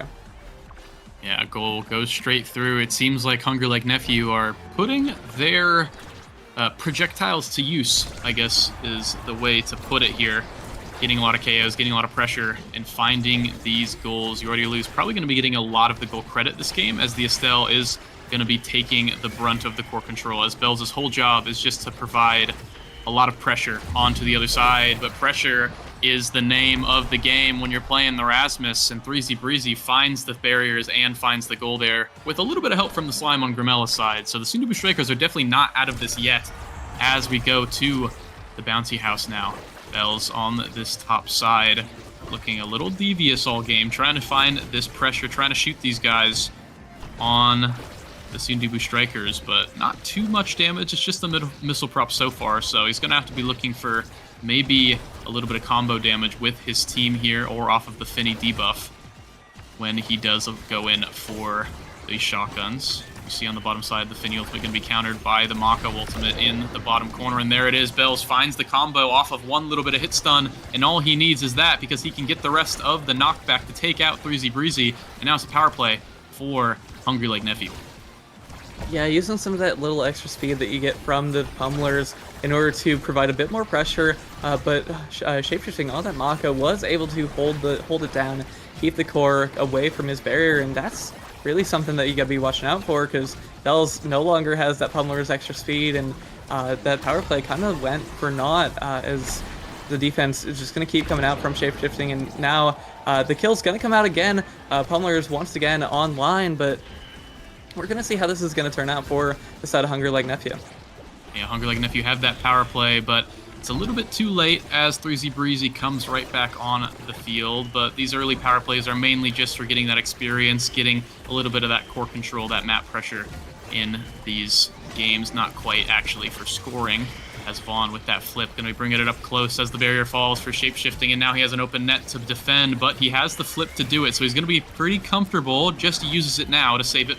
And You Already Lose has that flip available, so shapeshifting needs to be careful. Grimella might need to help him just a little bit and let the offense kind of go to 3Z, who is just getting pelted by this Finny and this Drakkar right now. The Estelle now trying to get in on it too, with these abilities coming back up, but the Rose Warp actually not going to save that barrier. And now Sundubu Strikers might actually find a goal here, and they do. 3Z Breezy with a cheeky little play on the bottom has that secondary, and that's all he needs. Puts it right through and adds a little BM on top. Yeah, Breezy Breezy has had some really good plays, whether solo or not. He's been able to kind of win these interactions versus Vaughn that we didn't see him able to win in the last one nearly as often. So this is definitely what you want to see here if you are Breezy Breezy and the side of Sundubu Strikers, as is some of those solo plays. But you might have to make some of those solo plays if your teammate Grimella is off the map, thanks to Bells, and now Shapeshifting and Breezy are both low, and that's a teammate off the board. This is pretty scary for the side of Sundubu. Very, very scary for the side of Sundubu. Keep your eye on Bells, who, as I say it, puts it in the top corner. Doesn't even need the KO. I was going to say, all it takes is one shotgun, and Shapeshifting is off the map. But with that open pressure, he just has the whole top side of the net to squeeze right through and get that set win for Hungry Like Nephew, which is really, really important with the kill comp here, is you need these early awakenings to actually propel yourself into this win. Because if they don't, then they're going to get outscaled by the Sundubu Strikers, who, as we're seeing it now, get that team player and might be able to get the size here for the Rasmus as well. Yep, they will. So Sundubu managed to get a couple awakenings. Will it be enough to secure them the set? I'm not too sure, as they do get the spark as well. So they're starting up the scaling early. If they can win this set, I'm actually a little bit worried for Hungry Like Nephew. They might lose this game. Yeah, definitely. As you say it, the side of Sundubu Strikers hasn't really picked awakenings that are going to help them out immediately, but more awakenings that they're going to be able to use to scale into other teams. And then also, you know, that team player going to give a lot more opportunities for just sending the core straight through super fast, as we already see there, Grimella and Breezy have been able to open up that first barrier and open up that first goal barriers. And now it's really up to the side of Sundubu Strikers to kind of close this out. Yep, Sundubu gonna be trying to get this set here. That will be crucial for them. Propel themselves back into a competitive game here, but Hungry Like Nephew looking to get this last barrier instead, as both are already down for themselves. But the Finny and Vaughn himself, definitely no stranger to these open nets, as we saw last game, but does not even want to pop the flip, as the little slime comes in, wins the strike ward, puts it in the top corner. A lot of pressure for the Sundubu Strikers on that point. Yeah, Sundubu ultimately were able to get it in, but on the bounce house, on that whatever project it's called, you're gonna see a lot more of those kind of interesting plays. You got to play with the bouncy walls rather than against them, and that's exactly what we saw there from the side of Sundubu Strikers. And now we're on the Project Xeno here. Is both teams are just trying to maybe use those side barriers to get something going, but what I'm seeing going is you already lose. His health bar is very low, and this could be pretty scary for him with that flip up. Yeah, and that's actually one avenue kind of out of the kill here, is you have a little bit of damage with the Juno and the Rasmus for sure, and you can put just enough pressure to kind of get one person low, and getting that Estelle low means that it's going to be a lot harder for him to contribute on these offensive plays, and it makes the pressure that the Drakkar is actually getting himself a little bit less valuable. So we'll see if they can actually do that, as the flip on the goal line from Breezy Breezy comes through after the barrier take, and he finds that shot. Breezy and Grimella feels like they're doing a lot better this set at keeping core control and just not losing their entire health bar. Yeah, that Juno and that Rasmus are just working together, forcing the side of Hungry Like Nephew into bad positions galore, and that's really what they want to be doing. Is now Grimella is that big Juno.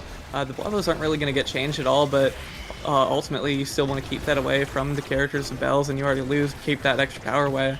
And the core is going to be saved away for the time being, and now with Rizzi and Grimella having what looks like all their cooldowns available, this is a really bad spot for the side of Hungry Like Nephew, where they only have Vaughn in that gold line, and they haven't been able to get those kills that they really want to see. Oh.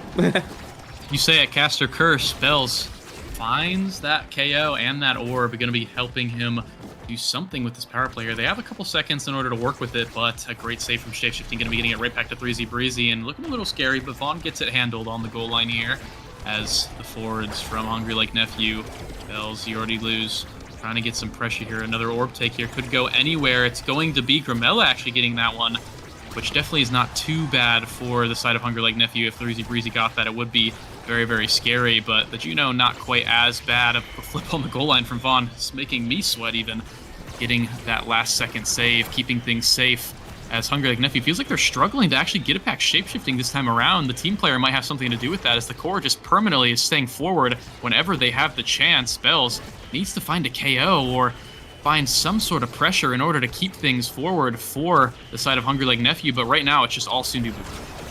Yeah, that team player is shooting that core straight all over the map, and that's really something that Shapeshifting is using effectively in order to get it to his teammates. And right there, we're going to see the flip go a bit wide as 3Z Breezy and Shapeshifting still have theirs up, but ultimately, this is a really not a comfortable spot for Vaughn to be in, as you got that big Rasmus right up in your face with that big fish. Unfortunately, no flips wasted for both players on Sundubu Strikers, and it's going to be pretty scary, but now it's...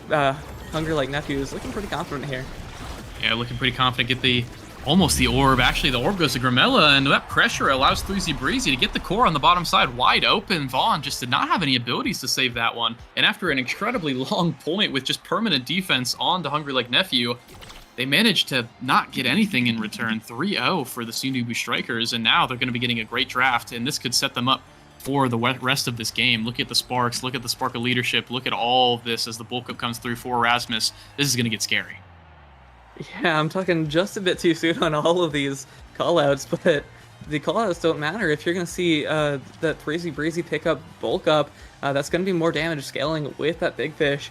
Thanks to that extra stagger on ya, and Vaughn is forced to block away that Spark of Strength. Don't want the other team getting more damage when that's your entire team's comp, and Bells is going to get that Might of the Colossus. Not too terrible on the character, bit more size, bit more damage here for you, but I think honestly, this is exactly what we were talking about when we say that the side of Sundubu Strikers wants to scale, wants to come back in this next set and take these awakenings that are going to be useful to them and kind of keep scaling with that, like that bulk up, as I said earlier. Yeah, and scaling is going to be stunted for now, as Vaughn does deny that spark, so going to be helping a little bit. Not let the spark of leadership get too out of control here, as Spells getting that extra bit of damage. We might see a little bit of a KO here at some point, but it's not actually going to matter, as he finds a great little hit stun onto Shapeshifting, which allows him to get that last barrier. Shape now has that flip for the open goal, so he's not too worried. Has a great save on the other side from Hungry Like Nephew. Going to be saving their barrier for now, as the Juno just doing so much for this core control. And the double KO here, both brawlers finding a little piece of something as the midfielders are down. Shapeshifting now with that flip, going to be not be getting much, but saving the goal for now. But with Finny running straight up with that ultimate, the Shape has nothing to save it. So it just goes straight in. A great play from Hungry Like Nephew to take advantage of the power play. And now it's 1-0. They were looking for a resurgence here.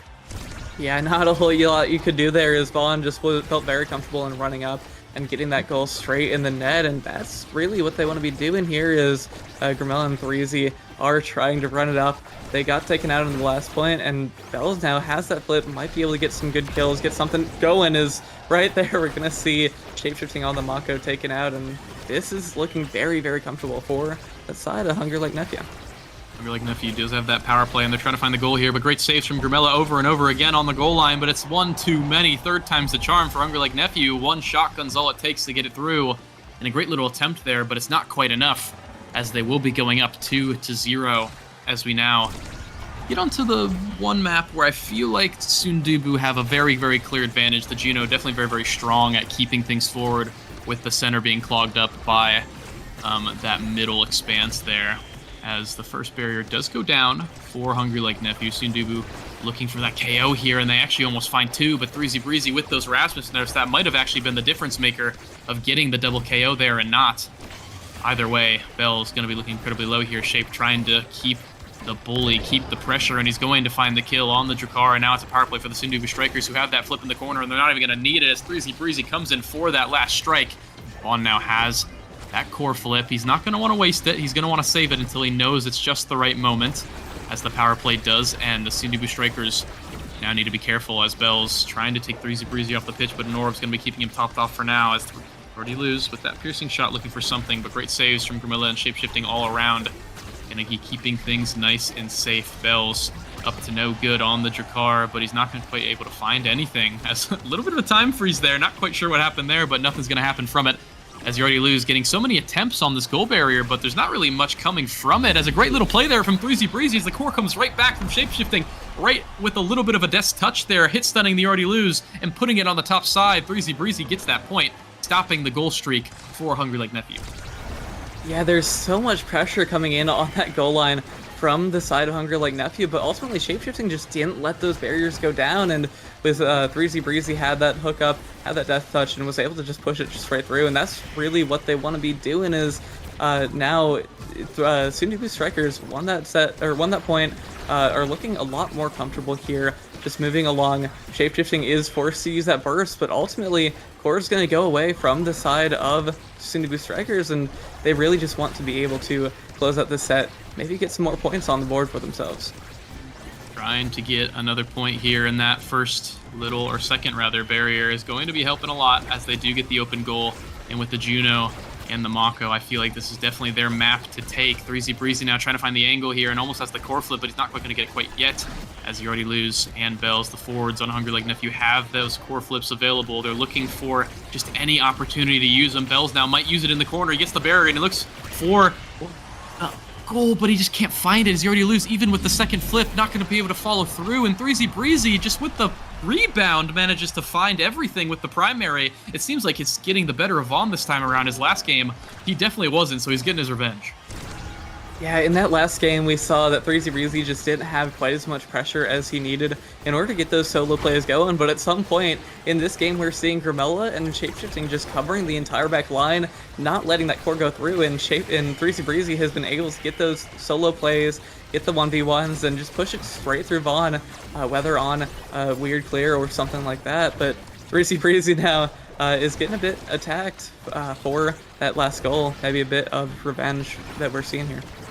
Yeah, putting a little bit of pressure onto 3Z might actually help out Hungry Like Nephew a lot, as he does have a bit of stagger, but he doesn't have a really good way to heal as the KO comes through on both sides now. It's going to be a power play for both sides, but Bells does have that orb. He does have that size. He does take both barriers here on the power play, and Vaughn and Bells still holding on to one themselves, but a great play from 3Z Breezy. The pendulum swing going to be claiming that last one, and it's even all across the board here as the slimes come through. 3Z Breezy pops the secondary, but he's not quite able to find the goal. It's going to be open on both sides here. Vaughn needs to be careful, and they do actually get the shotgun. They do get the KO onto Grimella, and the goal coming through from Bells, getting that second set win, and they're finally going to get it back and get their first pick in the draft here. Bells, a very important one too. They do still have heavy impact. They do still have sparks here, and no heavy impact, but there is a hot shot. There is a spark. This actually might be a really, really scary draft for Hungry Like Nephew. Lots of good things for the Juno to take. Yeah, Juno's basically guaranteed something you want. You got that hot shot, you got that spark of agility, and looks like Ramella is going to be able to pick up that spark of agility. That's more speed for your entire team. However, I am looking at that glass cannon picked up for Vaughn. That's a lot more size, a lot more damage that you're going to be able to maybe dump into the other team. However, I think that might be neutralized just a little bit by that recovery drone here for 3Z Breezy, because we've already seen Vaughn have a little bit of trouble getting it past that massive Rasmus just right up in your face, and with 3Z having more size and also having that awakening that lets them stay alive a bit longer, this could be pretty scary for Vaughn, because even with that little extra speed from Glass Cannon, you still have a Rasmus up in your face, a bigger Rasmus at that. Yeah, definitely a bigger Rasmus, and a more quick Rasmus, I guess, too, with that spark of leadership, spark of agility on Grimella, giving Rasmus just a little bit more of that speed. Going to help out in maybe some of these situations here, as things seem to be in Hungry Like Nephew's favor here so far in this point. They're definitely getting a lot of pressure, but Bells needs to be careful as he's going to get taken off the pitch. If he's not, the Death Touch might be coming through here. 3Z Breezy hunting this KO, and he finds it as Vaughn running forward to try to take some of the pressure off of the team. But finally it does come back to their goal barrier as they're trying to defend it for dear life here. Vaughn does have that core flip. They might use it, but two goalies are better than one, and they're managing to defend until Bells comes back online. So well played to Hungry Like Nephew to keep things going there on the power play and just keep their barrier alive. 3Z now trying to get the barrier regardless on the other side of the pitch. Not quite able to find it. Great little flip coming through from Vaughn to save things. A flip from Shapeshifting now to save things. And we are even. Both brawlers looking for something, but not quite able to find it as the goalies are holding it down for now. 3Z, though, does have that flip. Grimella has that flip as well, so they are going to have a good attempt here on the flip on the corner, and they will get it. The Slime's going to be getting the job done, and 3Z Breezy has that flip on the goal line here, and he gets the KO. He might not even need the flip as they are looking for the goal. It's going to be a power play for the Soon-to-Be Strikers, and all they need is the team player speed to put it right through Bells, and you already lose. And they're securing that first point. That massive Rasmus just right up in your face. Finally got the best of Vaughn as Vaughn got knocked back into the net.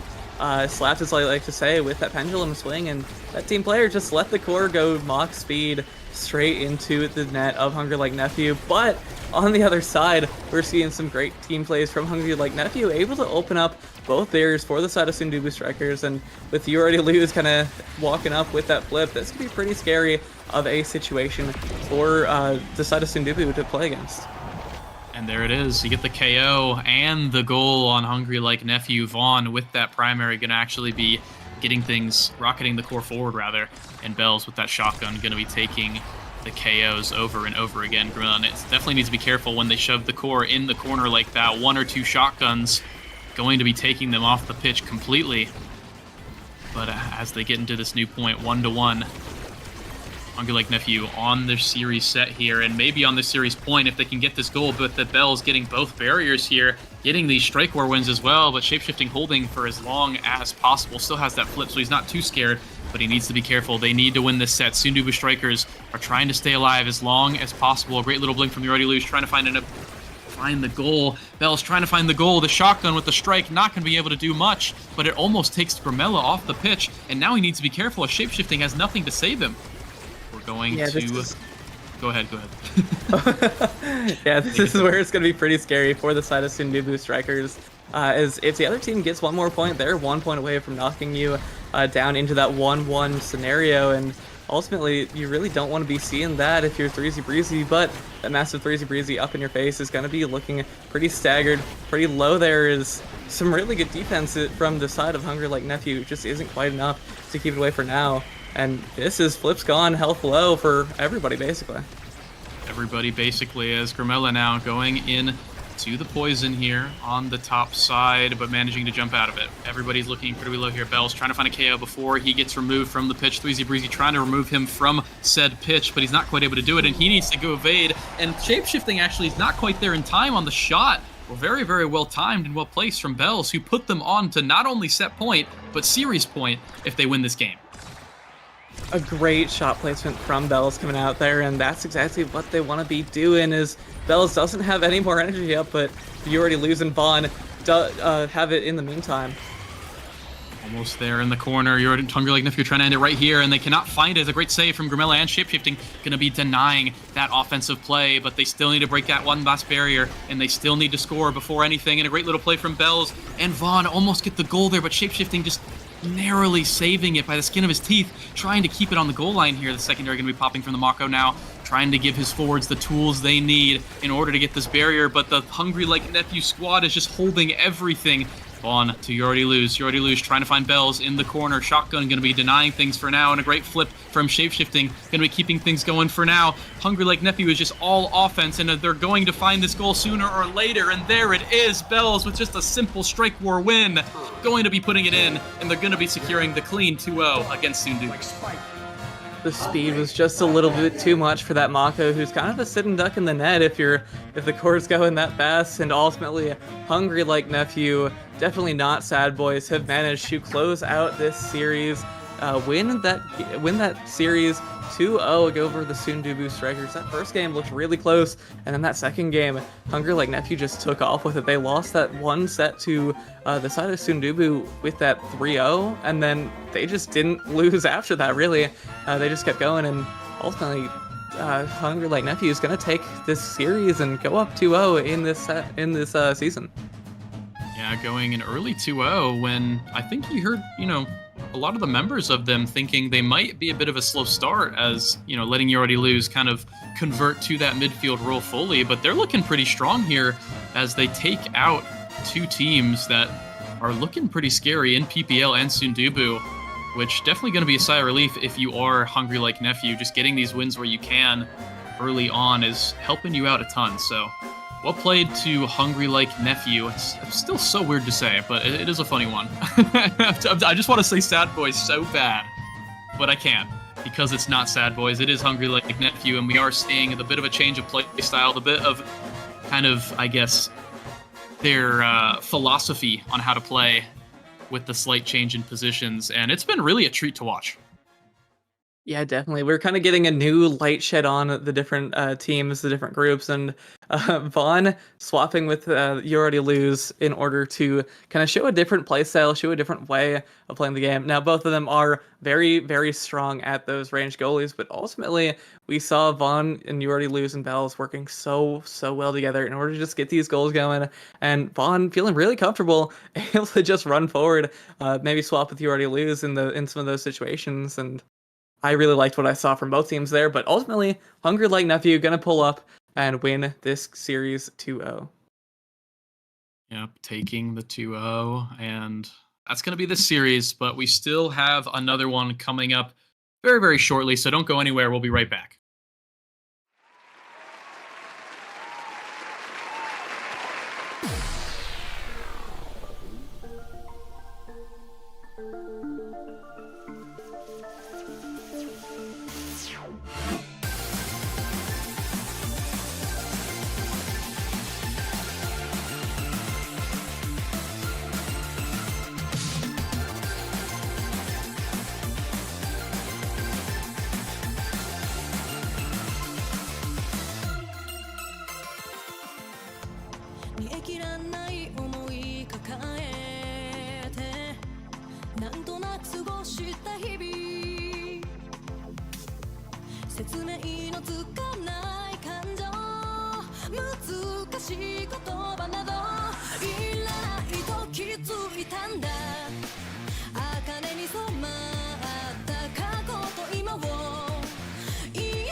Alrighty, everybody, welcome back to the North American Strikers League. I'm Borg, still joined by Potat, and we're now for our second series with the Bozo Bunch.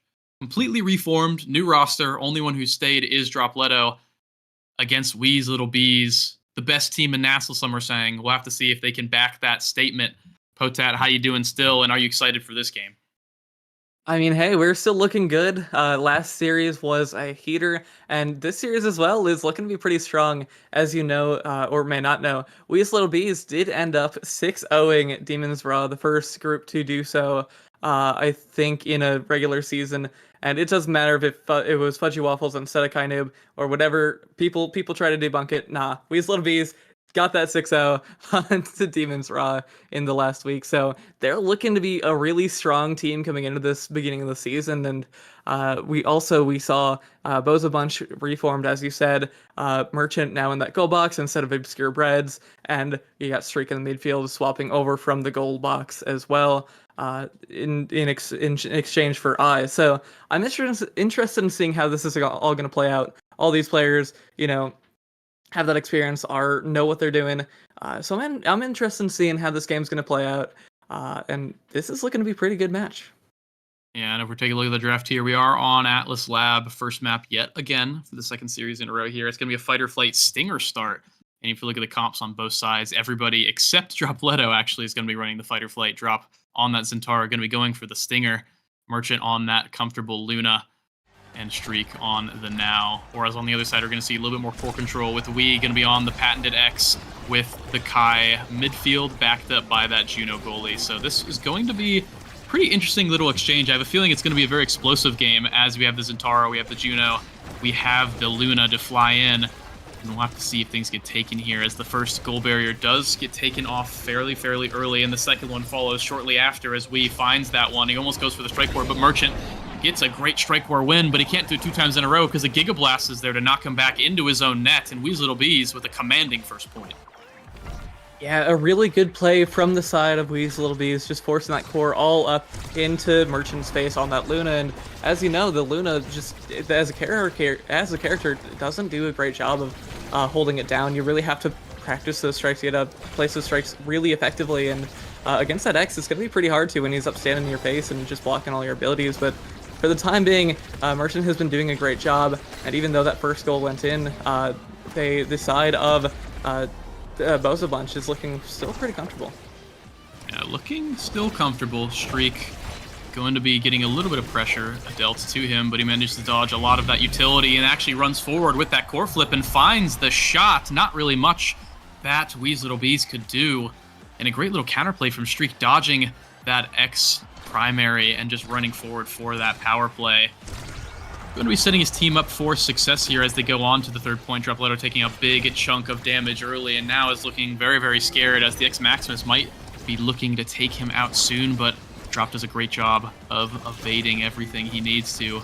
Carmine with that flip is going to look to move in here, but Zaxmack actually takes the midfield role here for a time being and tries to keep the core forward with the Slimes as much as possible. And now Carmine with the flip doesn't really get anything for it as Streak has that proximity drone to keep it out.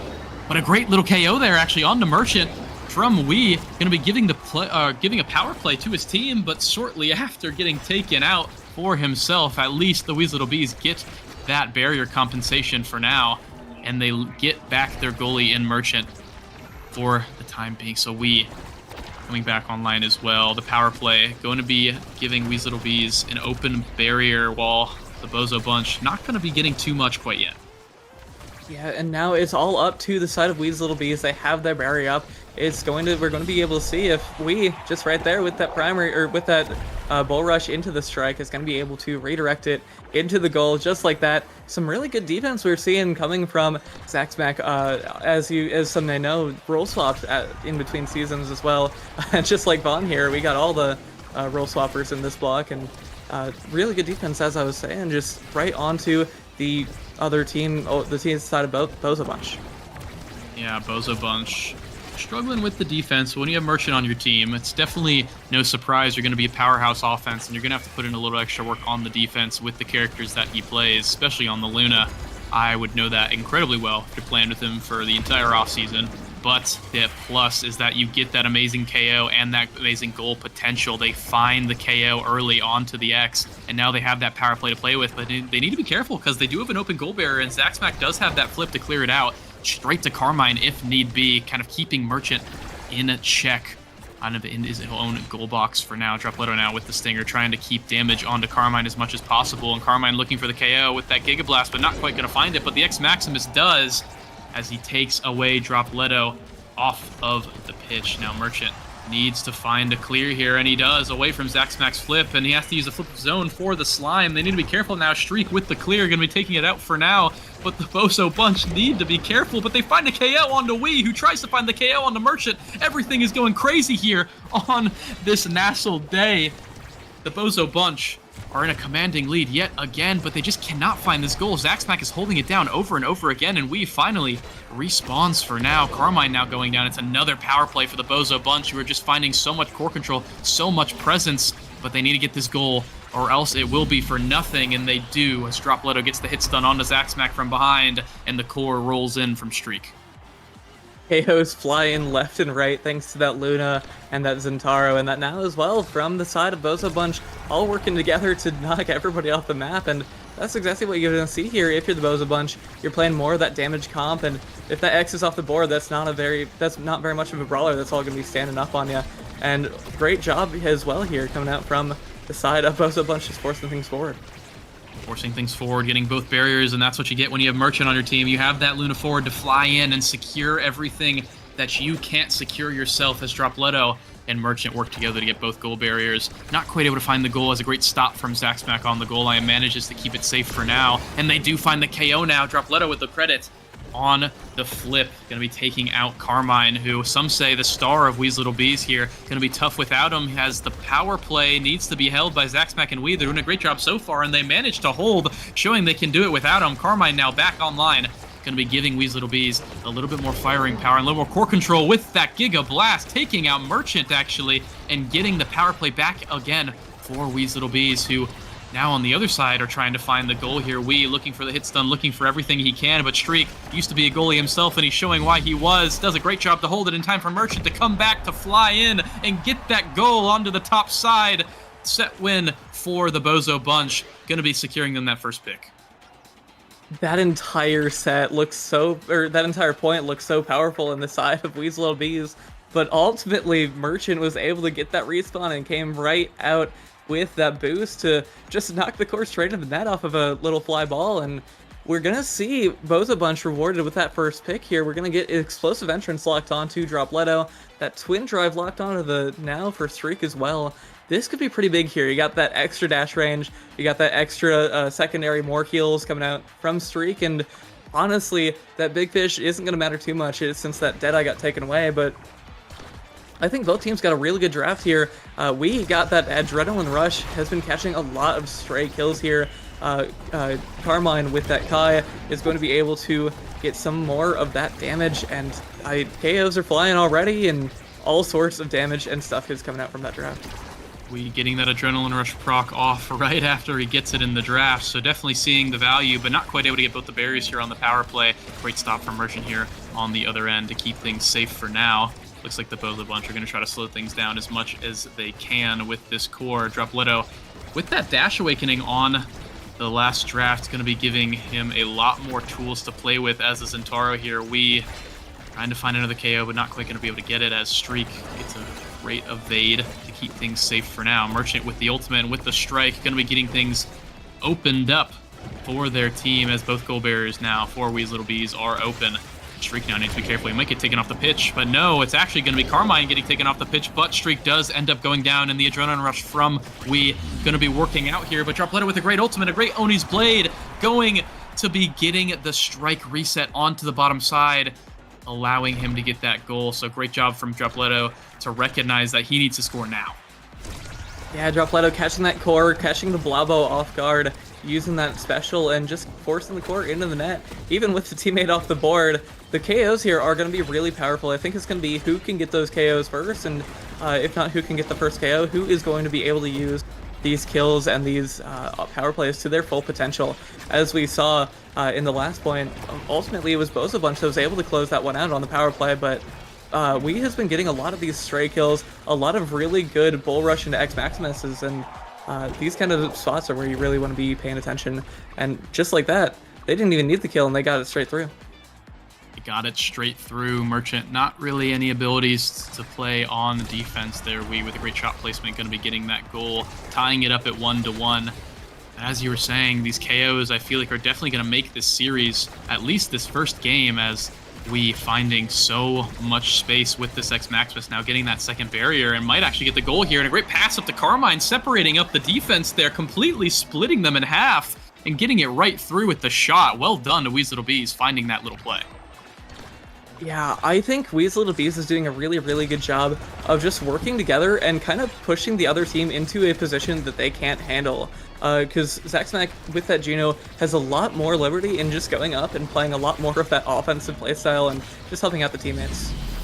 Helping out the teammates is Merchant now on the other end, getting that core forward and allowing Dropletto to get the free shot of his life on the bottom side. These points are going quick, Botet, so we're going to have to keep up here as this 5th point of this second set is starting. Shriek now has that core flip, so they need to watch out. They might look for a little play here, but no, has to use it on defense because of a little bit of an unfortunate bounce, rather, on the defensive side for Merchant. Bozo Bunch now needed to get out of this corner, but Wee is hunting for that X Maximus. I can feel it. He's waiting for the opportunity to go forward, and there it is with the primary going to be taking out Streak and getting that adrenaline rush on the board, allowing them to get that power play. Now they're looking for the second barrier here. The barrage going to be doing everything it can, but a great flip from Merchant, going to be digging it out for now, but there's only so much you can do, and actually that's going to be clearing it for now. Merchant with the extra size and Dropletto with a little bit of help, going to be clearing it completely from that power play. So well played to Bozo Bunch to clearing it there and getting their team just a chance to win this set. Carmine now taking a lot of damage. Needs to be careful as Dropletto is looking for the KO, but not quite able to find the rush as both health bars running low. Carmine, no barrage. Dropletto now getting healed by Streak, going to be helping a ton and getting that orb as well. He is not actually staggered. That is the bug coming in, so needs to be careful. A great little flick from Dropletto, not quite going to be able to find the barrier. Zaxmac is covering absolutely everything and has been playing pretty good defense the last couple points as well for the Weasel Bees, and that's all the time that Carmine needs to put it in the top corner after a great dribble on the top side. Merchant just had nothing to cover that. A very intense situation there, but ultimately, with that second 0.5 of the 2 sets that we've seen, we're going to see Weasel Bees have been able to close this one out, and now we see some pretty strong awakenings on the board. It looks like we are going to see that recovery drone coming out for Wee, that more size, more damage, not more damage, but more cooldowns with that adrenaline rush scaling, and you're gonna have a big Wii just right in your face. As well, you also got Streak with that now, having more range on those cooldowns, more primary, more speed. So that's gonna be pretty big here. And Cast Less as well for Carmine coming out is gonna let you have that speed for just a little bit longer. That blazing pace is going to last for a decent while for you.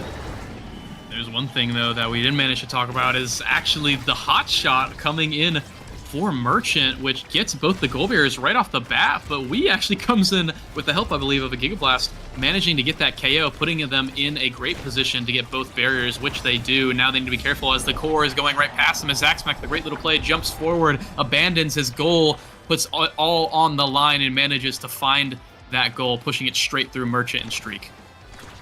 As you said earlier, those cores are flying into the net. These there points it is are again. going so fast, and already off the kickoff, we're going to see that first barrier go down, but that Sowboys angle going to prevent the second.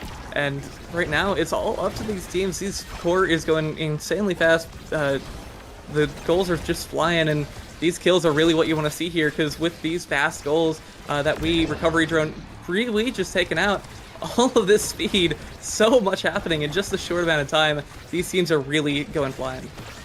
Teams going flying, people going flying left and right, barriers going flying as they both go down now for Weasel Bees. They need to be careful as there's an open net, but Zaxmac is getting taken incredibly low by the Stinger Zentaro, so needs to be careful. Wee buying enough time and space with the adrenaline rush threat there on the X Maximus. Going to be getting that last barrier for the Weasel Bees, who managed to turn some things around here as Dropletto tries to find the KO into Carmine, but Carmine is just not going down yet as Streak and Merchant kind of playing double goalie now for just a little bit. Keeping things safe is Zaxmac as well. Merchant now on the top side with Dropletto, going to be getting it right through as Zaxmac just has no abilities to hit it back through, and a great little play from the goalie in the forward on the side of Bozo Bunch, tying it up at 1-1. A really good play from Dropletto and Merchant, just working together, getting the core straight through that Zaxmac without any abilities up, as you said. And this is really what they want to be doing here, is if they can just force the other team into a bad spot. If the Weasel Beast have been doing a really good job of just forcing this core forward, but if that core is forward, then you don't have anyone back. Don't have anyone back, and Merchant needs to be careful with that this game, but has definitely been doing a pretty good job so far. After all, it is really hard to just stand on top of the X all game, so I would understand it if he wants to get out of there very soon and often. in this game. The hotshot helping him keep the core forward as well. Streak kind of playing a bit more goalie and defensive this game just to keep things safe. Dropletto now keeping the core forward as long as possible, but it's so hard to do when you have a Juno Slime in your face every couple seconds. Streak now with great dribble off the middle, keeping things forward for now. Zaxback might have to blow the flip very soon, but a great little defensive play from Carmine allowing him to keep that there for now. And a great Slime actually taking off Merchant from the field, and a great flip from Dropletto almost getting the goal, but Zaxback answers with a flip of his own, and it's going to be a small little power play for the Bees, getting that last barrier, but they might get the goal as well. Merchant does come back online, but they do still have core control. They do still have a chance, but a great play from Dropletto with the ultimate into the passive slash from the Zentaro, putting it in the top side, and the Wheeze Little Bees try all they might, but the Bozo Bunch are standing on top. Incredible play from Dropletto there. I thought that would have been going out, but that passive just ended up pushing that core straight through in a situation that I did not expect. But Zaxback has been doing a really good job so far of just being where he wants to be, even though the character isn't there. And ultimately, when you're not there, though, that leaves some opportunities to mess up, and that core just went straight through. In the end, there, losing that passive from Dropletto, but that's what you really want to be not seeing if you are Wheeze Little Bees.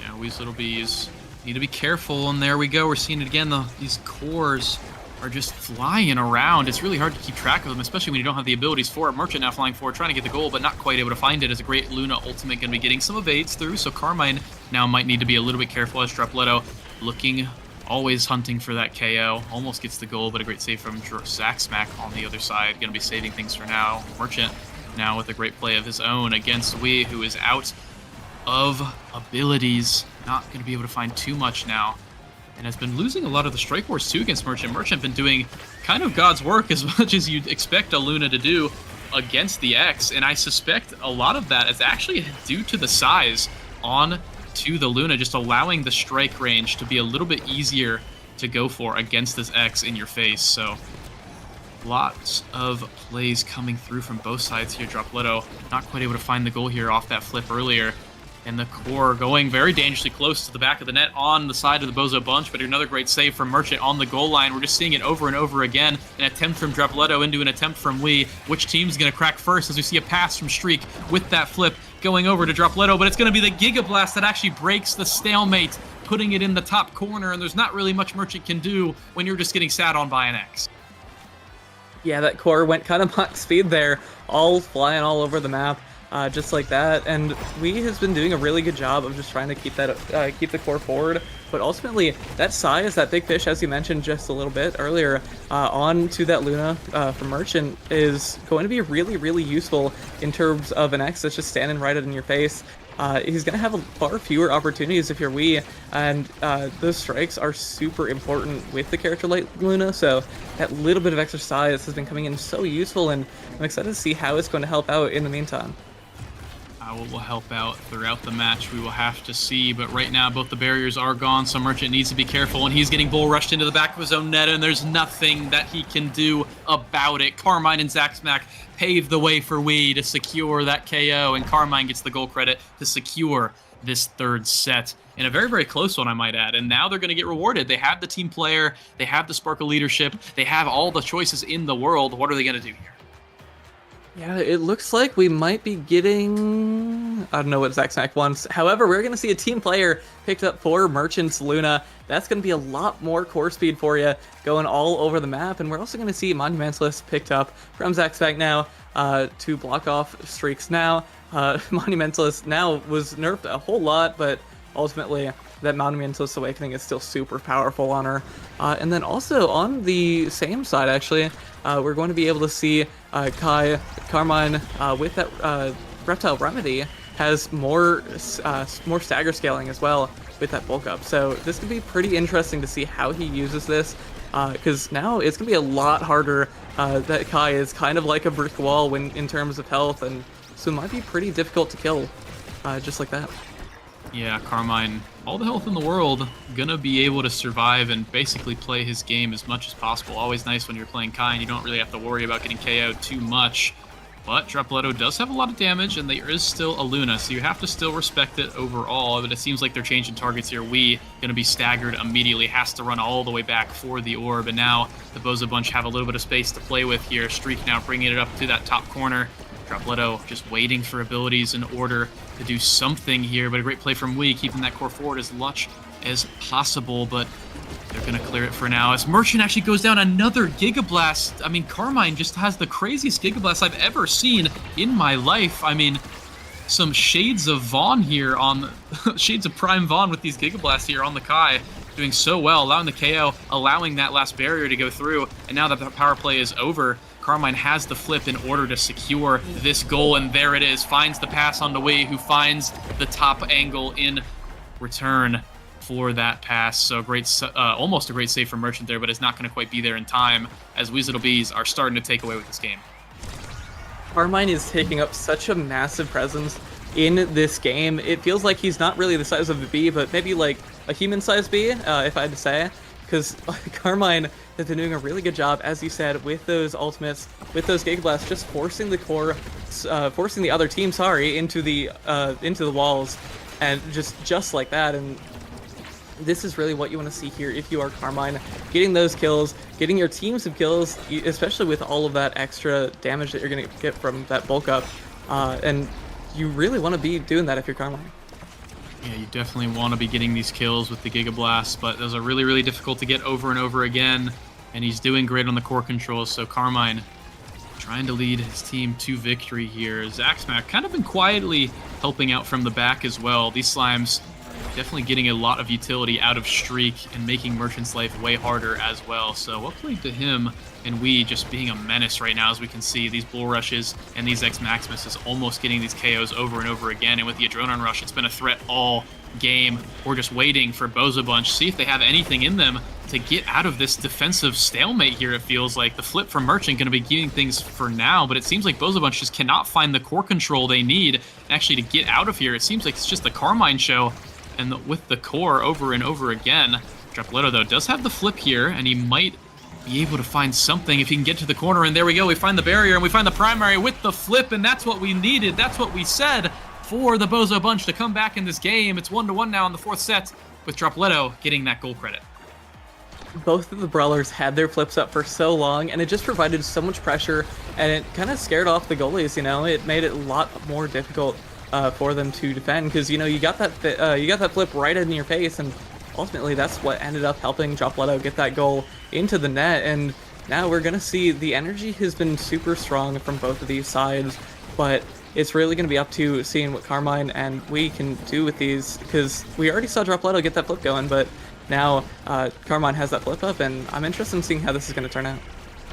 Oh, there we go. We're seeing it right there. Carmine having to use it for defense, trying to keep things forward as much as they can for now. They are getting a lot of the core control this game overall, and a little play from Dropletto. They're actually almost with the primary getting that last barrier, but Zaxmac getting back to it on time. The momentum boots and all the speed from the Juno going to be helping out 100%. And I can't believe Bozo Bunch are actually saving this, forcing out the flip from Wee, and actually saving the flip as well, and saving it again, third time's the charm. It does not even matter. They're saving everything. Merchant just spacing everything he needs to do, and Streak helping him out just enough to keep this core out of that barrier, which had no business being still up. Another great save from Merchant, keeping it from the bottom side there.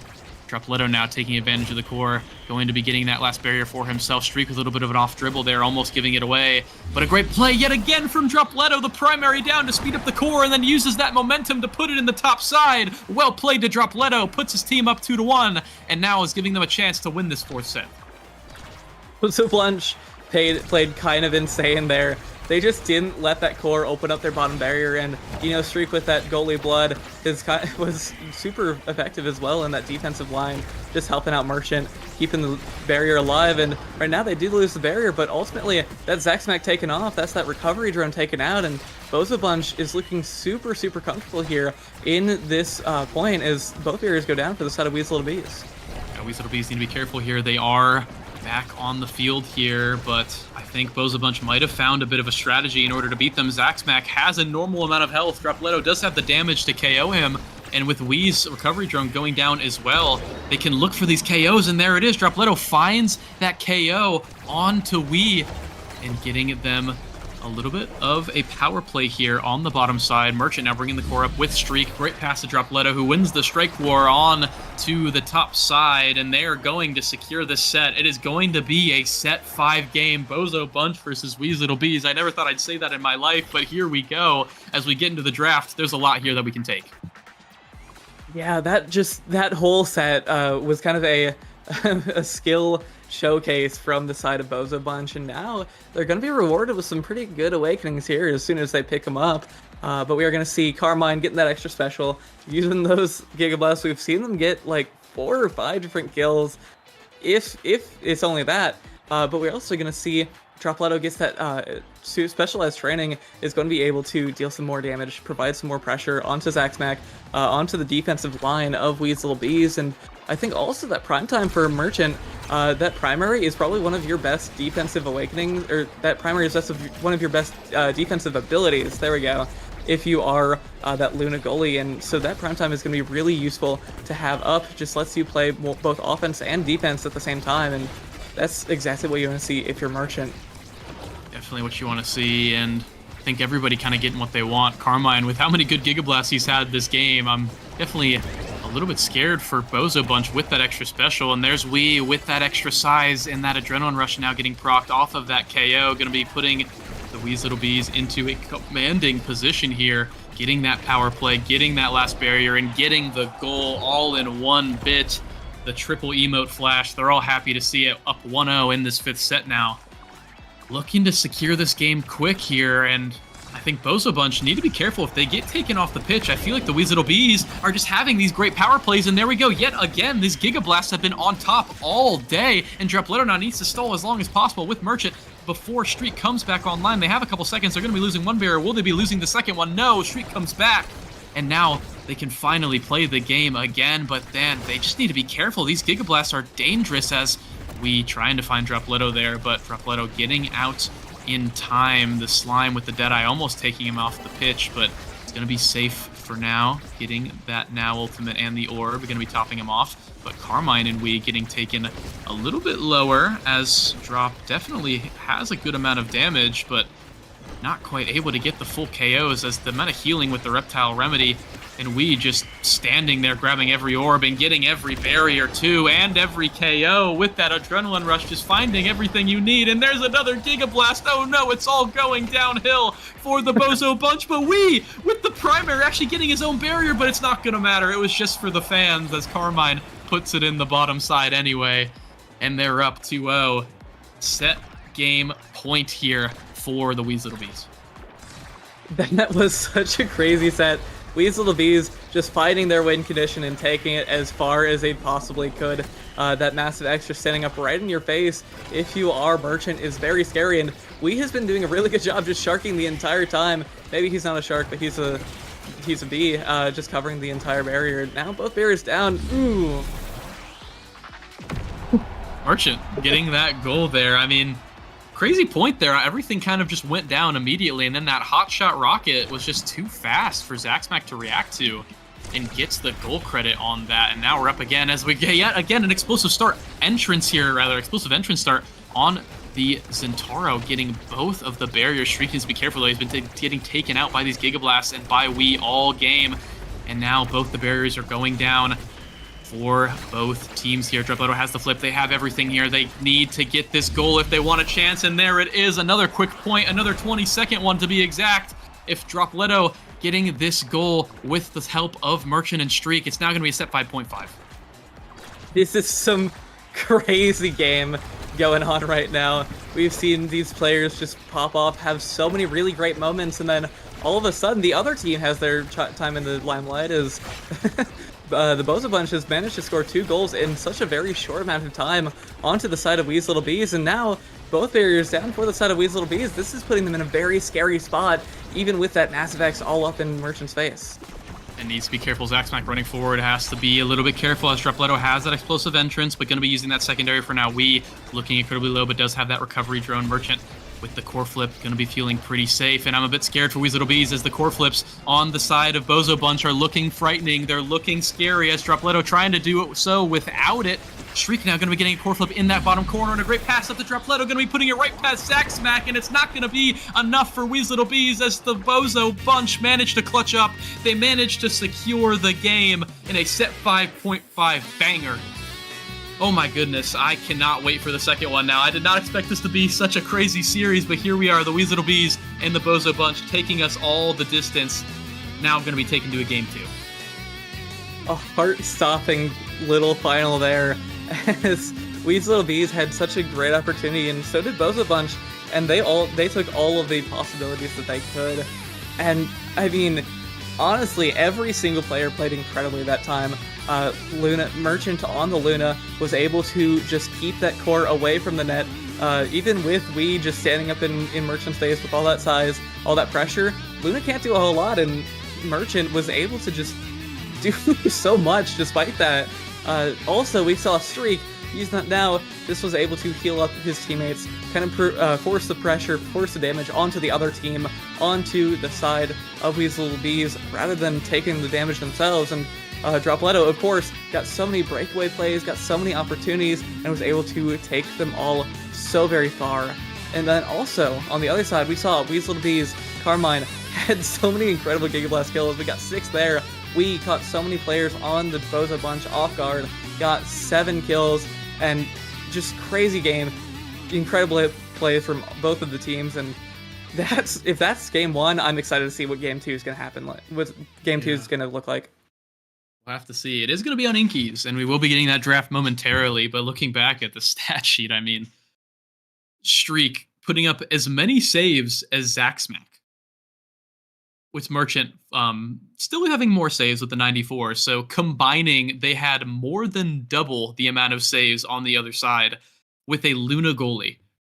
And then obviously, Streak, such a defensively minded player. And this is what I think people have been excited for to see with this Bozo Bunch roster, right? Streak, a very, very defensive midfielder, used to play that goalie, definitely likes to dribble, keep core control, try to, slow things down and keep the core away from the enemy team as much as possible.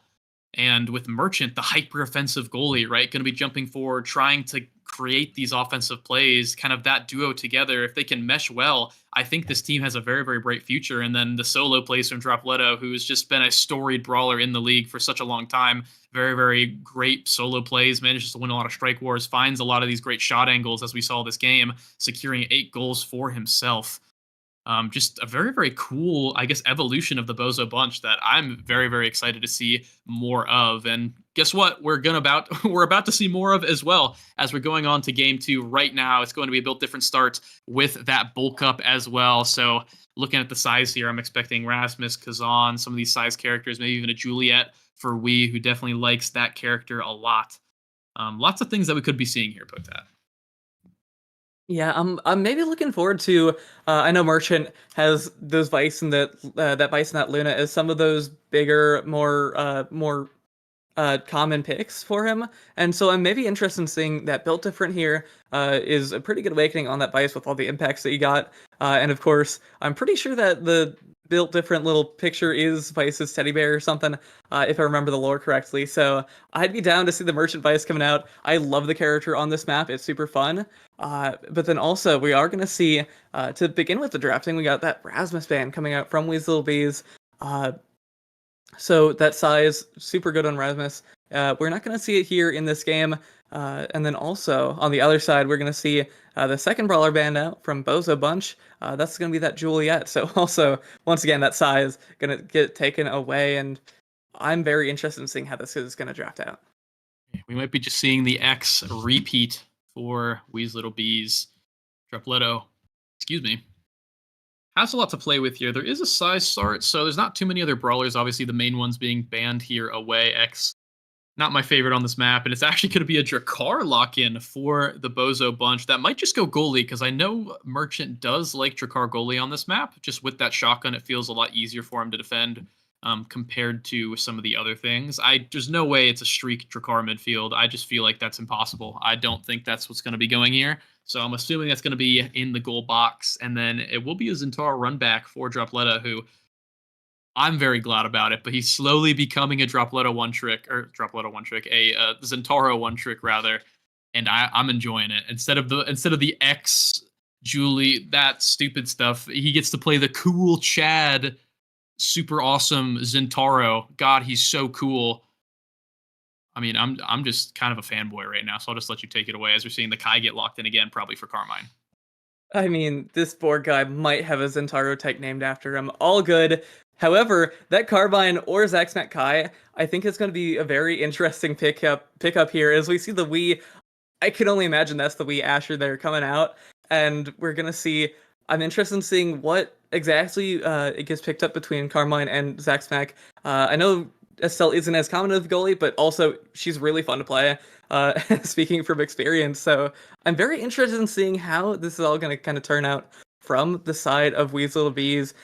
You know that massive bear that you got on this Inky Splash Zone map is going to look pretty interesting, and you really kind of want one of those more offense-oriented goalies because that means that you're going to have more range to kind of protect the goal.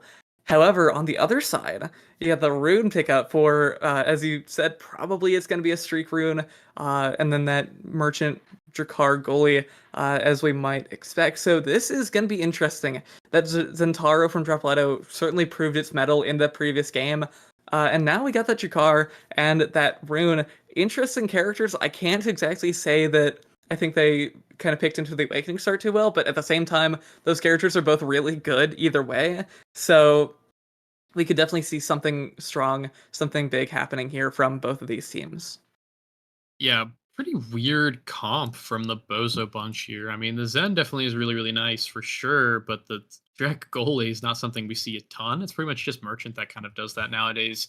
And then the rune on Inkies is definitely not a common one, but I don't think it's bad either. You have the Banish tool to play with the Splash Zone. Definitely can get you some kills or some pressure for sure. But I feel like I'm going to favor Weasel Bees. I mean, even with the Asher forward nerfs, I feel like it could still do its thing if you're just sitting on top of the goalie, right? And with Drakkar being the goalie, maybe he can find some sort of space here. And then the Estelle Kai, really, really good characters on the map in general, right? It has a lot of core control. You have a lot of, I guess, keeping the core forward potential.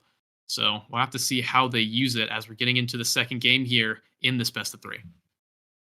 Yeah, and it looks like that is going to be that Zaxmac Estelle, so I'm interested in seeing how this is going to play out. I love the character on this map, and so with that with that bulk up, you're going to have a lot more life to live with, and I think Estelle, that's where she can kind of shine using that extra stagger.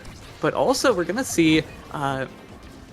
yeah, we got that Merchant Drakkar has that strike shot going, as well as some extra size, maybe help you win some strike wars. But already, we're going to see the first barrier go down, and this game's looking pretty strong already. And there it is!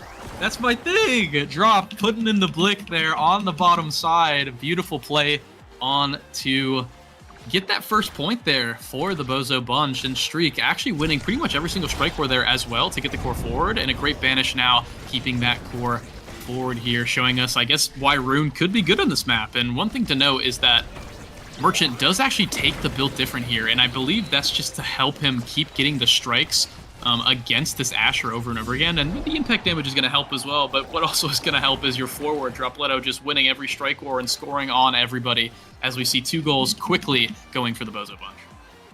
Yeah, you got that water cannon kind of forcing the entire side of Weasel Bees into a bad situation. And, I mean, that just leaves the entirety of the offense from Bozo Bunch available to get something like that going, where we see that barrier go down for the side of Weasel Bees. And once again, we got an open net, every single player from Weasel Bees on the defensive side. And, ooh, this is scary. This is definitely scary indeed. Zaxmac needs to find something here. He's definitely been struggling all game so far, and there we go yet again. Dropletto just gets it right past him, and Zaxmac had the flip, but he was just too late on the trigger there. It goes right past him, and it's the first set gone within a minute, basically.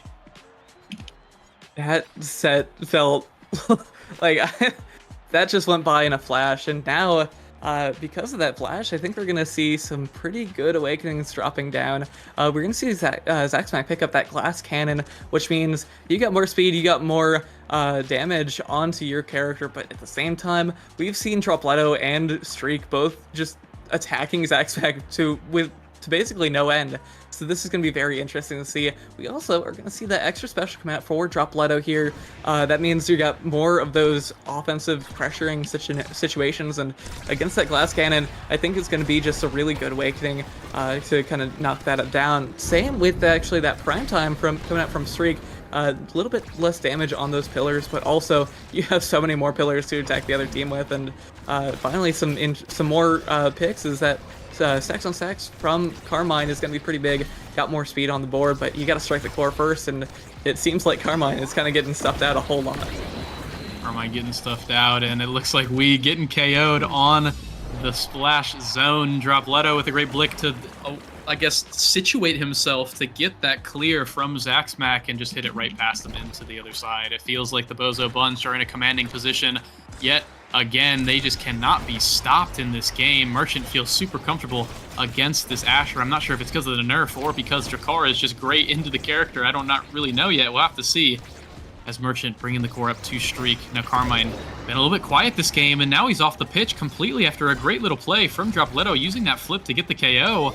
But on the other end, the goal bearer is opened up for the Bozo Bunch, so they need to be a little bit careful. Merchant has to play a little bit more defensive. Great little banish going to be taking out Zaxmack. Merchant going invisible, scaring us a little bit, and actually getting the credit on the barrier there after the KO. So the play, or rather the power play, going to be getting the Bozo Bunch another KO, and it's only a matter of time before this goes in. But Carmine trying to go for the heroics, and a great goalie play actually going to be allowing Zaxmack to respawn.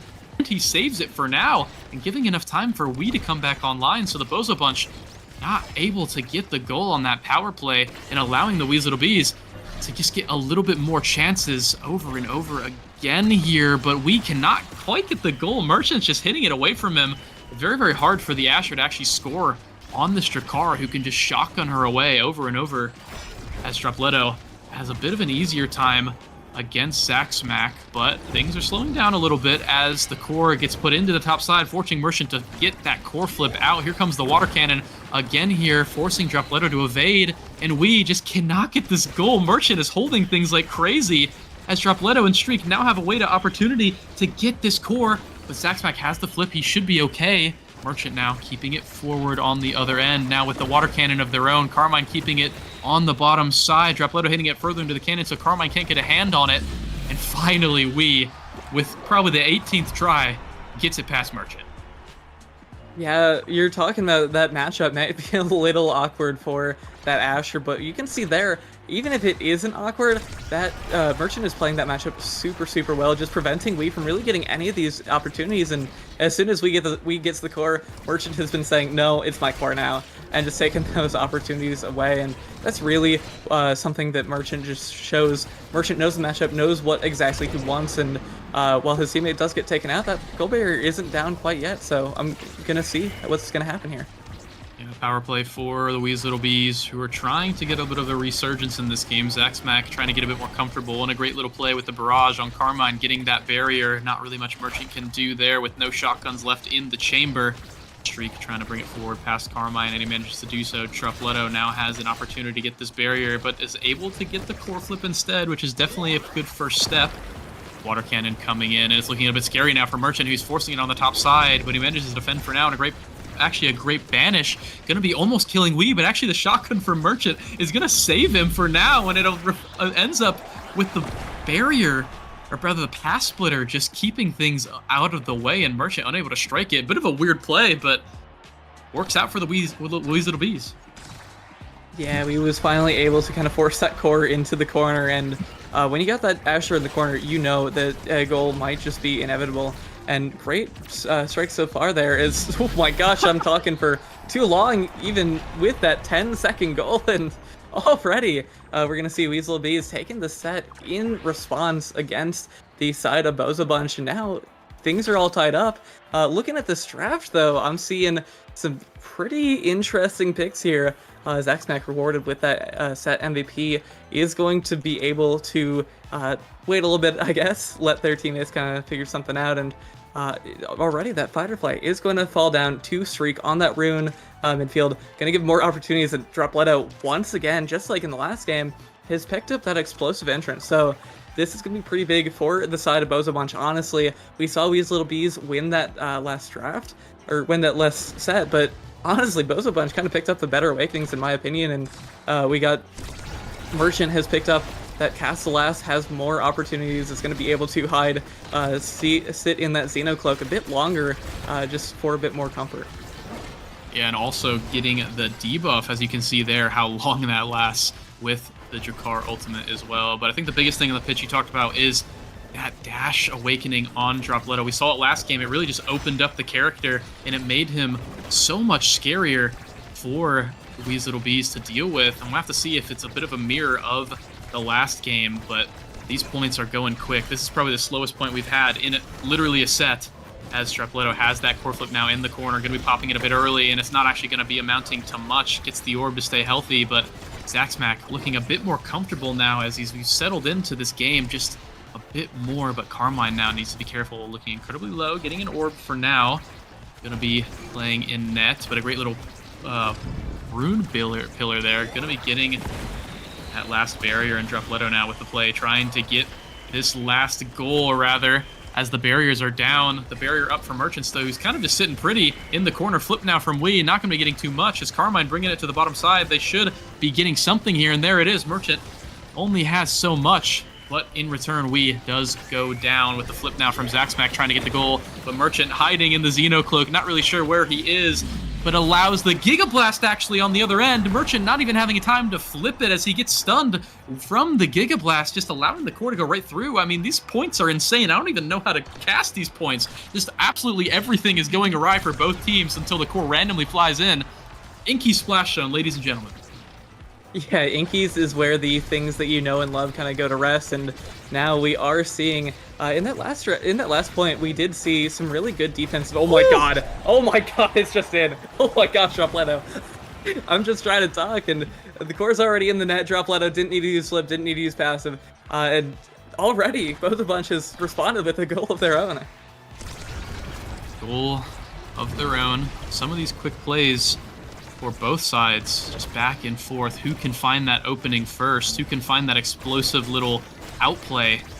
Depends on who's going to take the point. Dropletto trying to get one of his own, but Zaxmac layering the abilities very, very well, keeping it away for now. But now, out of abilities, needs to be careful as the flip from Dropletto could be dangerous, but going to be blowing it to try to KO the Carmine, but not quite able to find the KO, so going to be wasted as Merchant keeping Wee away for now. The inevitable force of Wee slowly walking towards Merchant over and over again, only to get repelled over and over again, just waiting for an opportunity to get this barrier. But Dropletto now looking incredibly low. Streak gonna have to do some of the heavy lifting as Drop heals up. Zaxmac looking to KO and almost gets the piercing shot KO, but it's gonna be the banish that might get the KO onto Wee, but no, it's actually not quite gonna get it in time, and now Wee has the flip without Merchant with one to answer. So the Bozo Bunch need to be very, very careful here. Any little mistake could be their barrier gone, and Wee popping that flip, going to be securing it for them. So now no barrier for the side of the Bozo Bunch, and with the water cannon available, but no forward. I'm not really sure if they can score, as here comes the water cannon, but Carmine might try to do it all himself, and he actually gets the KO on the invisible Drakkar with the Giga Blast, and he puts the core straight past them. Carmine with the solo play. Carmine, Kai, and Giga Blast might just be a match made, and right there, even catching the Xeno Cloak, catching Merchant in that Xeno Cloak, was able to get that kill, get that goal, and now we're looking at Wee's Little Bees up in the set, but I'm talking for too long. Dropletto, every time I try and go on a tangent, it's just cutting me off, and now 10-second goal. Bozo Bunch have once again just responded likewise, and now we're all tied up. Sets, points, it's whoever's game right now, but whoever's going to win this draft is going to be looking very, very comfortable. I think this draft could be very big for in terms of the rest of the game. And then Carmine, with that flip gone, is going to have a harder opportunity getting it through that Merchant goalie, but ooh, really good defense so far. Yeah, great defense from Merchant, who not only defended the barrier, but also completely broke all of the stagger off of Wee with the help of the banish from Streak. So well done to the Bozo Bunch to keep things safe for now. And like you were saying, Dropletto sometimes just has these crazy shocker moments, right? Dashing, calling out one thing that Zaxmac does, and he ends up taking not only the barrier, but the point as well. So just one flash of brilliance from Dropletto, will just allow the Bozo Bunch to win this point. But now that the power play is over, it is the chance for Weasel Bees to do something here, but not without anything to be said about it. Drop Letter not using the flip, but not going to be getting much for it. Merchant keeping the Gold Bearer safe for now, as the Gold Bearer is down for Weasel Bees, and need to be careful as we, in the corner, just not quite able to do anything. Oh. And Dropletto going to be setting up Merchant, who actually gets the accidental ultimate with the aerials range and the strike shot range. Going to be spitting on the core cross map from downtown, putting it in. That's the second set win, and they are now one set away from winning this series. What felt like nowhere. An incredible Molten Bolt from Merchant, as you said, and now we're going to see Merchant rewarded with that team player pickup. That's going to be so much more core speed for your side, and so many more opportunities to just get the core away from you. However, what I'm also seeing is that Zaxmac has been able to pick up that hot shot, a really good awakening onto that Estelle. Carmine is going to have so much more speed between that Castellas, or not Castellas, sorry, between that Twin Drive and the stacks on stacks. So many more opportunities to just run circles around the other team.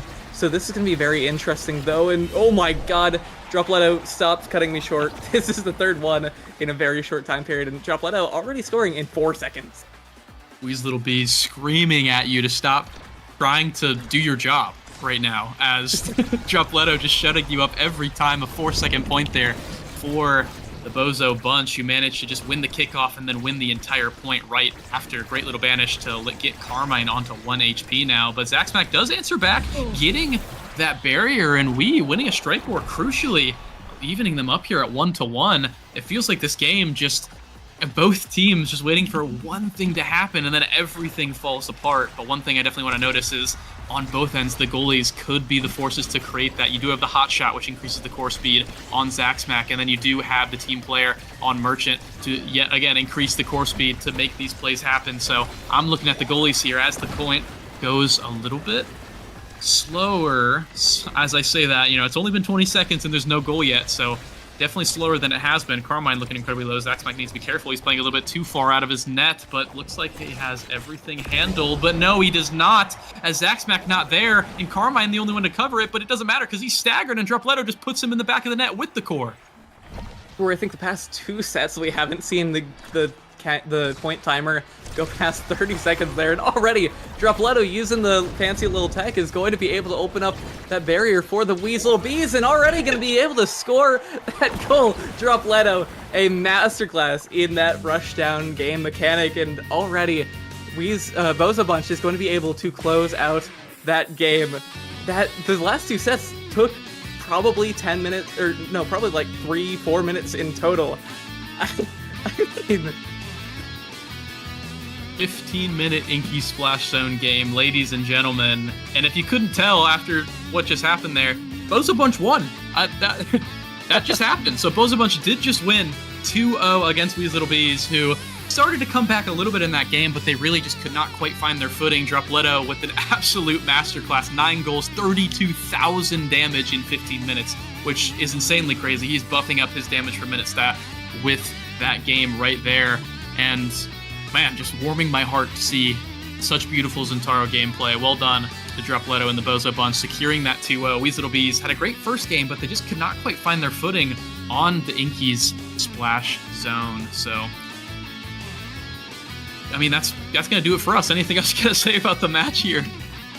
I mean, I don't even know what happened. Look really good.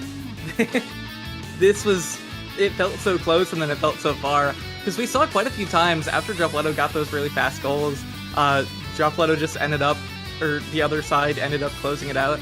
Like Weasel Bees, I think, got a 12 or something second goal right after Dropletto's 4 seconds. So it was a very much back and forth game, but ultimately Dropletto has just shown why he has been in the league for so long, and why he knows what's happening. He knows what he has to do, and he ended up locking so many goals down. That 9 goals, 1 assist, with that being the only assist possible in the game. So incredible performance from both of these teams. But Dropletto, oh my gosh, just looks crazy. Hey, looking crazy, and I love to see it, as great start for Bozo Bunch. Now 2-0 on the season. Weasel Bees 1-1. Still respectable, especially from a team who a lot of people expected to not win a single game this season. So already have one win and then put up a good little fight against the Bozo Bunch there, who now, as we can see, are on a bit of a tear. So we'll have to keep up with them next week and see what is going to happen, as that's going to be it for me and Potat here. Thanks for listening. Thanks for keeping up. We still do rather have one series, and it's going to be the EKC versus Demons Raw. Can Demons Raw kind of step back up on their glory, or will EKC, now with their full roster back, going to kind of show everyone why they are still one of the best teams in this league? Don't go anywhere. We'll be right back with the next series.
Hello, everyone, and welcome back to the North American Strikers League. We're here for the final match of the day, and it is Demons Raw versus Era's Kitten Club. What do you think, Weston? Who's winning this? And also, we have a crazy name off from Frightfully Fresh. Wow, last person Brutal. I would expect it from. Brutal. Yeah, interesting because I think both of these teams had really interesting week ones. EKC playing with the subs, playing with Soren in the midfield on a laptop. And then, surprising for some other people expected it, but Demons Raw losing in the fashion that they did in week one, I think nobody really expected, getting 6-0'd. So we'll see how they can bounce back. And I think both teams are going to really be trying to find their footing in different ways this week with the new roster for EKC. And also kind of a different roster for Demons Raw. So really interesting matchup. Two teams that have been around for a long time. EKC with their long-standing roster being in there this week, and Demons Raw still trying to figure things out. Yeah, and take a look at the maps here. What are your thoughts? Because these are some normal maps, relatively speaking, right? We're seeing a lot of Inky Splash Zone. That's been normalized.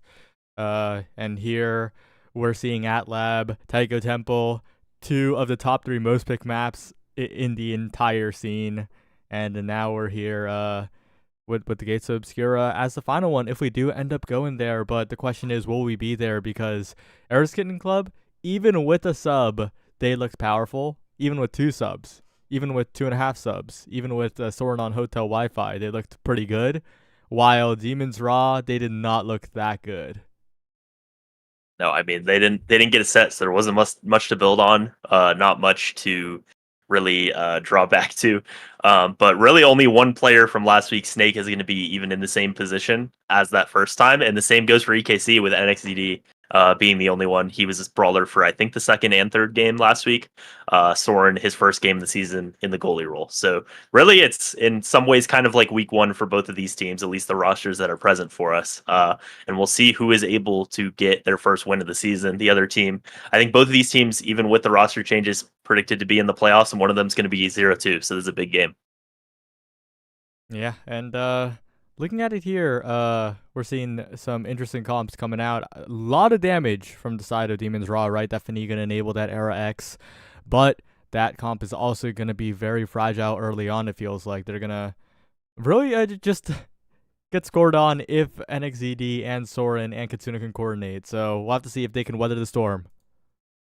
Yeah, it's going to be really difficult to defend with that Finny Era backline, I think, unless, especially when Julia is not being actively shrunk. So, Era is still in a much better spot than before this last patch, but we did have that micro patch. Going to be interesting to see. I don't think we've seen a ton of Era today, so how it shapes out in this game and Gumi playing it is definitely interesting because I'd expect more of a damage pick. But we'll see how that damage comp of Demons Raw can stack up as Snake finds himself, like you said, getting beat up early in this one. Yeah, and NXT taking a lot of damage as well, but dodges away from the card, survives to get the KO with that dash punch onto the brawler of Demons Raw here. And without that, their offense does slow to a halt, but Fresh and Gumi are having a pretty solid time on the defense here. Gumi, of course, sometimes seemed like the midfielder in the midfielder goalie duo of Gumi and Kainoob, so right at home with Frightfully Fresh in the goal box.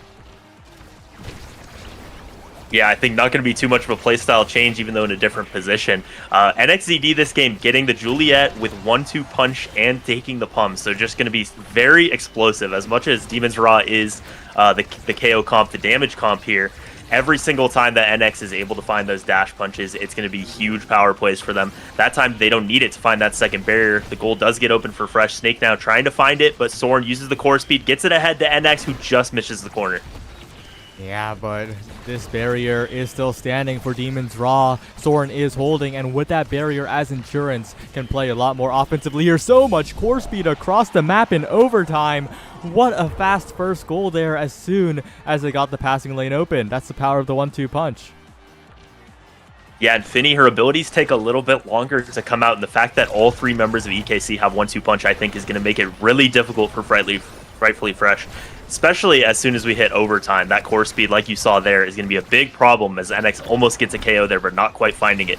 But I think if EKC is able to get to overtime, especially if they're finding KOs like they might on Snake here, that core speed is going to be a problem for Fresh.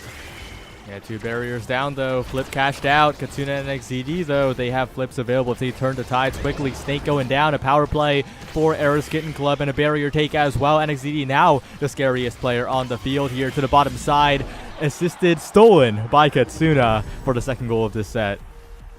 Yeah, and really well played by NX and Katsuna. They baited out the flip from Gumi as well there, or from Fresh rather. So not a lot of energy on the side of Demons Raw. They're trying to scale with this comp, and they do get an earlier barrier here. But I think the midfielders, the fact that Katsuna has 1-2 punch Gumi, once we get to overtime, took the build different instead. So that core speed is just not going to be an option, as we do have a KO on each side here. Yeah, a KO on each side, but an open net at the back of Soren. Still playing confidently, though, walking nearly up to the midfield line as Gumi tries a little bit of offense of his own. But Katsuna and NX are just marching up the field. Snake, on the other hand, solo dribble play, but enough hit stun from Soren to prevent that from being the case. Gumi brought low as well, and EKC, they're just consistently coordinating damage to create their advantages here. And if they find one more KO, that could be the end of the set. NXZD also dangerously low, though, so they got to be careful. But the defense is also coming in here. Big finish in their goal box, not able to secure the goal just yet, as Snake being bounced around, getting KO'd finally in the triple take, not going to score that goal. EKC once again on the prowl. Yeah, and I think it's obvious no matter what happens this set, as a great save from Soren there, Snake is going to be looking for survivability in this next one, as Gumi gets it around Soren with the shrink. A great play there, so they do extend the set. But once we get to this draft, I think Snake is going to have to find some way to try to survive, because consistently, even when EKC's goal is open and Demons Raw isn't, just all the pressure is being put on Snake and being put on the defense of Demons Raw. Yeah, we did see a little bit of downside there of the IME goalie, though. Very fragile on the defense, and Gumi exploited that with confident walking and striking. Has a flip available now. To the bottom side it goes. A lot of resources burned, and Katsuna incredibly low. Now unstaggered, though. And the window ends for the power play, or maybe it has just begun. NXZD with a flip, but without any stagger to speak of. If they can find a KO here, that would be huge. They're trying to play keep away from the Juliet. Unable to so far, though. And NXZD gets all the way back. Dash punch flip. That's the midfielder gone. And EKC just pushing forward onto the power play here. But the big finish will stall out quite a bit of time. Yeah, over and over again, Demons Raw just being forced to play so much defense. This time they do survive the power play, and NX, no energy, no stagger, gonna be KO'd by a great combo from Fresh and Snake there. So they find a power play of their own. We'll see how they can control this corner, but it's gonna be difficult to beat that firewall sentry.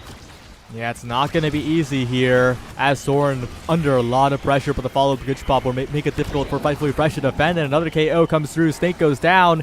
EKC on the power play here with a passing play around the black hole. The back pass to Soren, the back pass to himself, taking a long time. The insta-flip from Katsuna, none of it works so far, and the respawn comes in. EKC overcooked a little bit here, but they can afford to, as Soren with a 1-2 punch core speed will secure the set. Yeah, you're just seeing that 1-2 punch over and over again. Eventually, you put enough pressure on Demons Raw, and it just gets around them. Finny, not enough mobility, not enough speed to get it around that with the strike shot this game. So as we enter this draft, I mean, I think Demons Raw really has to go for damage that they set their team comp up for, and really has to find a way for Snake to try to survive the onslaught that EKC has been throwing at them so far. Yeah, that fight or flight from Soren, but Soren being the first pick is a little bit awkward, right? With so much speed in the draft, you do want your forwards to get that instead. NXZD going to pick that Spark of Strength, try to scale in that way, but Snake, on the other hand, with the spec training, will likewise be a threat. But my eyes are on that team player. It's 1-2 punch, team player. Katsuna's going to be a core speed monster. Yeah, we already saw the core speed being a problem for that Finny to try to defend. And especially with team player and 1-2 punch now. As soon as we hit overtime, and even before that, Katsuna with the core speed is going to be a force to be reckoned with. As Demons Raw do find a KO, Snake barely lives that one, and they do get the goal open. So a chance here with a power play that they found early. Maybe that damage comp starting to work out, as a scary clear from Frightfully Fresh gets it around Katsuna. Snake's trying to find the goal, but nothing to be found yet. Yeah, Katsuna did a very good job in the corner, keeping it away. Snake now pushing forward, trying to get the dribble, trying to get maybe an assist from Frightfully Fresh as the beam comes in, but Soren wins the strike war anyway. Really good defense by the EKC goalie, continuing to make sure Snake doesn't get the goal too easily, and Katsuna now in position. A KO found at the Snake, a power play for EKC once more, as the NATO will stall out for just a little while longer, but that's Gumi with no resources. That's Soren rotating the court around the world, and there's a crossfire from Katsuna, not quite enough just yet. And Demons Raw, they survive. Snake gets a dash punch kill, and NXED not long for this world either. Yeah, the point turned around just like that. A misstrike is a little bit scary, and Soren pushing up with the flip, but just barely defended by Fresh. It gets around to Snake, not quite. Goes around. Gumi, Soren doing a good job disrupting this midfield line and stalling out the power play, and they might have a power play of their own as Snake is staggered, not quite KO'd yet. Gumi goes for the score with the flip, but can't find it, and now that team player, the 1-2 punch on all three members of EKC, is going to be scary here.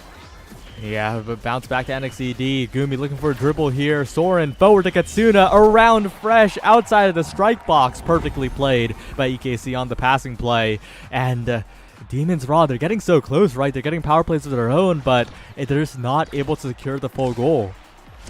Yeah, it did feel on that point like they were finding their footing, like what they wanted to do with their comp was working more than in that first set. But yeah, like you said, still not able to capitalize quite as much as they needed to. Snake now changing the tune a little bit, and looks like he's going for a KO on Soren, or at least some pressure, some damage, but not quite finding it. One barrier on each side as Snake pushes toward Katsuna, who takes a lot of damage on that side. If they can find that KO, maybe they don't need to. They have the goal open now. Yeah. One barrier available means that Fresh can play up a little bit more, but Snake all alone in the enemy net, taken out immediately. Gumi going for the 3v1, the triple shrink, not enough to get the goal here. Maybe if it was point 2, he would have a better shot. But I doubt so when there's 3 players striking on the other end. Still disrupting though, and still stalling out the power play. The barrier stands, and Demons Raw are out of there. Yeah, the Era doing a really good job stalling that power play. They're not able to score yet, and it just seems like every time Snake is alive, either he's getting KO'd or he's beating up on someone. Just seems like the plan for Demons Raw, but no points yet to their name to find. And Snake once again being pressured to KO once again. Snake trying to mix up Soren here, but the flip will make it an easy defense for now. And Gumi baited by the core near the wall. NXZD with all the core speed in the world. A rebound up to Katsuna. Team player core speed, 1-2 punch. Everything activated here for EKC as Soren sends it away. NXZD in position. Good defense by Fresh with the card. And the back pass comes through. Around the world it goes. And Katsuna once again with the back pass as the team player. Abuse is crazy from EKC. What a goal. Yeah, despite the fact that Katsuna didn't play last week, hasn't been around for a lot of scrims, they knew exactly how to play that, throwing it back to Soren twice in a row.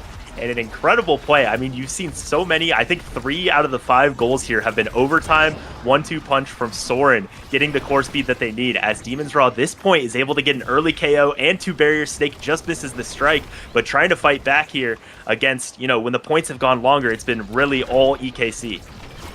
Yeah, and with the respawn coming in, maybe it's all EKC on this one as well. Snake unable to win the 2v1, the 1v2. NXZD around the world, good save by Fresh.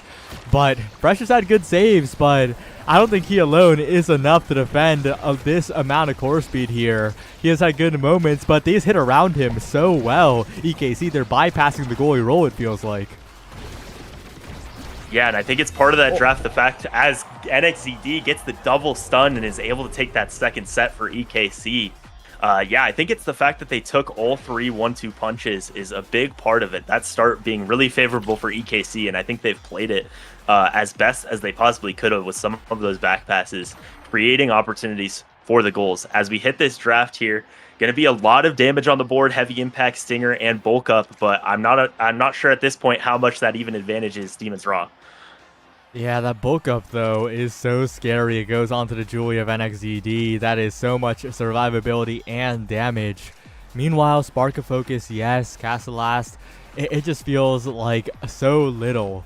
It doesn't feel like a big game-changing awakening, and part of that kind of is due to the comp of Demons Raw, right? They don't really have a comp that can suddenly out of nowhere become monsters. They're just slowly scaling, but slowly might be too slow against EKC.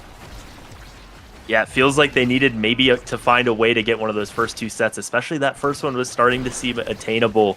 But yeah, it doesn't feel like they got quite enough in that draft, but we will see. Doing a good job on this defense, but the barrier does go down. NXCD able to find it, and we'll see what they can do differently, but EKC being the ones finding power play after power play, the core speed, the KOs, and NXCD puts that first point of the set in. Yeah, the core speed and the KOs.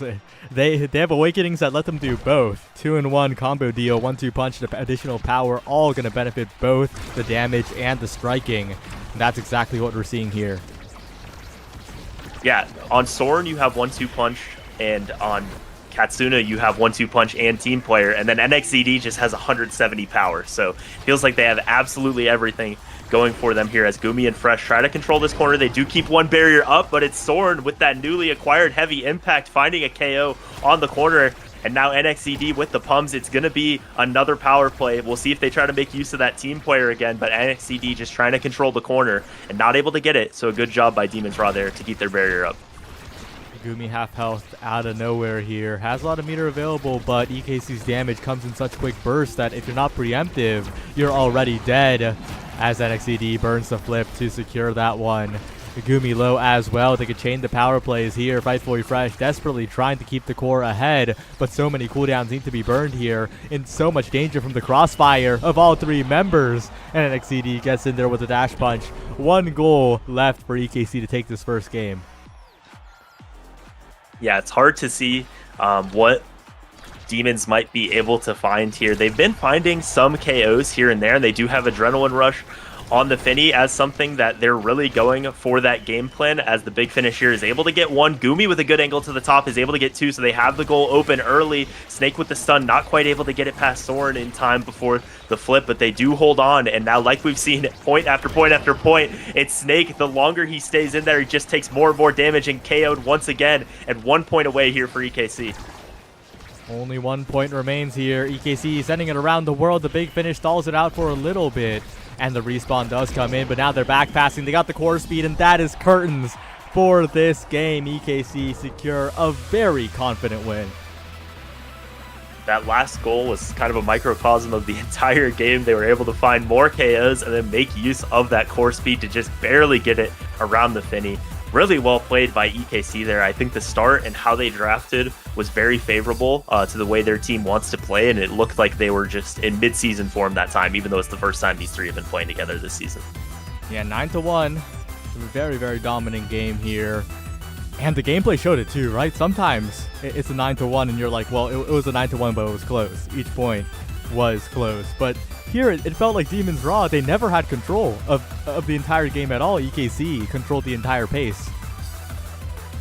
Yeah, I mean, we had a 14-minute game there. We had 17 KOs for EKC, 5 for Demon's Raw, and, you know, when we loaded in, we said, wow, Demon's Raw going for a KO comp here. So just beat them at their own game that time, like you said, in control of seemingly every point, every set, it felt like. And we're going to see how Demon's Raw can try to bounce back. This is now, you know, their first 3 maps of the season have now been 3-0 losses. So it's a tough spot to be in. But, you know, it's best of 3 for a reason. They can try to fight back here. But I don't know if it needs to be a, you know, the way they play that needs to change, if it needs to be the characters. But obviously, the way it's gone so far, they need to turn something around. Yeah, and we'll see if they can do that on Taiko Temple. But when I think of Taiko Temple, I think, well, EKC, they're pretty comfortable on that map too, right? That's the map where they started playing the Aimi Brawler on NXCD. That's the map where they do a lot of goofy things, and that's also a map where core speed is very, very activated. So, what do you think? What do you think Demon's Raw can do? Yeah, I think if EKC plays exactly like they did last game, that would shape up pretty well for this map. So it feels like Demon's Raw is going to have to change it up in some way. It might be putting Fresh on a melee goalie, which is what he's typically known for and what I think are good on this map. But it feels like no matter what, EKC is going to go for that same kind of game plan. We'll see if we see NX on the Amy Brawler, which would be really interesting and I think can be strong on this map. But a lot of it is going to be dictated by what we have in the starting awakenings. But yeah, it's an uphill battle here for Demon's Raw early on. Definitely an uphill battle among Titans and explosive entrance start. Does that change your opinion of anything, or because you think that people are just gonna go among Titans, right? And that's a lot of speed. So that's gonna change a lot. That's gonna make it harder to goalie. Yeah, it's going to make it harder to goalie and harder to KO at times as well. Yeah, I don't think you can try to go for the explosive entrance and go something like Amy and maybe, yeah, like really go for the damage with that. I think you all have to take the Among Titans here. So yeah, the speed is definitely going to change the game. I'm not sure if it benefits one team really more than the other. But I am interested if Gumi will go for something more like he does play Era in the goal box, but go for more damage and explosive play like you see when he's a goalie, or if he goes for something like the Era, which I think would be a decent pick on this map. But EKC recognizing that and banning it first pick here. Yep. And other than that, I'm really not sure. I do like that they took away the Juliet. NXDD is so comfortable on that pick, and he has taken over games so often on that pick, right? But then where do you go from here? This draft seems like such a puzzle for Demons Raw, and with Katsuna on that Juno, that is another avenue of core speed that you have to worry about. This is scary, and I'm not sure which melee goalie, if they choose to go the melee goalie route, they'll put Frightfully Fresh on. Maybe they'll go with the Rasmus, which he pioneered. But it's really funny. The number one Rasmus goalie hater was Gumi, after all. That guy is known to be very vocally hating of the pick, and also notably got a high profile loss to the pick in an S tier, I believe. But anyway, yeah, I wonder what the goalie pick will be, and it looks like it's Finney again. Okay. Yeah, could have been an argument there in the VC between Fresh and Gumi about if the Rasmus should be locked in, because I think it would be an interesting pick here. But yeah, going for the Finney again, so trying the same kind of play style. Maybe this is what they had practiced and what they were comfortable with. The Rune as well is going to be interesting. I think will give Gumi more opportunities to kind of play make and not just have to be the Era, push the core up and make your X big. I'm interested to see what brawler pick EKC goes for. I was thinking they might pick the Amy first as sort of a flex pick. They picked the Amy here, but it could really be anything. But yeah, similar probably game plan for EKC is going to be the core speed here, as they do have Soren on the Amy once again. But we'll see what the brawler pick is to round this out for Demons Raw. But they did mix it up a little bit with going for that. No. They're not going Centauro goalie Amy brawler, right? If they would, this is the time for it. Like if there ever is a time, this is it, and it's lining up. It's Taiko Temple, the NXCD IME brawler, has been picked before. There's no way, right? It would be really funny, and they locked it in a way that we really won't know until we load into the game. And it could. They could still be debating it to this very moment of which one is going to lock in which character. The Kazan for Demons Raw, gonna be tough if EKC gets a lot of damage, but it really depends what role those characters are in. So the fact that you brought that up as a possibility is kind of stun locking me here. And there's also more layers to this. This is if it does happen, it is not the first time Soren has done such a thing. He has picked Juliet goalie in nasl before. It's not impossible. His teammates hated him afterwards, but it's not impossible. Yeah, and that's why I said they still might be debating it, because I don't think his teammates, even in the best of situations, are exactly fans of the Centauro goalie. As we loaded in there, they're both hovering Centauro, but it looks like it is going to be Soren on it. Wow. Oh my. There's no way they win, right? I mean, as I said before, not to like punch down on them, but Demons Raw has not got a set yet this season, and this is their opportunity. And if they were to not get a set again this game, that would be very tough. But we'll see how Soren pilots this. I've seen on stream, like in the last week, he has been playing this a lot in solo queue. So it's not like it's going to be a rusty pick for him, and we'll see how it goes. Yeah, but while I play a bit, can you look up the win rate of Soren on the Centauro goalie real quick? I sure can. Yeah, that's going to be an interesting factor here.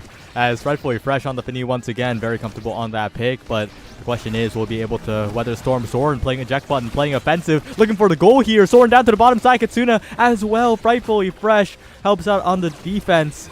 And they do get the strike war win, but Snake forced all the way back. So much damage here from the Zentaro, the Juno, and the Aimi. And already it is looking kind of scary for the side of Demon's Raw. Say what you want about it, but he is 10-8 on the pick in solo queue, a better win rate than his Luna or his Vice as he dashes in here with the eject button, trying to find a flip, but not quite. But so far, even with that pick, looking like all EKC early on, and the same kind of story, Snake getting close to staggered here, able to regen a little bit, but that pressure is always going to be on. Soren going for the KO now with the ultimate, with the dash, and does find it there. Their goal gets open, but a KO found. We'll see if EKC can take advantage of this power play.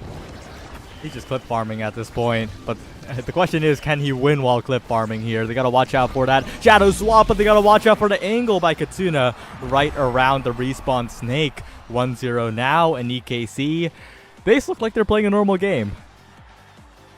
Yeah, it doesn't seem too uncomfortable for them. If you were to look with the names off and you see Amy Brawler and Zentaro goalie, you might assume it's a Norms game, but they look comfortable, like you said, and looking just like the last game so far. Soren getting damaged a little bit. We'll see if Snake and Gumi can try to find some more damage, but Soren with that eject button pushing all the way in and able to find that first barrier. 2 barriers taken now. Snake, perfect top spin as he was getting knocked back. The hitbox stays active, the goal stays scored, and Frightfully Fresh gets the big finish while the core is stopped there. That's a big goal. Demon's Raw, that's their 8th goal, I believe, this season. So they'll have to keep that up, though, because you got to score more than 8 goals to win a game. Yeah, you definitely do. As Gumi uses the flip, able to find one so far. Frightfully Fresh went for the strike shot in the last game and now moving over to the momentum boost, which are stronger. I think that's sort of a symptom of the core speeds being so much of a problem. This can help you catch up, and a lot of the times as Snake finds a KO, the strike shot is not able to beat that core speed when you're in overtime, but the movement speed might be able to. As a great flip from Fresh. Demon's Raw looking to find their footing a little bit more on this point as Snake pushes in, finds it, and they'll look for their second goal here. Yeah, looking for the passing play. Snake bounced around the world, but still surviving. Still has the strikes in the enemy net. The Firewall Sentry helping out. And the Oni's Blade, 3 targets in the mix, so Snake is able to evade out of there. Good evade again to stay alive. The Kazan continuing to be a threat here as Snake goes in. The pillar setting up. Soren with the passive strikes, got to be careful here, but navigates the situation by sending it vertically. And now the overtime's hitting, but Soren's in so much trouble. Katsuna tanks the pillar, and EKC, they're still alive here. They're still defending, but they're only defending, and eventually the goal will go in. Yeah, not able to find their footing on offense these last couple of points. So Demon's Raw finally finding that groove that they needed in their first in that first map and in week 1 as Snake level 4, the only one in the game here. So kind of dominating this offense, and it feels like, you know, I don't know if there's a lot of people that have experience with the Kazan Brawler into Zen goalie matchup, but it does seem difficult for Soren to defend against all the abilities of Snake here. Yeah, the main thing really is that he's proccing Slashing Strike a little bit too quickly. That's just the nature of Zentaro. I think a little while back, it got changed that Slashing Strike gets built up a little bit more quickly, and that's looks like a bit of a detriment, because if Soren uses one ability in Oni's Blade in a defensive combo, it kind of looks like he's just building up that passive strike instantly, and that is a huge defensive liability when he jumps out of the net when he's trying to strike war. Yeah, that's something to keep an eye on of when that passive is up, if he just uses it in his net when the core is on the other side. I would expect to see that a lot of the time because, yeah, it can be a problem, especially against the Kazan. They do get the goal open here. Soren pushing ahead at the eject button, but didn't take it back in time, and it gets just past everybody. So a first set there of the season for Demon's Raw, as maybe the comp a little bit too ambitious this time. Maybe just a little bit, and maybe Demon's Raw are on track to winning this one here. As interesting draft available. Soren will either go for the team player or the twin drive, probably the team player here for the core speed, but no, okay. I thought that hover move was for Soren calling the twin drive, wanting to fly, but they'll just go for the team player. They'll get the core speed, and they'll get the utility here.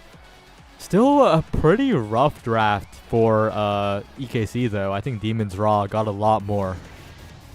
Yeah, and that time was creator on Gumi is going to allow the core to just stay into that corner, hopefully, for a long time for them, and that's going to be really difficult for the Zentaro goalie to try to defend. Something I didn't notice when we loaded in, but Soren and NXZD going for the explosive entrance here means that they're going to be a lot slower, and especially the fact that NXZD has pummelers as well means it's just going to be so feast or famine here.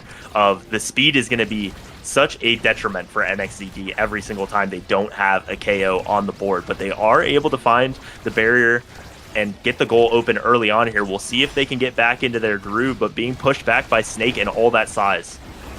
Oh, what a cyber swipe by NXZD. Gets a pass to triple take right on time too, because that was a KO coming through in the favor of Demons Raw. And touching on what you mentioned earlier, yeah, I think the starting awakenings were drafted pretty suboptimally by EKC. I feel like they should have just gone triple among, because the other team's always going to go triple among. That puts explosive entrance back in the pool, and eventually Soren's getting a dash awakening anyway. So just play with the less dash range while just giving your team more speed in general and yourself, so you don't fall behind as much.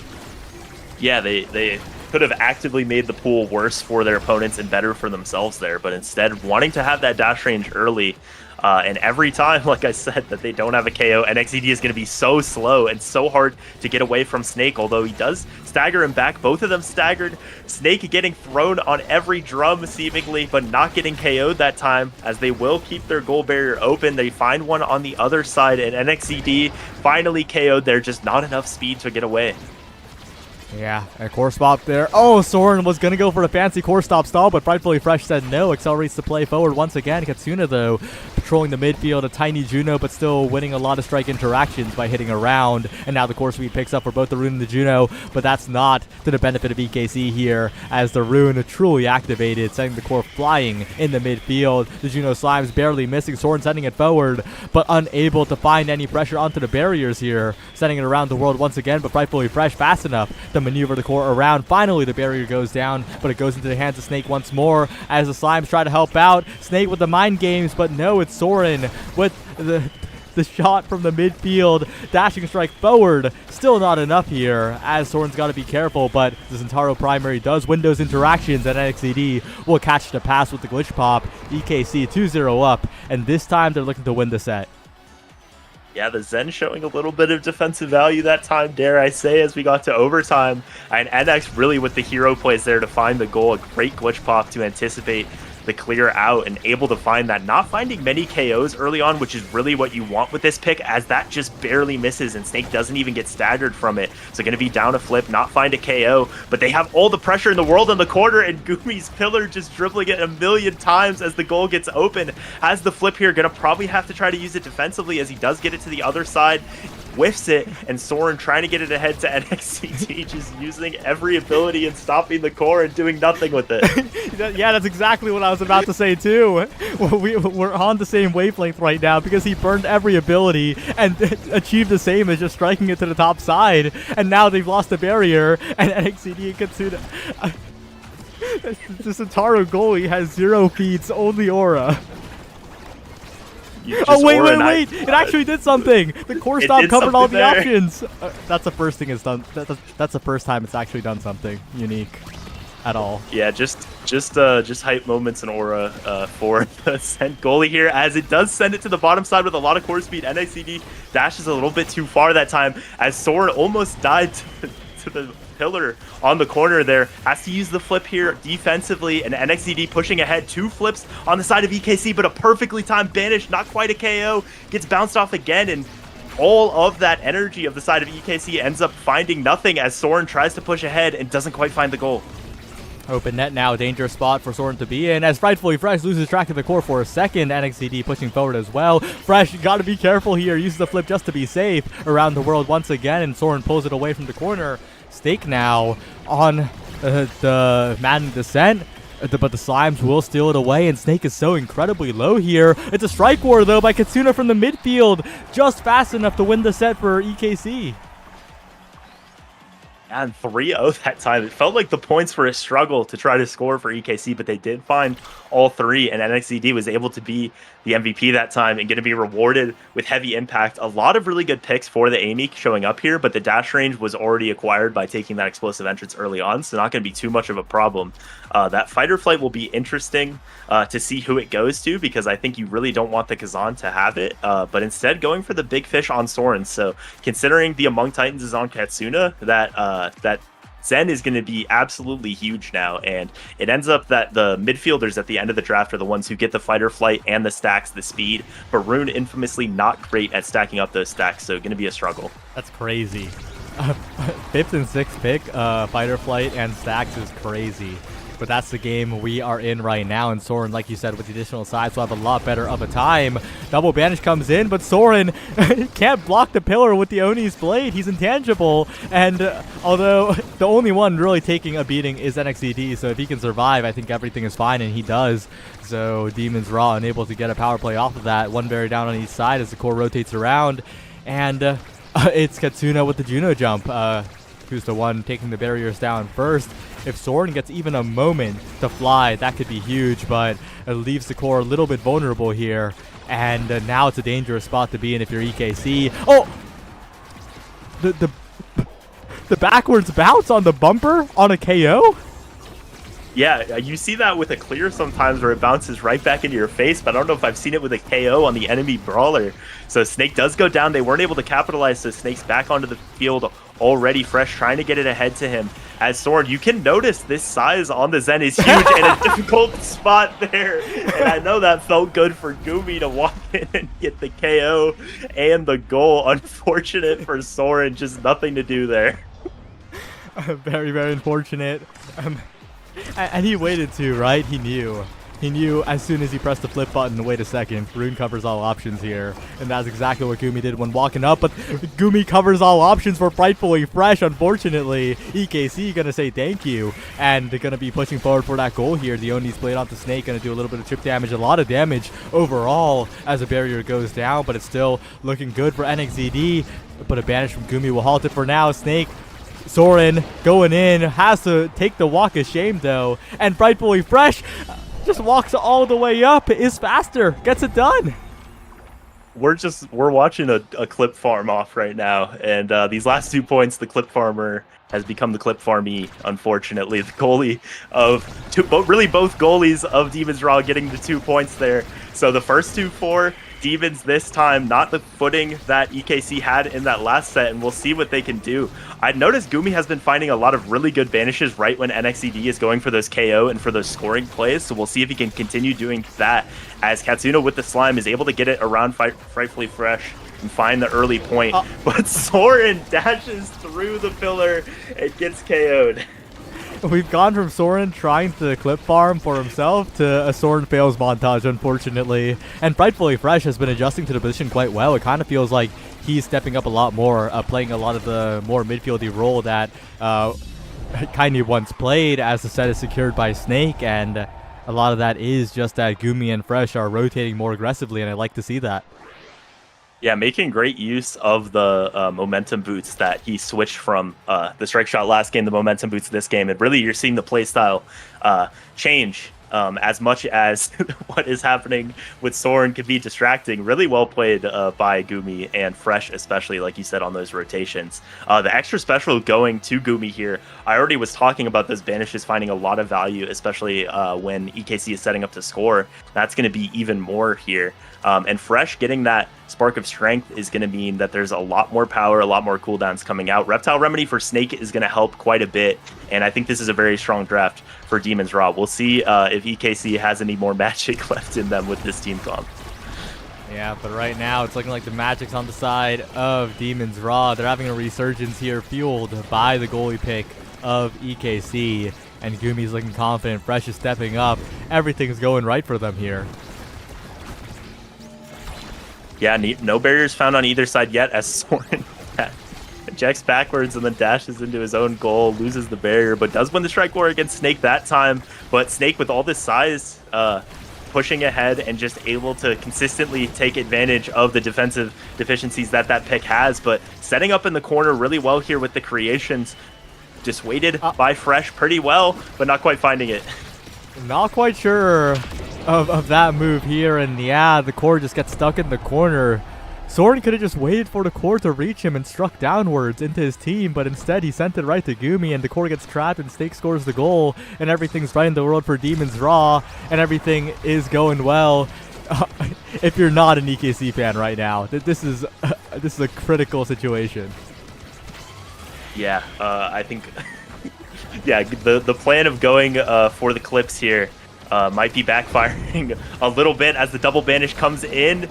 Somehow NXZD is able to live there, then pushes ahead and gets the Firewall Sentry down, which might find a barrier, but really great patience from Fightfully Fresh is able to set that up. Just feels like the offense is way too much for this pick to handle, and Katsuna dribbling it around. Just no size, so hard to win those interactions against Snake, and we'll see if Snake's able to stay alive this time. Just not finding the Pums picks that you really need for this Amy pick to click. Yeah, there's a KO, but Gumi trades it right back here. Good dash by Soren to deny the flip for now, and Katsuna with the dribbling play to the bottom side. A Strike War win. Wait a second, Katsuna going for everything here, and Frightfully Fresh will defend it. Gumi will maintain the flip here, and that is really bad for EKC as Gumi sends it right out of the reach of Soren, 1 goal away.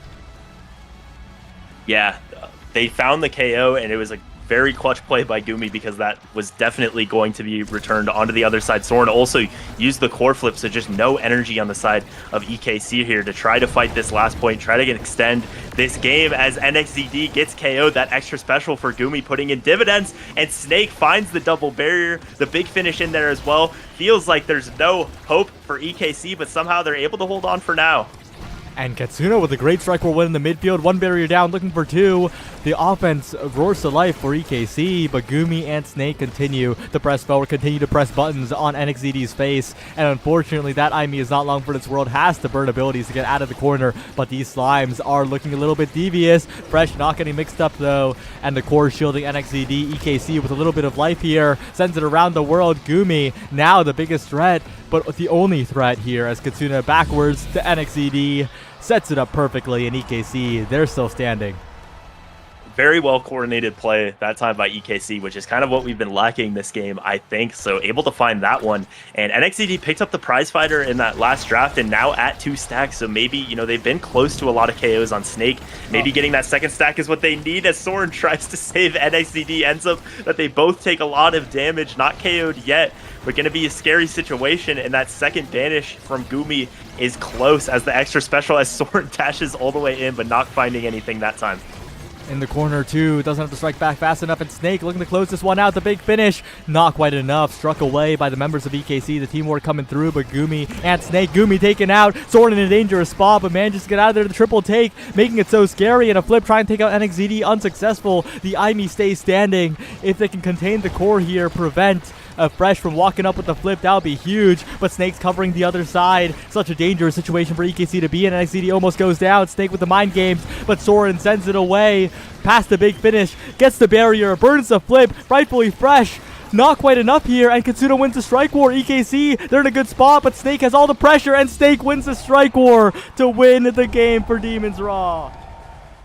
2 flips on the side of EKC, but neither of them able to get in range to disrupt that play. The dash range from Snake and the flip on Frightfully Fresh for most of that point just made it so difficult to try to maneuver the core ahead in a safe way, not get scored on, and it turns out all the range from that Kazan, the size as well, was just a little bit too much. And our once a season EKC locking in some random goalie pick has passed, and you know, not resulting in a win this time either. Yeah. Low key though, what if they did it next game? Because the start was awkward. I think they completely misdrafted the start as well. So this wasn't the best showing for the Centauro goalie if you think about it. So I think it would totally be fine for EKC to let Soren play it again. You know? Maybe? Yeah, I mean, anyone can try to clip farm, can try to disrespect when they're up 1-0, but who's doing it in Game 3? That's the people that, you know, really believe in that Centauro goalie pick. So locking it in here would really show that they really believe that it's what they need to win. So we'll see what they do, or if they go back to something more traditional in this third game. But if they were to bust it out here, it would show, a different level of confidence against this team. Yep. Demons Raw, however, they're the ones looking confident. I like how Fresh was a lot more active in that game, powered by the momentum boots, and Gumi as well. Looked a lot more confident on the rune than the Era. So Demons Raw, they're going to look a lot scarier heading into Game 3, and it's going to be on Gates of Obscura. What are your thoughts on that map? Yeah, I think the rune for Gumi having that kind of range of influence pick is really what he does well in the goalie role, playing things like, Amy Vice, being able to get in and make things happen out of nowhere. I think doing that in the midfield role as well makes a lot of sense and looked a lot more comfortable for him. The banishes that he was finding as well were really impressive in that last game. So yeah, as we go to Gates, a very can be similar in a lot of ways to Tycho and how you want to pressure the corners and how you can take a lot of damage in there. But I think melee goalie's just so much stronger on this map, and especially with the hot shot start. But the adrenaline rush as well, tempting. Going to be really interesting to see which direction each team goes, because I think things like Mako, things like Atlas are really strong here, but I don't know if any team really wants to play them, even if they recognize that they are very strong here. We'll have to see how it goes here. Demons Raw first pick on this hot shot adrenaline rush start. And I think we'll be seeing a lot of core speed in this one. And it will be a little bit ridiculous. And I think the melee goalies will be locked in. And I think that will have a Dubu and an Atlas or something of the sort, just hitting the core back and forth between each other, because it's a hot shot start. And it's a little scary. Yeah, you would have to expect that the Juno or the Rune might get banned here, and then the other one might get picked, which might kind of create a situation where Demons definitely doesn't ban either of them, and then maybe EKC doesn't ban either of them, and each team gets one. It's kind of if Demons bans the Juno, then they have to ban the Rune, and vice versa. So those picks especially are something to look for here, because I think they're both very strong on this map, and especially with that hotshot start. If they both get banned, we could go to more of a game where we're seeing the adrenaline rush get picked. But I think most likely we will see those melee goalies, and potentially both of those picks or neither of those picks. Yeah, I think that's exactly how it's going to play out. Like you said, those hotshot abusing midfielders are going to be very high priority. Heading on over to the Brawlers. Not quite sure. We might see a resurgence of the IME, but probably not. Probably something a little bit more picked. Although the IME Brawler is, of course, normal for NXZD. EKC have picked it a long, long time. But I don't know. Gates of Obscura is interesting map where I think I would value a lot of self-sufficiency to pair with that core speed. I would value speed on the midfield picks to make sure that you can keep up, but the Rune is left open as a bit of a challenge, it feels like, with the Luna band, and I think EKC are going to pick that Rune away then. It just handed to them on a silver platter. Yeah, I'm surprised that they did go for the Julie in the first pick slot there, because I think X is very strong on this map. You could have left both of those picks open for yourself and taken the Rune away yourself instead. But I was going to mention Estelle also a really strong pick with the hot shot, and it is picked here. So maybe the Rune does actually come back all the way around to Demon's Raw, and it was a good pick to get that Julie early on if that's what you wanted. So yeah, the Rune, I'm surprised you go for the... Well, Estelle is very strong right now, and very strong on this map. So it is interesting. There's kind of three of those hotshot abusers, and we really only mentioned two of them earlier. So that complicates it even a little further. But EKC taking Amy for the third game in a row here. Yeah, and with that Rune Finny coming in, this is both a core speed and a KO comp, right? The debuff coming in from the Finny, the Adrenaline Rush going to be procced onto that Juliet here, and Demon's Raw, making sure to take that Julie away from NXZD, I think, is the key thing, right? Even if X is theoretically better, I think they value not having NX on that Julie Brawler, and instead, we get a Zentaro and they an wouldn't IME. do it again, right? They wouldn't do it again, right? I mean, it's the same conundrum. It's Amy and Zen, and we won't know until we lock in. Okay, I don't think they're doing it, because Soren said I have the opportunity to do something really funny, so they're definitely planning not to. They're definitely planning to lock in the IME and the net, but But what if? What if? The thing that Frightfully Fresh as the lobby owner here needs to do is re-roll it until Soren gets first pick, and he will pick the Zentaro.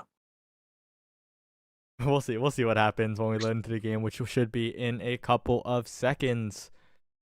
Hopefully, we'll get an interesting match here, and I think the start will make this game extremely fast-moving and also slow at the same time. You know when the course speed's so high that the game state just doesn't progress at all?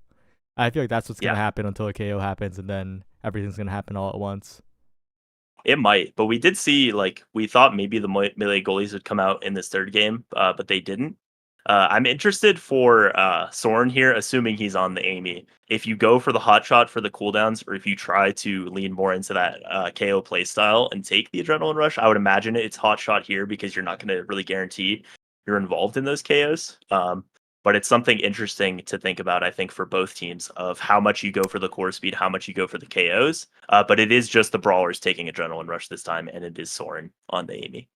Yeah, it is not the craziness that happened last game. And although I think on this start, it would be pretty good. Relatively a lot better than the previous start, right? But anyway, it's a normal game of Mega Strikers. Praise be, it's a normal game. But we do have two, ranged goalies on this map, and personally, I think the Finny, if you get pushed back on defense on this map, can be really difficult to navigate those corners just because your abilities come out a lot slower than the other characters at times. So if EKC can find consistent offense, kind of like they did in that first game, I think Fresh could really struggle here. But going for the momentum boots, trying to really keep that core ahead as much as possible, more like they did in that last game, is going to be the game plan. But it is NXCD finding that first adrenaline rush proc of the game, using the core flip and getting it past the triple take here. Gumi barely survives but gets taken out by the passive strike afterwards. A brilliant first point from EKC, showing why they won the first game. NXCD happy to have swap picks with his goalie here, and it's Aris Kitten Club. Yeah, happy to have not a Zentaro behind him, but be on the Zentaro himself this time, as evades the banish there. Probably would have been KO'd with how close he was to the wall, so a great job that time. The pillar in front of Soren does get that first barrier, but Snake being pressured once again, and every time that NXCD can find those adrenaline rush procs, as he does right here, it's going to be so scary, so difficult for Frightfully Fresh and Gumi to try to defend, but doing a good job winning the strike war so far. Almost a good clear, but ends up being doubled instead. Lost the strike war, and Katsuna sets up a great stun and a great goal for EKC there. This Estelle, you mentioned it before the draft, during the draft, but it is doing so much work for EKC. It is securing the goals, it is providing hit stun, it is following up on the angles, and of course it is doing chip damage, important chip damage that NXCD needs to start getting the ball rolling on the KOs. But here's a banished double pillar coming out from Gumi. Here's a perfectly timed punch after the flame flurry from Snake, and that's one berry going down, looking for two. The triple take good, but not good enough to get past NXCD and Soren, and that's a KO onto the enemy brawler here. Snake goes down, the cord through the portal, and EKC are the ones with the power play. Yeah, and the problem, if you want to call it a problem with the team comp, is that Gumi, as he sets up a great pillar, able to get that open. Not quite the goal, though, and both goals are open. Snake isn't getting the adrenaline rush procs, as Gumi a great pillar that time to set up the goal. If Gumi finds the KOs off of these banishes, that means Snake isn't necessarily getting the adrenaline rush procs as consistently as EKC is when NXCD is going to find the KOs. So we'll see if Snake's able to find more damage and pressure later in the drafts to be able to get the adrenaline rush procs himself. But that could be a problem for them if they're just not able to get that explosiveness that NXCD is here, as Snake finds himself very low in the corner here. Yeah, but EKC, they missed a lot of abilities. Snake kept low, but a good evade will keep him alive for a little while longer until NXCD gets the cooldowns back, finishes off the KO, and Adrenaline Rush refreshes them just a little bit here. Frightfully Fresh now the target, one barrier down. So hard to cover that massive barrier here as the Fini went up close, and EKC is exploiting the weaknesses of the pick quite well. Yeah, and those momentum boots are never going to be up when you're pushed into the corner like this. It's just so hard to defend consistently with those slow secondaries. You really want to be using them offensively, and they haven't been able to as much as they want to, but Snake is able to match the core flip that time, pushes into the corner, and it's actually the card from Fresh with the assist, finding the goal. So all evened up here by Demons Raw, and despite all the KOs that NXCD is finding, they're able to push it to a 0.5. Yeah, well played on the setup there after the pillar from Gumi, and they have a lot of meter to play with as well, right? EKC running completely dry, while Demons Raw have plenty, but they don't choose to spend it. Gumi lets the barriers go down, and now they're in a bit of trouble here. One KO could blow the game wide open. The big finish, though, doing a ton. The flip as well, and the right past the firewall sentry, perfectly timed by Snake to take away the set in the favor of Demons. Just all Snake those last 2 points, finds the KO, finds the perfect angle off the opening goal with the flip there, and it's going to mean a draft win for Demons Raw, but it will be the Zen and the Amy picking second and third here, so a bit of a tough break. Gonna go for the Timeless Creator just like Gumi had in that last game, and you saw a lot of dividends there, but it means EKC is gonna have 2 picks here to try to really get that damage win condition online, but they do go for the team player this time, and we saw that work really well for them in that first game. Yeah, and that damage win condition is looking a little bit scary here. Potential to scale with the Sparks as well. For Katsuna, more cooldowns, more damage. NXCD, the prize fighter. That guy was the one getting the more KOs in the earlier part of... Whoa! That Julie dash gets caught by the Zen primary to slice and dice. The prize fighter stacked, the adrenaline rush procced, and EKC, they're looking on pace to win this set. I feel like you usually see that the other way around, where the Zen dashes and gets KO, but that time it's the Julie who goes down. They're able to get the goal open, not quite find the goal, and Snake trying to set up in this corner, do what he did those last 2 points in the last set, and the Julie ultimate might be able to make it happen, but well-layered strikes by EKC are able to keep it online for now, but Snake and Gumi just doing a great job keeping the core in this corner until NXCD now is able to get it. Oh, Snake going for a weird backwards dash punch play. I'm not quite sure what was the goal there, and they get a KO. They take a stack off of NXCD, now limited to 2, and Katsuna low as well. Oh, that flip barely not KOing. The Demons Raw, though, still in a pretty good spot here. Yeah, not only not KOing, but then Gumi was just out of range for the strike, so wasn't able to get the barrier there, even though they struck early. But it's Snake this time, getting the adrenaline rush proc, only able to find Might of the Colossus in that last draft, but it's been enough to find KOs more consistently than the last set so far, as Snake dribbles ahead, setting up, almost finds it in the corner, but Soren with enough speed, but a perfect pass by Gumi. Snake puts it in the corner and just really taking over these last few points. Well played here. And we'll see if they can keep replicating that performance. They are really finding the setups. They're finding the possession in the enemy net, and that's true for both goalies, right? Both the Aimi and the Finny suffer up close, and we're seeing a lot of that here. The knockback canceled, but the damage taken by Katsuna, blown up by the returning card here. NXCD as well comboed off. The prizefighter stacks being erased as we speak, and Soren's hit stun forced to burn the flip. It is all Demons Raw. They have the damage advantage, and they're pushing it all the way. And sometimes I think all you need to see, like a basketball player, for example, all you need to see is a free throw go in, and then you have your rhythm. And maybe all Demons Raw needed was to get, those first few sets and get that first map pick. And EKC gave that to them with those last picks. Now it just seems like they're firing on all cylinders. They just needed to see something work out, and now Snake is able to set up. They're somehow able to get it out of the big finish that time, and they keep their barrier up, but still in a good position for Demons Raw as Snake tries to set up. You gotta watch out though. Katsuna coming in, not quite enough to secure it though, and Katsuna now staggered, but they don't mind the portals enough. A good pass comes through, NXCD catches it, and Fresh not happy with Gumi on that one. EKC, the start of something perhaps, but they're still low on meter, and they're still low on health every single point.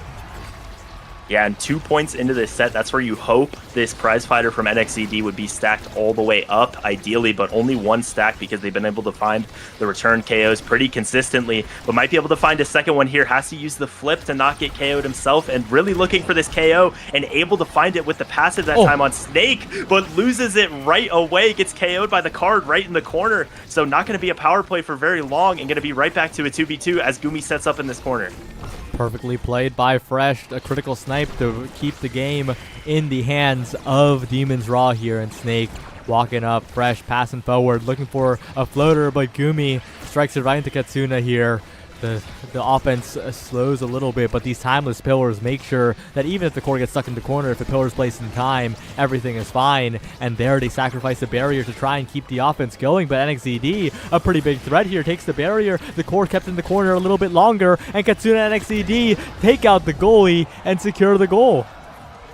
Yeah, no ad rush or prize fighter for NXZD that time, but I think they still won't mind it. As much as they're going for the KOs here, I still think when Zen has it in the correct portal side corner against that Finny, it's going to be so hard to defend consistently. And as much as they can go for the KOs here, if they can just create that situation as much as possible, I think they can just win on getting the barriers, getting the goals, and exploiting some of the defensive weaknesses that pick has. So we'll see if they can do that.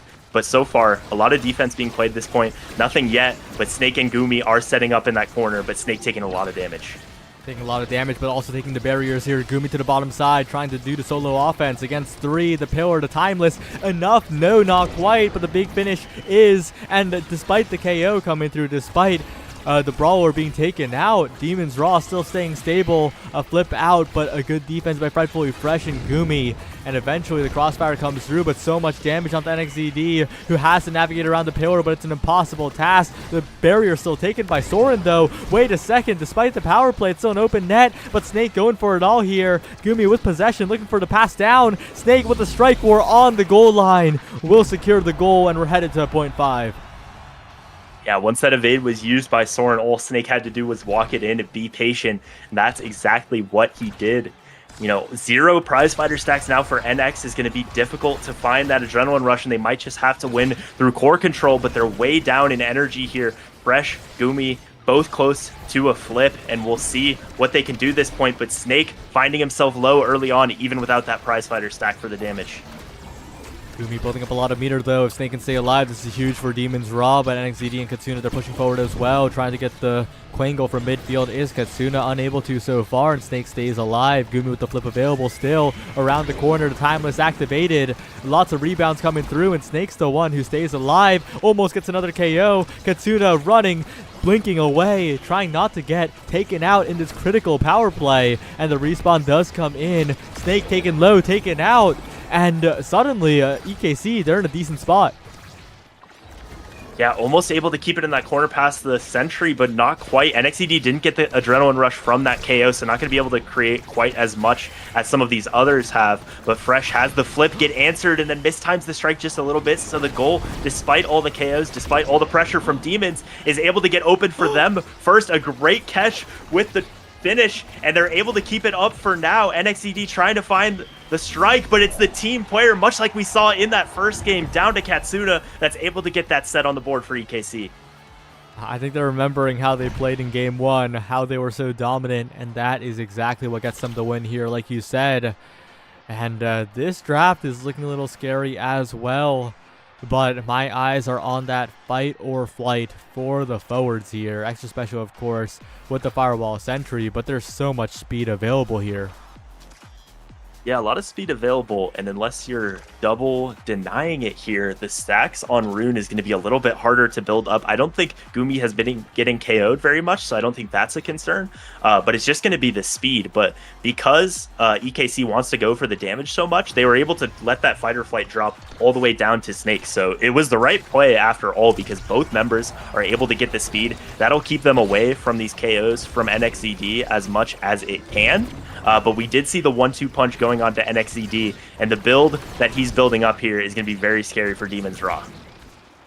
Yeah, and we'll see if Demon's Raw can survive, because right now Snake is getting battered. So much damage taken so early, and Katsuna has a lot of presence on the map. Basically unkillable, and that lets NXZD run away easily when the midfielder's not under fire. Running away with it are EKC at this point.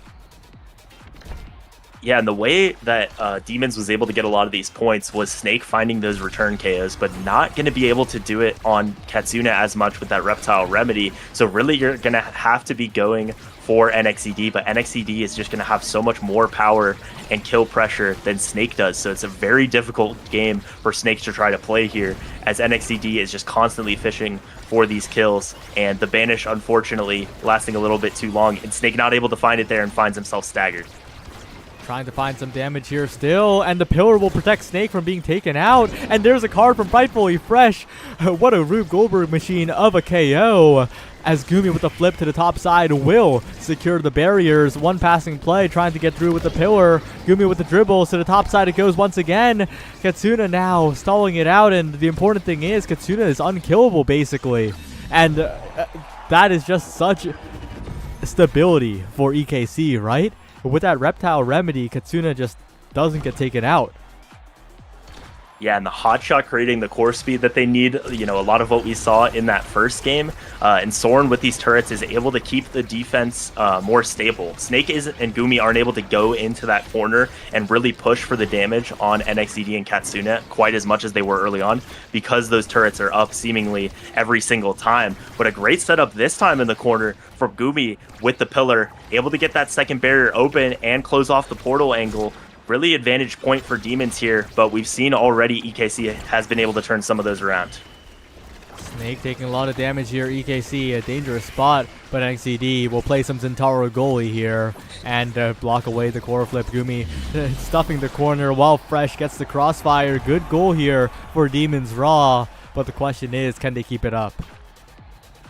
Really well played and coordinated goal that time. It felt like early on the point just fell out of EKC's hands, so not really able to set up what they have been throughout this set. And NXDD down to just one prizefighter stack here, so maybe taking that KO win condition off just a little bit, but they don't quite set up the pillars right, so Katsuna is able to live as Reptile Remedy if they can get the core to him, but even just the base stagger is enough here that they're just not able to find these KOs like they were in the last couple of sets. Yeah, that Estelle is unkillable, and maybe they can find the goal though, as these pillars are doing work against the Firewall Sentry. The big finish as well as Frightfully Fresh rotates it around. NXDD building up a lot of meter, but the same can be said about Snake here. Katsuna and NXDD in the corner, pushing forward, but Snake drops back to help out, and Gumi now on the cross, trying to find this barrier, and NXDD also playing even more Zentaro goalie, but we saw what happened in the previous game. It's not enough, and Snake will bring us to 0.5. Yeah, and it feels like Snake is doing such a good job staying alive in these points, not letting those KOs run away for EKC, and then just every once in a while showing up like that and doing it all himself. That time as a great Crystal Thorns from Katsuna, almost able to find a double, but just the single. But enough can be said for Snake's ability here to stay alive, not give those adrenaline rush procs, and then, you know, take advantage of the few opportunities he has to score, like he did in that last one, and like he might be doing again here. Snake looking forward to Strike War wins, trying to find the hit stuns here. The core speed all around the world, but a good glitch ball by Soren. But EKC's defense is looking a little bit shaky here, especially when there's so many resources available. Flip for Gumi to the top side, through both Katsuna and Soren right around them, perfectly angled. 3-2 is the set win, 2-1 is the set advantage, and Demons Raw look to take their first series win. Yeah, and just one set away for what was such a convincing EKC win in that first map from falling apart and just being another loss column here as we get into the draft here. The Spark of Strength going to be denied away from Katsuna, not let more cooldowns get on and more damage potentially on the board, which I think is a smart pick. The Monumentalist from Frightfully Fresh as well is going to be a little bit more damage and a little bit more control with those ultimates, but we do see Heavy Impact and Super Surge going on to the Amy and Zen. So if they're trying to find Adrenaline Rush procs, that's probably the way to do it. So once again, I think Demons Raw, the biggest thing they can do here is just try to stay alive and not give those explosive plays to NXDD, which is how they were able to win that last set. Yeah, Snake is so activated right now as well, right? On those scoring attempts is looking very, very solid. Was the key to the previous goal as well, taking the turret. And if, again, like you said, if they can stay alive, it is so important. But EKC get more off a KO than ever. Yeah, and Snake here being pushed away, and I think that Fighter Flight falling all the way to 6th as somehow the flip kills NXDD that time. The Fighter Flight and the Adrenaline Rush giving Snake a lot of cooldowns, not able to find it himself, but it's Gumi pushing it into the corner, and the card by Fresh setting up the stun. The fact that Snake was able to get that Fighter Flight 6th in the draft a couple picks ago, I think has been really the key to turning this around, and meaning that he's able to stay alive so consistently and not give NX those KOs that he wants. Alright, well, it looks like Demons Raw are just completely blocking off the corner with 3 different circles of the same size. Rightfully Fresh, continuing to maintain the barrier. A lot of meter built up for Gumi as well, as Snake is incredibly low, but gets the elusive off in time preemptively, knowing the Oni's Blade is coming. Amazing defensive play from Snake and Gumi, forcing the offense here. The crossfire from Frightfully Fresh comes in yet again, and Snake's in the midst of everything. Despite being staggered, he has no fear. Yeah, just staying alive, even doing some damage of his own, as the Monumentalist on the Finny there, able to set up enough size to get that barrier. And Fresh now with these momentum boosts just allowed free reign, finding a lot of value with these cards and with the ultimate, but they do finally find a KO onto Snake, but no proc for NXCD that time. Gooby trying to push ahead with the teleport, but finding nothing yet. NXCD now trying to send it through the portal, trying to set up Katsuna a little bit here, but they might have focused on the portal a little bit too much. It leaves a lot of room for Frightfully Fresh to get it out of there, but a good strike by Katsuna. Strike will win, will make sure that the barrier is taken, and on the other end, NXCD is off getting a KO. The barrier taken by a Strike War from NXCD, and a flip available for Soren just in case. Flip through the portal, looking for the goal, but Frightfully Fresh is a little bit too ready for that one, but not ready for the core speed here. The passing play to NXCD will get EKC on the board in this set. Yeah, and the team player, we haven't seen it prop up a lot of times, but it really is a win condition for EKC if they can consistently find the plays like they just did. And that time they were able to KO Gumi. Snake doing such a good job staying alive even with these slick kicks. But if they're able to find the occasional kill on Gumi as well, that time it was able to turn into instant offense, and a great strike by NXCD is able to keep the barrier up there, but Snake finding a lot of damage on the Soren here. Yeah, Soren's Strike Wars have been key to keeping this game alive for EKC. And right now, though, he is the one who is alive. Snake is and will punch it in despite being hit by every single remaining ability on the side of EKC. Snake continuing to perform here, and now they're 1 goal away. Yeah, 1 goal away for EKC, or rather Demons Raw turning it all the way around from 3 maps in, hadn't won a set, to they'll just be another 1-1 team, and no shame in being that at this point in the season, but still another point to be found. EKC gonna be looking for those KOs and still has so much explosiveness in their comp in the picks that they have, but it might be Katsuna who gets KO'd in the corner here.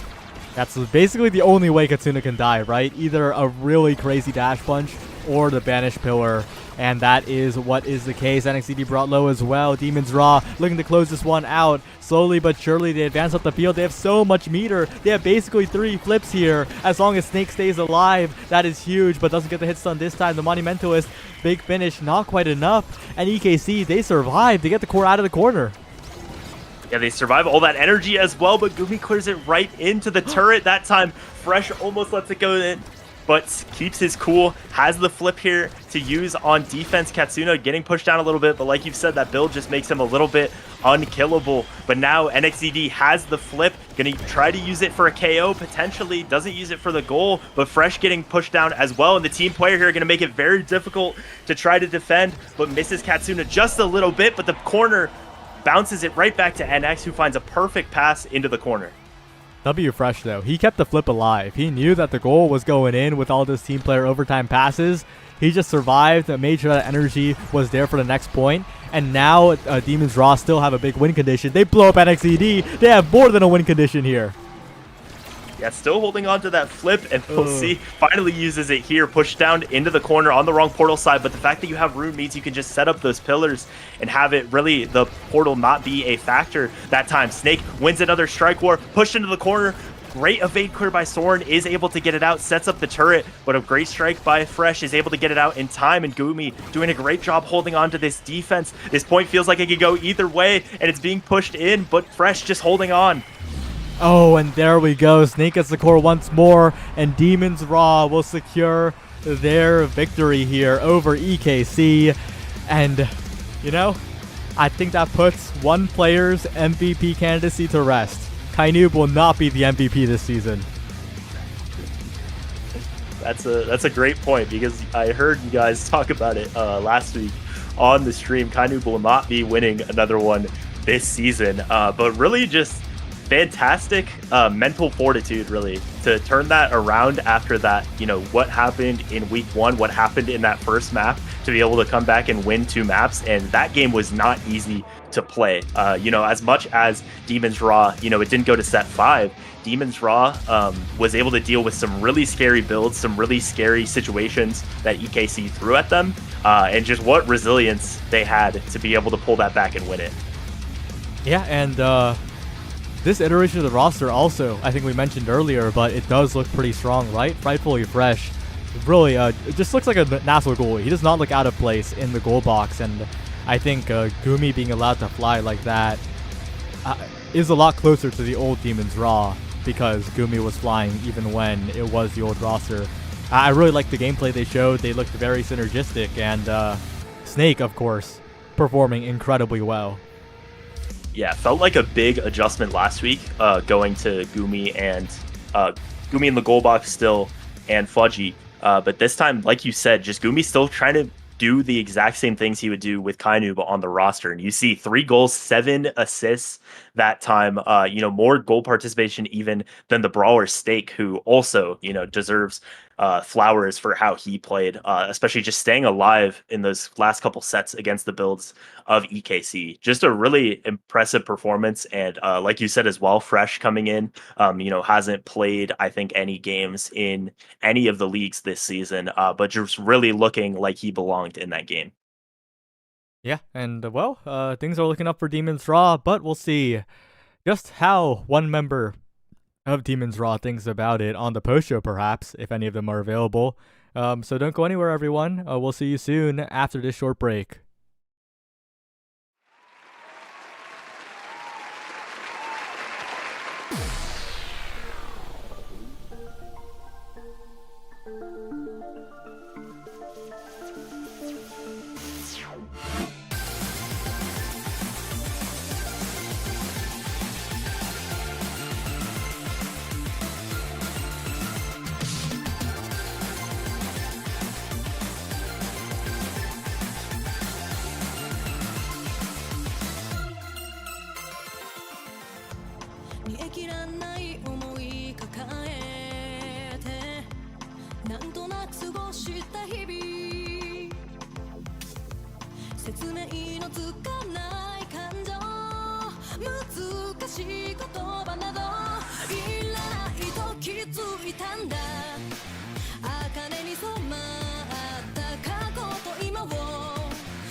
Hello, everyone, and we're here with two of the winners for today.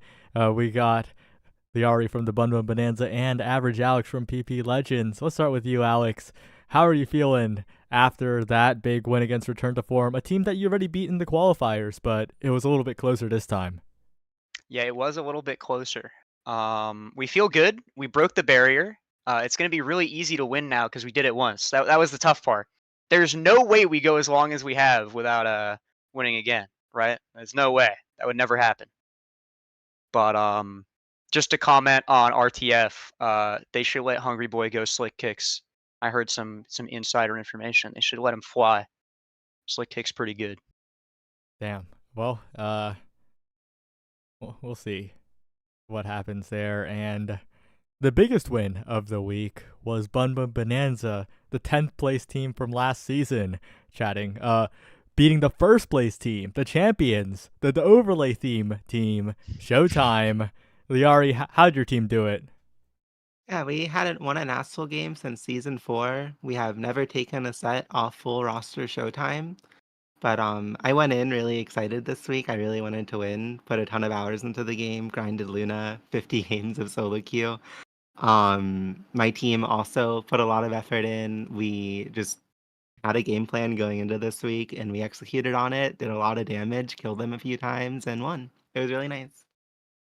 Yeah, and take me into a little bit of the Luna pick, because Bumble Bonanza also picked it last week too, right? But on different on Lilybun there. But the Luna looks really, really good in this series. Without spoiling too much, I guess. What was like the thought process behind locking it in and all of that? Yeah, we basically, me and Lily sat down at the beginning of the week and went through every midfielder besides Estelle and Juno because we were really confident that Showtime would approach us with the strat of banning Juno and picking Estelle.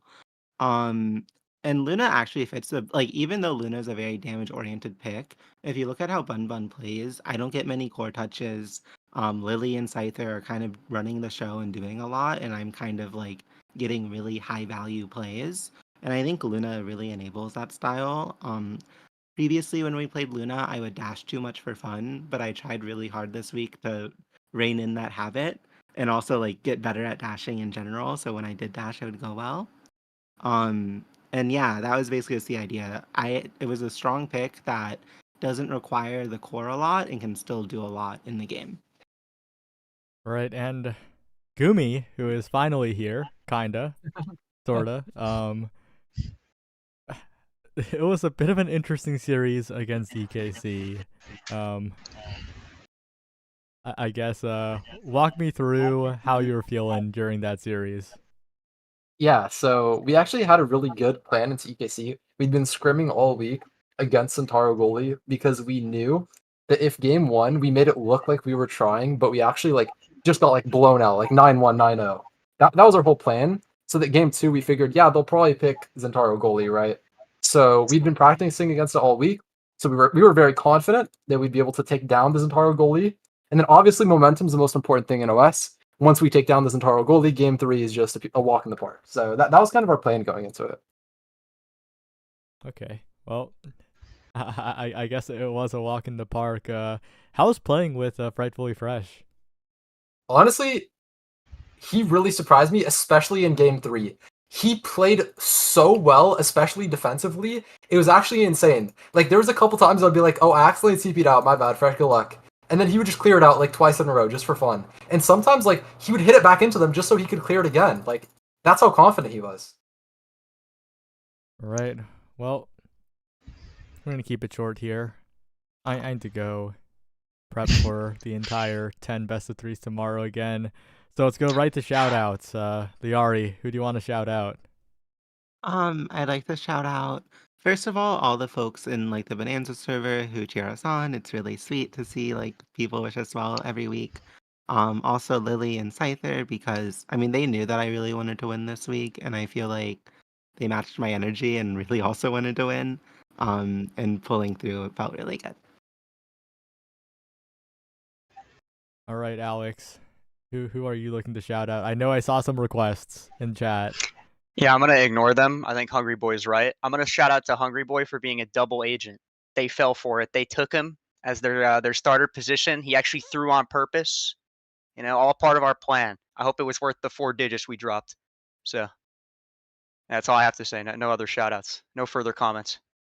No one who was involved in that nasl East first season? No? Nah. All right. I would remember. Yeah. Well, Gumi, as someone who was once known as the king of Disneyland in that season one, who are you going to shout out that close us out here? I'm going to shout out Fudgy Waffles for making day 2 at the Portland Regionals in the Pokemon trading Wait, he made card day game. 2? Yep, congratulations, Fudgy Waffles. It's a good day. Go Fudgy Waffles. Whoa. Well, I'm blown away by that news. Day 2 is crazy. And with that, thanks everyone for watching, and we'll see you tomorrow for 10 best of 3s in a row, which I'll hopefully start earlier so it doesn't end at 1 a.m. Goodbye, everyone. Bye. Goodbye.